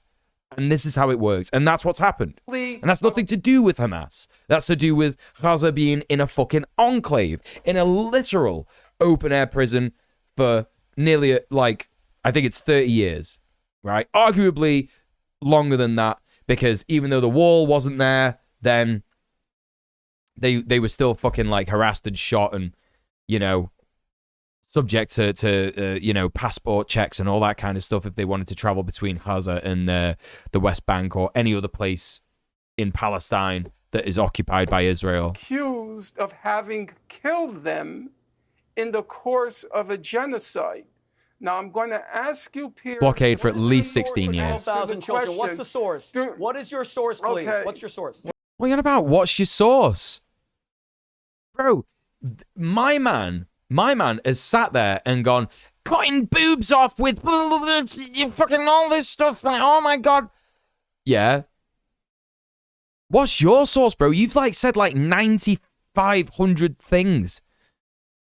You've made 1,000 claims in this fucking debate, and you haven't provided a single source for any of them. Yeah? 20,000 kids is actually widely what's being reported. He wants him to say Hamas-run Gaza Health Ministry. That's exactly what it is, yeah? That's exactly what it is. It's fucking disgusting. This man is a fucking freak. Well, it's a Palestinian health authority run by Hamas. We know that. Run by Hamas. Wait, no. No. Hamas mentioned. This is actually an important question and an important moment of the debate. Continue, Norman Finkelstein. So I have to ask you, Pierce, if you believe that Hamas should not stay in power because it killed 36 children on October 7th, then you must surely agree several times, 1,000 times more emphatically that the Israeli government should not be in power because it killed 12,000 children, not as collateral damage, but plausibly, according to 15 of the 17 judges on the highest judicial body in the world. Okay, you said that point. Okay, here's my answer. Plausibly. Fuck off, Piers. You've said that point. He's mad that it's I don't believe any of this fucking shit. The thing that sickens me about Piers Morgan, yeah, is that he's trying to do a kind of sanitizing of his public image. He's trying to sanitize his public image because he's been such a vocal, horrific, Islamophobic racist. And he's understanding that a lot of people in the public opinion, the social consciousness is changing and it's disagreeing with him massively. Yeah, massively. To the point where he's probably losing audience because of it. He's probably losing money because of it. And at this point, he is desperately trying to make out any kind of actual logical fact that is presented to sort of challenge him in his views that, like, Hamas shouldn't be in power anymore. Oh, well, okay, well, if you agree with that, then logically you agree that the Israeli government shouldn't be in power because they've killed way more many people than Hamas, which is a correct, logical argument. And Piers is like, no, I don't want to hear it. I don't want to hear it, dude. No, you've said that point. He's not said the point. Let him finish. Hey, Carpe, what's up? Everybody go follow Carpe Pex. Great streamer. How you doing, dude? Here's my answer to you. Here's my answer. And a genocide. Here's my answer. You haven't so far answered my question. If you do, I will give you an emphatic answer to yours. So let me just ask again, should Hamas stay in power? My answer is, if we apply one standard... No, that's not an answer. Across the board... No, that's not an answer. If we apply... It's the framing of the question. It's the framing of the question. Yeah, he's looking for a soundbite. Well, he got that for the... Well, the thing is that he didn't even get that. He got that and he edited it for the beginning of the thing. We've just been through that. At the beginning of the video, there's like this bit where he says, should Hamas stay in power? And Norman Finkelstein like does this like eye roll thing, which is clearly him doing that at Rabbi Shmuley doing this insane fucking gish gallop that he does at the start of the debate.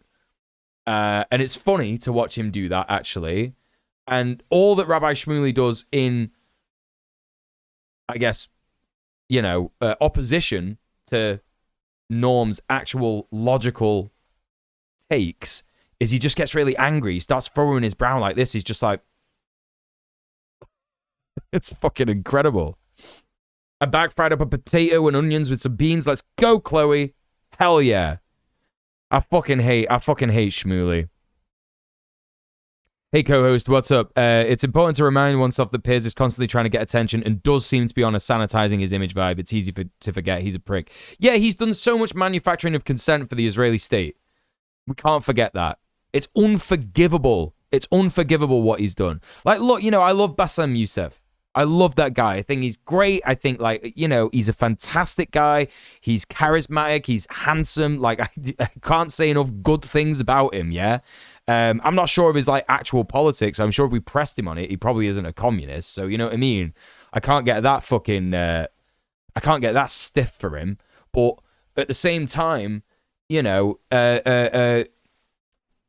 you're not going to gain anything by trying to, like, debate Piers Morgan and, like, you know, I think you're doing great, Piers. I think you're doing really good. I think you're coming round to it. You're coming round to it. It's like, nah, man. It is not about him coming round to it. It is unforgivable. Every single fucking Western media imperialist talking head shill is responsible for the manufacturing of consent of governments worldwide to be able to dilly-dally around one of the most horrific crimes against humanity that we've seen in real time over the last 4 months. And there's a fucking soundbite for you. Apply one standard across the board. I am perfectly happy to say Hamas should be removed from power if you agree that several Hell yeah, that shit's going on TikTok. Yeah, you've made that point. More Here's my answer. The Israeli government should be removed I don't from think... power. Again, it's the framing of the question, isn't it? It's the framing of the question. The framing of the question is, should Hamas stay in power? Why are we asking that question? Well, because they killed 36 children on October 7th. Well, how many children has Israel killed? It is a literally, you know, should Hamas stay in power? Asking not a single Palestinian. Exactly, Gubernur. Exactly. I think there are two completely separate questions. And I would answer it like this. No, they're not. Well, I'm going to explain to you. I'm going to explain why I believe they are. It is up to the Palestinians. That's their right to self-determination. Israel's response was a response to an appalling terror attack.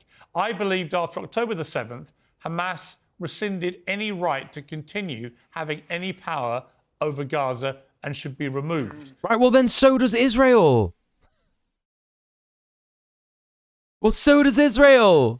Hamas's attack was a response to Israel, literally. This is the thing. The only debate would then be, how would that best be done?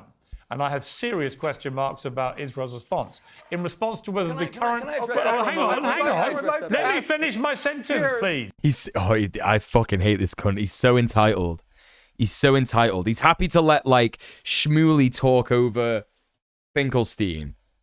Yeah, he's happy to do that and not moderate the fucking conversation. But as soon as Shmuley starts to talk over him, let me finish my sentence. I know exactly what this guy was like at school. Any fucking British person, yeah, knows exactly what this cunt was like at school. Just the most fucking snivelly, slimy, weaselly fucking, and that's an insult to weasels. You know, like, disgusting fucking Randall from Recess twat. Exactly that.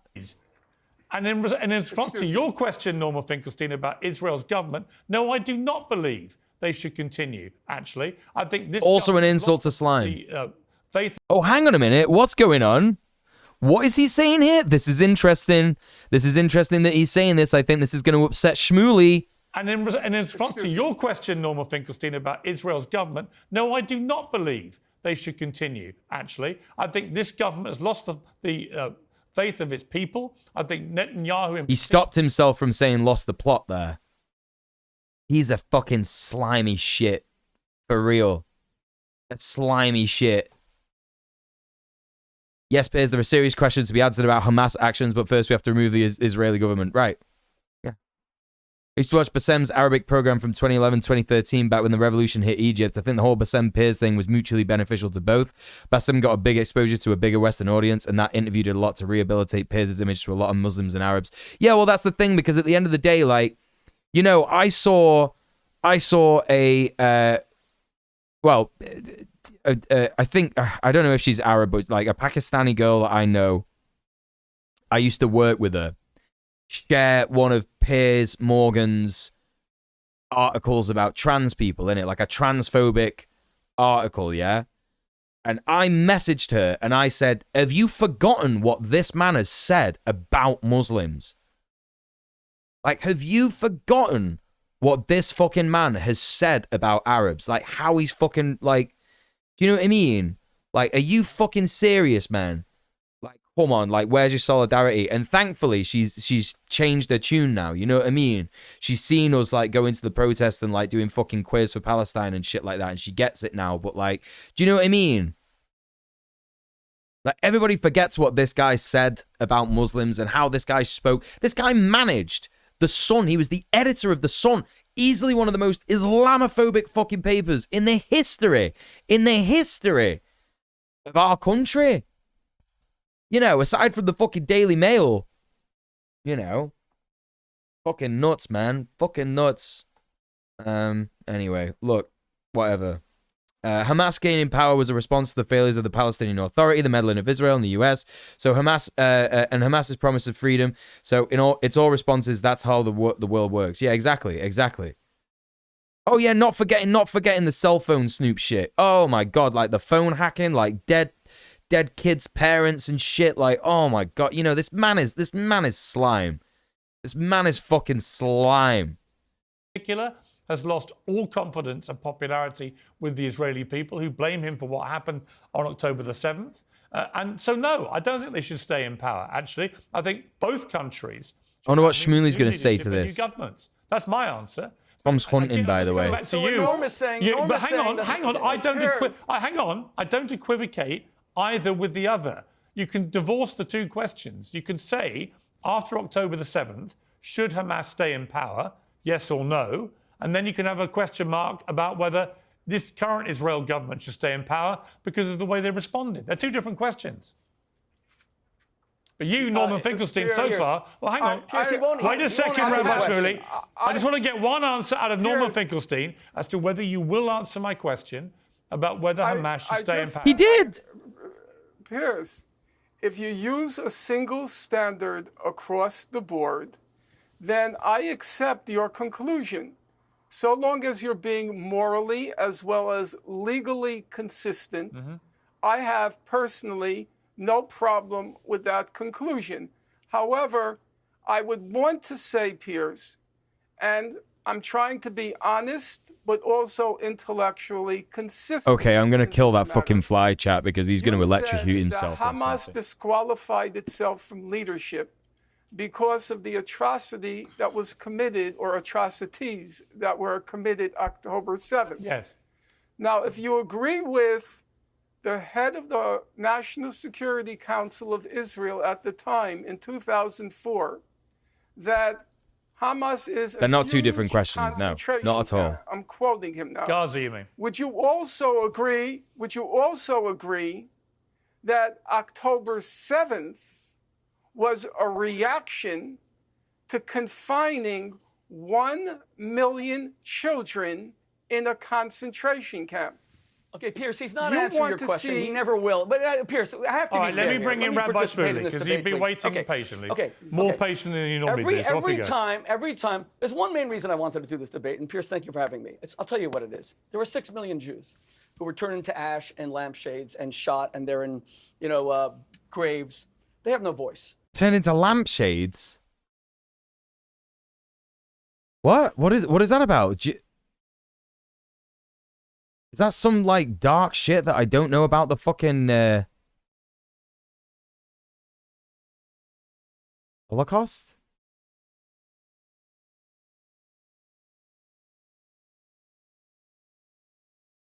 He's being nonchalant about the Holocaust? Oh my god, lampshades made from human skin?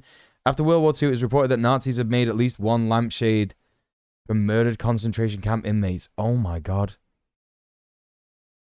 One of the doctors at one of the camps turned people into things? Psychopath. Psychopath shit. Oh my god. That is insane, dude. That is fucking insane.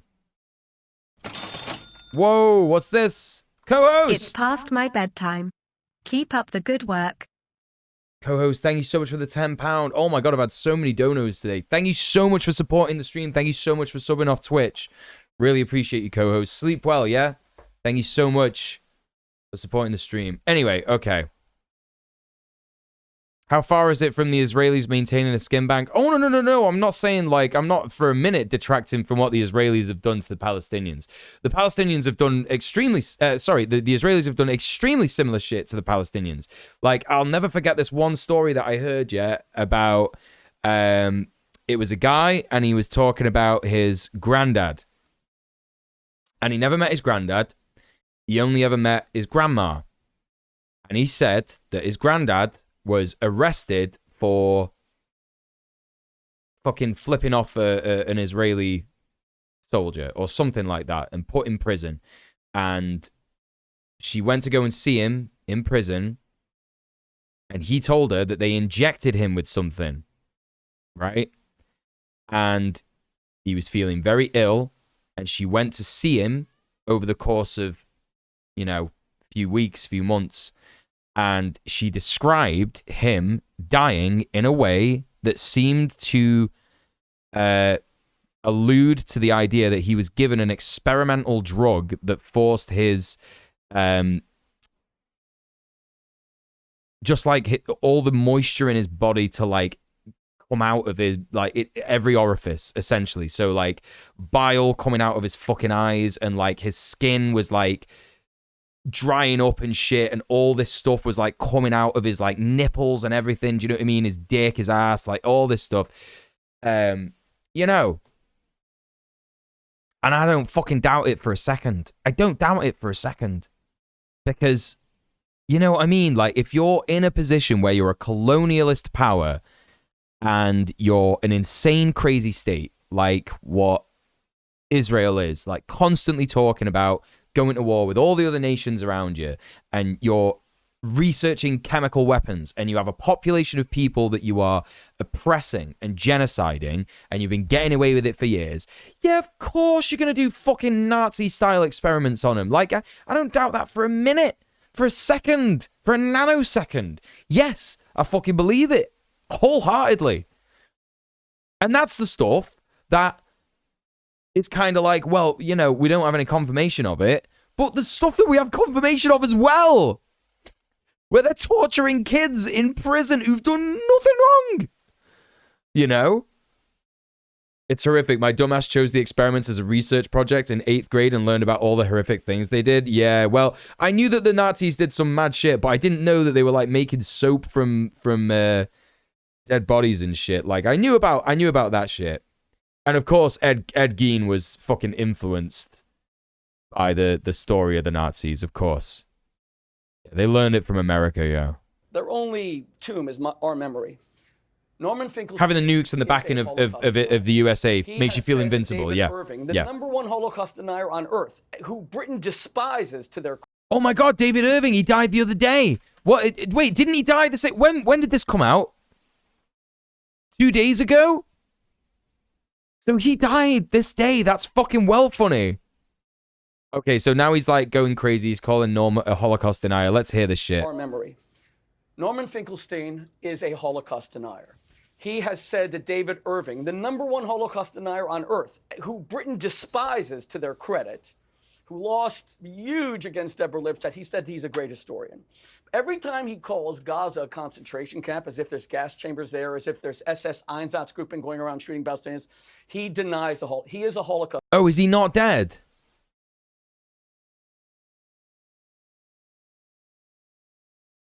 Oh, well, that's sad. Oh, I thought he was dead, so it was a joke.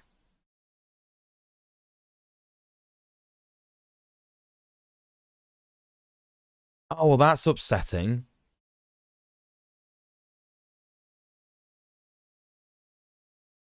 According to his own website, David Irving has not actually died, despite lots of reports that he did, which is quite ironic, really. Oh, that is funny as fuck. That is funny as fuck.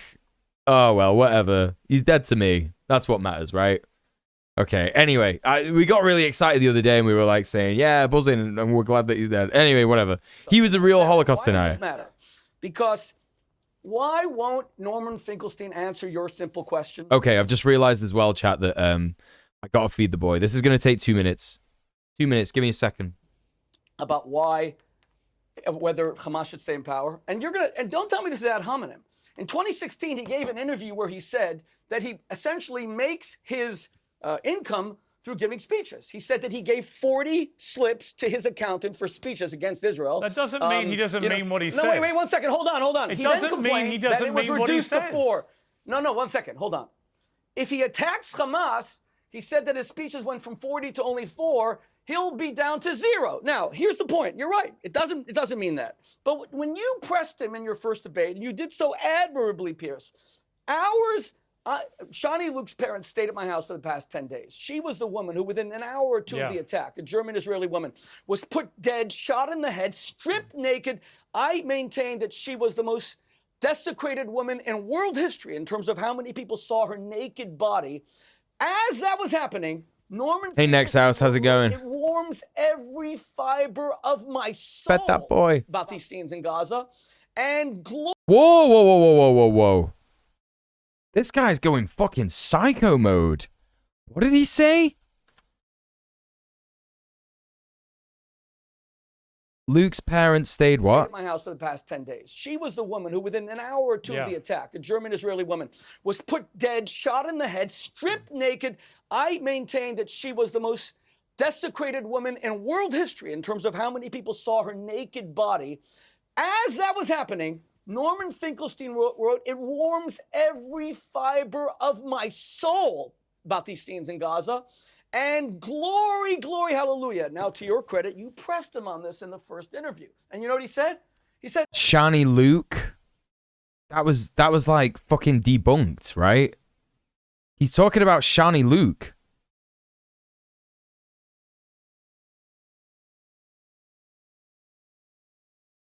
Israeli Zaka rescue service found a bone from the base of her skull. So Zaka, who have been like falsifying a bunch of shit.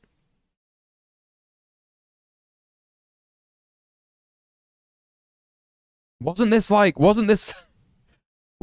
completely debunked? I'm losing my mind, man.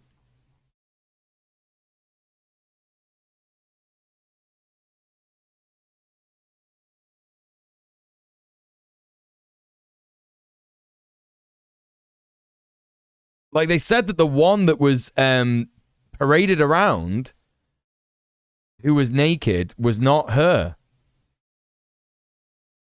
They confirmed her death based on the discovery of a skull fragment. You know what it's going to turn out? It's going to turn out that she's a hostage. I'm convinced. Nothing has ever debunked in Shmuley's mind. No, of course not.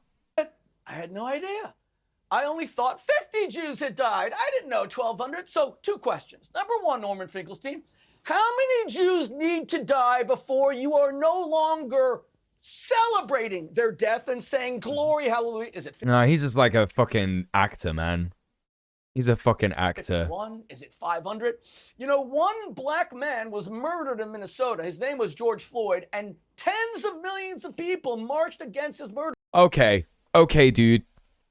Okay, dude. He needs to shut the fuck up right now. He needs to shut the fuck up right now. It is not just about one man. Are you fucking for real, dude? Are you fucking for real? Like this, I fucking can't stand this shit. I can't stand this shit. His mannerisms remind me of Cenk. Yeah, well, you know, Cenk, you know, let's be real. Like, he's a right-wing Republican. Like, he's fucking Alex Jones. Like, that. He's the Alex Jones in this fucking scenario. You know, he's the Alex Jones of Israel defenders, essentially. God bless them. But for you, it would have we need 49 other dead black men before they start marching. Number 1. This is insane, dude. This is insane. The positing of this is completely insane. Completely insane. There were way more than 50 black men killed. There were literally way more than 50 black men killed. It's not about George Floyd. It was about every single black person who's been killed by the police for no fucking reason in America ever. Not just in America, but all over the world. I fucking hate this cunt so much. Oh my God, like new person to dislike the absolute most in my entire life. Shut the fuck up. And Norm is smiling because he knows just how like completely psychotic this is. Number 2. What you're confessing, Norm, is that you are a joke of a historian. Because your defense to Piers Morgan was, every accusation is an admission. People who do my Twitter, I gave it to them. By the way, I'd love to know even one name of those 3. I dare you to mention their names because I'd like to question them because I believe you're fabricating that as well. I think you wrote this yourself. You did not give it to 3 people who work for you on Twitter. But here's my question. You claim to be a serious historian. What kind of serious historian, before they even know the facts, says, I love seeing dead Jews? You admit you knew nothing. You say that you had no knowledge. He never said, I love seeing dead Jews. He was saying glory to the martyrs and hallelujah and shit like that. Yeah. Yeah, that's another good point, Chloe. Yeah, how many tens of thousands of people were bombed in response to George Floyd? Right, exactly. Completely false equivalence. And you were saying, glory, hallelujah, may more Jewish women be shot in the vagina and have their breasts cut off. Now, wasn't that you're making that up, dude. Later, when Piers Morgan said to you, hey, Norm, at least take it off. At least delete it. You now admit 1,200 died. And you know what you said? It's part of the historical record. So you are a fraudulent historian by your own admission. You said this fraud that you are 3. No, dude. No, dude. What that is owning up to a mistake. If he's like, I don't know what he's talking about here. I literally don't know what he's talking about here. He's like going crazy about a tweet. It just shows exactly how serious this guy is. He's losing his mind over a tweet. That's what's going on here. Why is Zionists so insanely fixated on rape and mutilation of women? I'll tell you why.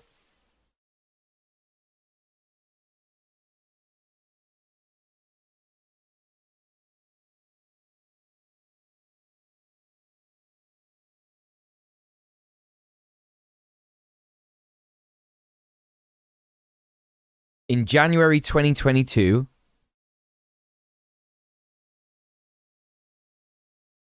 hold up, grab you this real quick. Article. There we go. And this is the Jerusalem Post. This isn't some like left-wing conspiracy shit. Oh, okay. The IDF released figures of sexual assault for 2020 in February of the last year. 1,542 complaints, 26 cases of rape, 391 obscene acts, and 92 cases of distributing photos and videos. Every accusation is an admission. Yeah? This as well.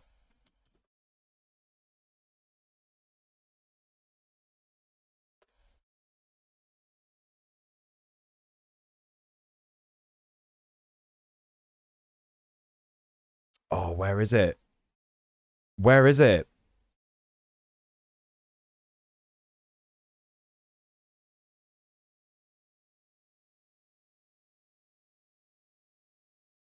There was a video going round on Twitter. Of course you can't find this shit on fucking Google. There was a video going round on Twitter. I'm going to find it for you, chat. I'm going to fucking find it for you. And it was of a Palestinian teenager before October 7th. A Palestinian teenager who was going through a checkpoint in the West Bank, and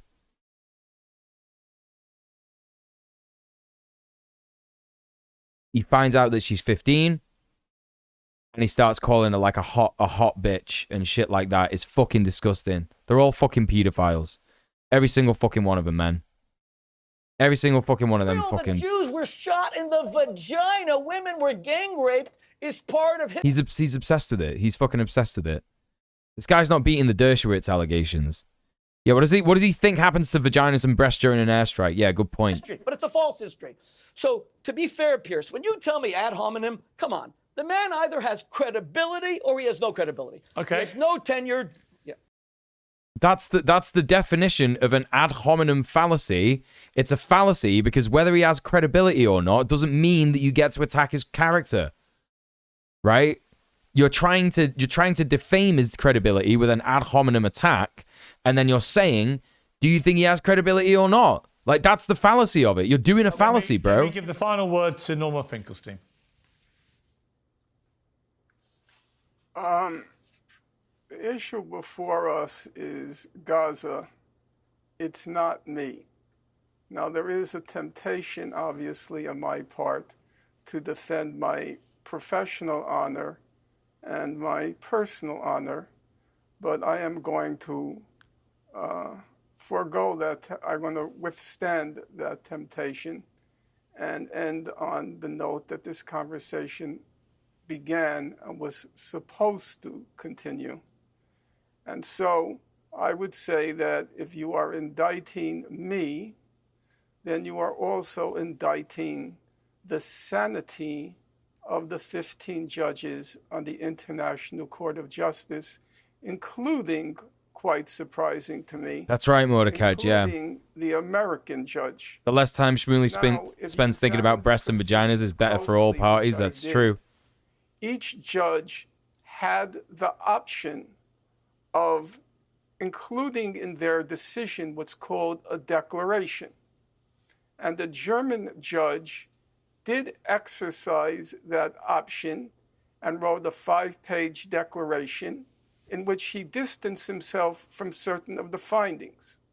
However, it was very noticeable that Israel's main ally in the world, the judge from that country, the American judge, did not issue a declaration, which is to say, she went along with the conclusion without qualification,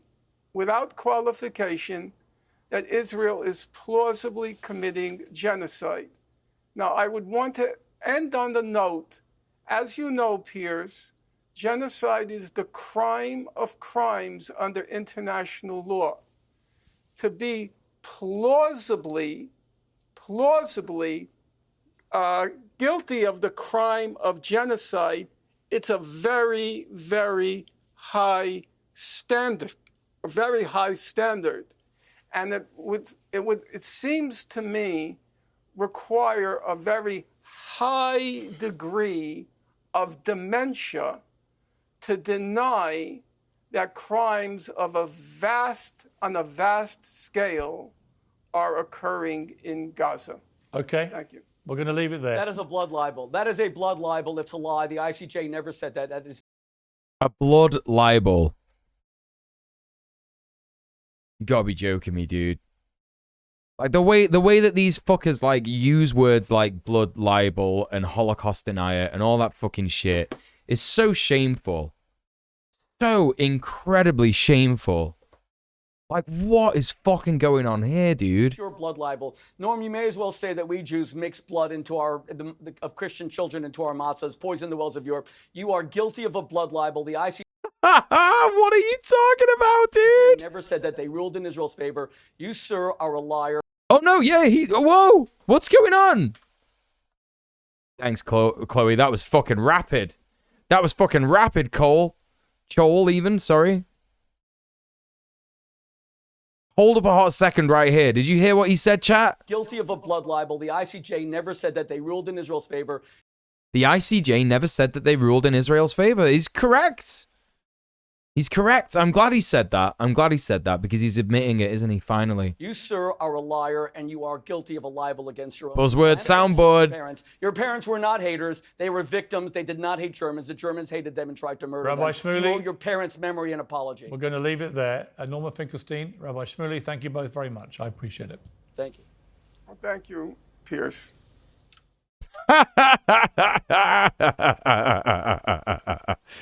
Oh, dude. Okay. All right. What a shit show. That went about as good as we thought it would go. Didn't we? Didn't it? You know?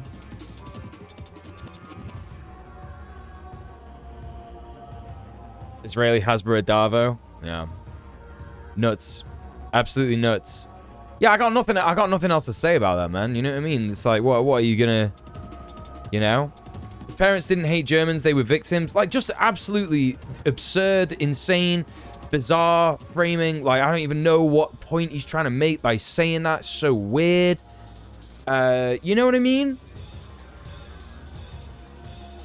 Just crazy. Just fucking crazy, man. Okay. By the way, what you can do with that account that just came in and said that, because that account has been getting around since 2011, and I don't think that someone who's going around and saying that shit should be allowed to do that.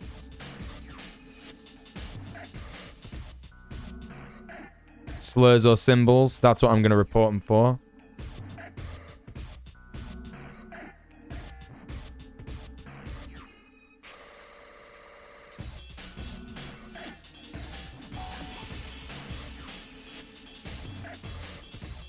There you go. Thank you for submitting your report. That's okay. That's okay, Twitch. Hope that guy gets an IP ban. But you're probably not doing that at the moment anyway, which is why you should sub off Twitch. But thank you so much, everyone, for subbing off Twitch so hard today. Holy shit, we started out today with like £300 that we just got to last night. And we're already at 410. That's fucking crazy. We got £190 go. Sorry, £190 to go.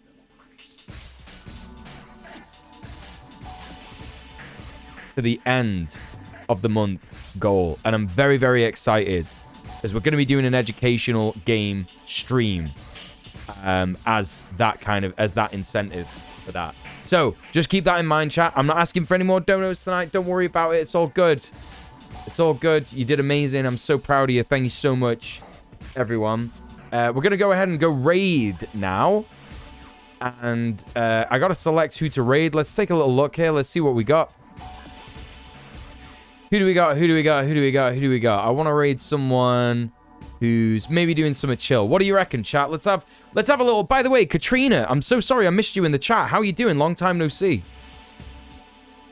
I'm so sorry. I'm really distracted. It was getting towards the end of the stream and I missed you in the chat. I feel super bad about that. And Next House, I'm not sure I said hi to you either. But welcome in. Sorry that I missed you out here. I'm gonna try and find someone. I don't know, chat. Yeah, what do you want? Let's say 1 for gaming and 2 for politics. Because we got a bunch of people, yeah? 1 for gaming and 2 for politics. Because I understand if people just want to chill after that. Yeah, good to see you, Katrina. Yeah, I'm sorry I missed you up there earlier. Getting distracted by this fucking idiot. Fucking Rabbi Shmuley bullshit. Alright, we're equal with 1 vote for each at the moment. Carpe Pax and Porcelain Giant. Thanks for voting. All right. More politics. That's 2 for 2. I'm going to give everyone a bit more chat. Oh, we're equal. Back on to equals. Back on to equals with the Woodburg. Chloe's indifferent. That's not helpful. Not going to lie. Another 1 and another 2. Hey, General Strike. How's it going? What's up? It's becoming equal. What's the poll? Just got back. 1 for gaming, 2 for politics. On, like, who we're gonna raid. You could break the tie, Chloe. You could break the tie, you know what I mean? Looks like it's going into politics. Looks like it's going into politics. This is democracy in action, folks. Yeah, that tie's kind of been broken. Yeah, more politics. Okay, that's cool. Oh shit, another 1 for 1 with the sex pixels. All these lurkers coming out of the fucking 3 just set into a just chatting hot tub streamer. Let me count this up. 1, 2, 3, 4, 5, 6. Okay, and then 1, 2, 3, 4. All right, yeah, it's politics. I'm sorry about that, gamer gang. I'm sorry about that. Who we're gonna send it to? Who we're gonna send it to? Who we're gonna send it to? Who we're gonna send it to? Okay, so I got them.